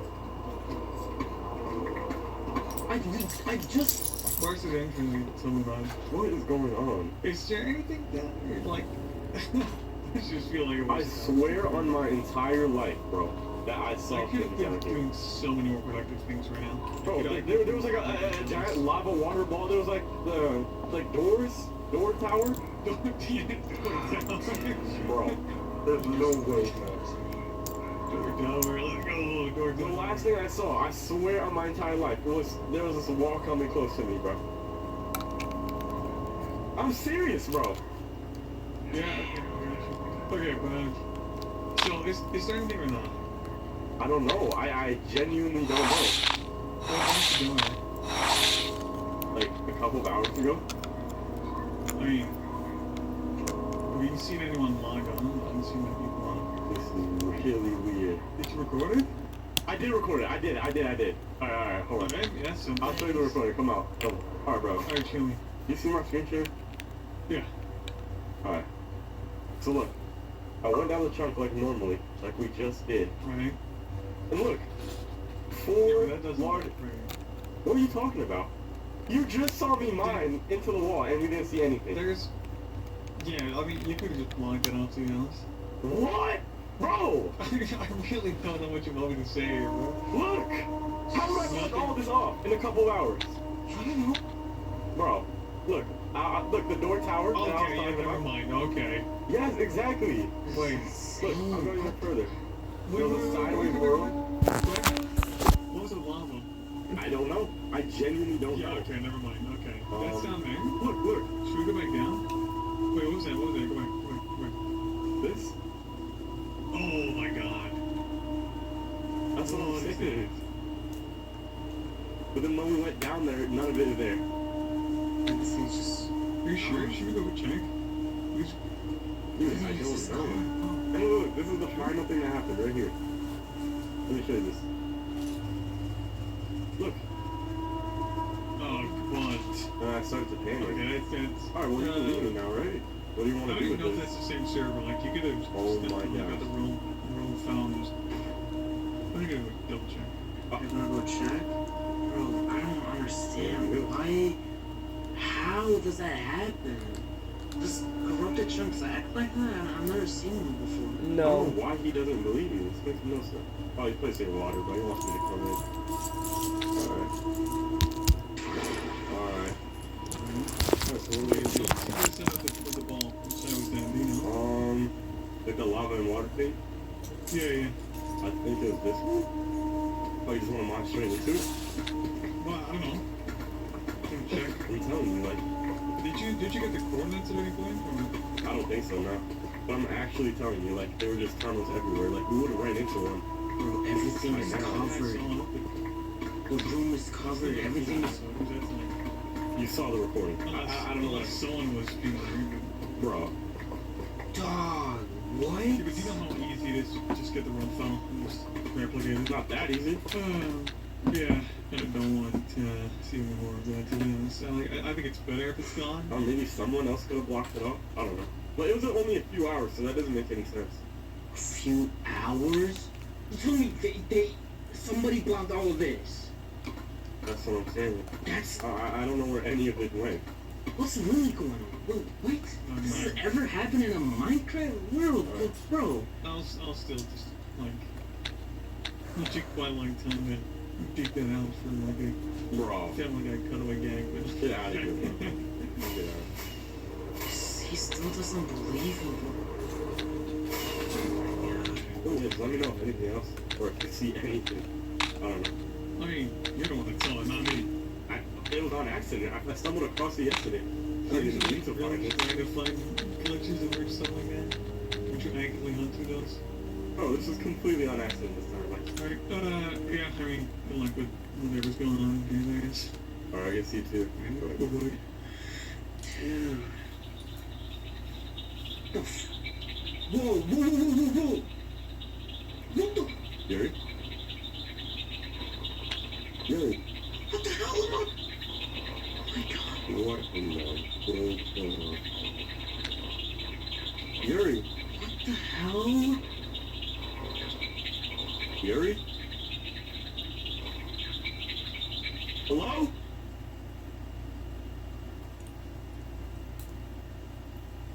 Oh my god! Oh.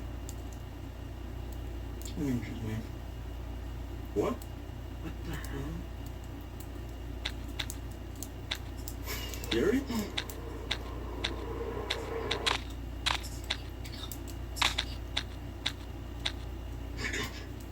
What the?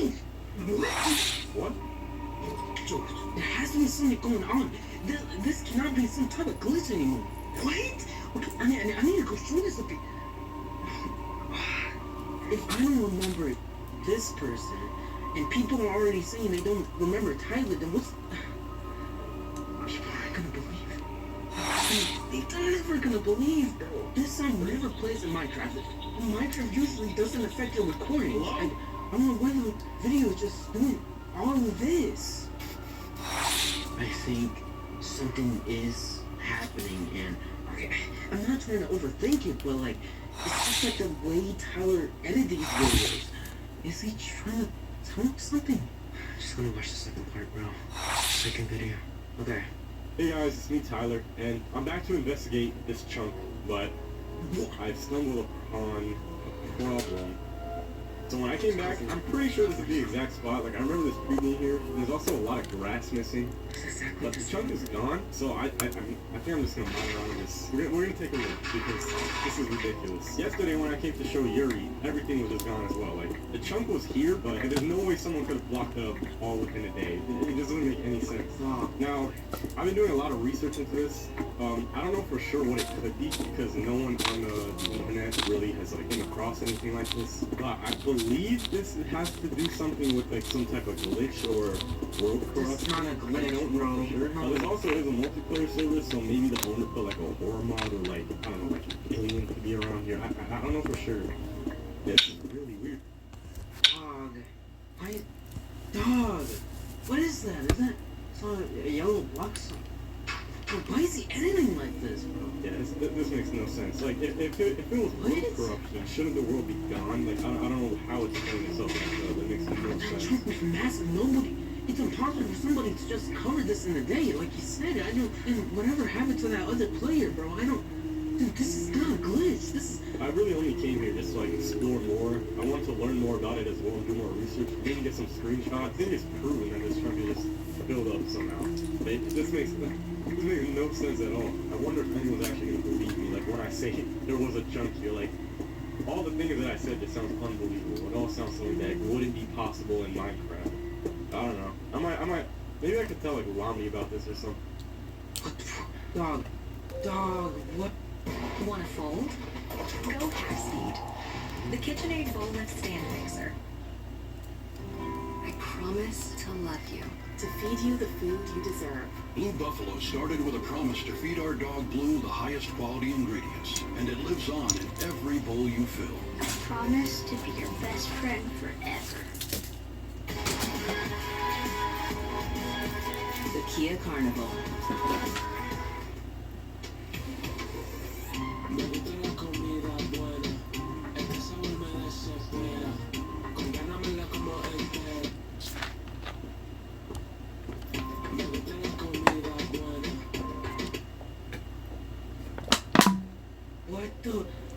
What am I looking at, bro? Alright, so I think, well, I'll give you some research, but I also think I found something related to that chunk. Well, it's not there anymore, but I think there might be something over here that could be related, so we're just going to take a look real quick.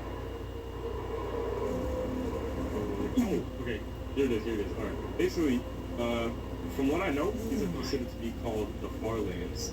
But the only problem is, I'm on a newer version of Minecraft, and the Farlands are not supposed to exist in this version, right? So, I have no idea. Like, I don't know how they got here. Another thing is, like, they're supposed to be, like, 20, like, million blocks out from spawn. But I do think this has some relation to the chunk, because just like the chunk, this is, like, some random corruption stuff. Like, dude, this is crazy. Alright, but yeah, I built, like, a little small base. Actually, I should probably go to it right now. What? Bro, this seems too related. All of this that happened, it seems like... What the hell? What the hell? No way. Okay, so this was not here. I swear on my entire life I could show the recording. No way. I gotta rewind this. This is not here. There's no way I missed this. Okay, so this is just like the other chunk that was over there, but what it looks like, I don't know if there's any tunnel. Alright. Whoa! What? Did I just get teleported? A lot of things have been happening in this world, but I don't think I've ever physically been, like, teleported. That's so weird. I am curious to see what's, like, lies beneath stuff. I guess we're just gonna explore a little bit. But this is really strange. Like, to see all the ice and all this terrain, like, it doesn't make any sense. I'm stuck with that layer. Just whatever happened in that recording, I'm stuck with that. And him teleporting into the forest does not make any sense, because that's not possible. He's a survival mode. Okay, I don't think Tyler ghosted me. No. Tyler, before I get any weird ideas, I'm just finish watching the videos, and we'll see you then. I don't know what to think. This is that like mushrooms. Brown mushrooms floating? They're floating. Why are they floating? I really wonder if there's gonna be anything else like interesting. Like, I think I'm gonna end off the video here, guys. Make sure to like and subscribe. Hit that notification bell. Do it. Don't care. Can't make you. Can't stop you. Can't do anything at this point. And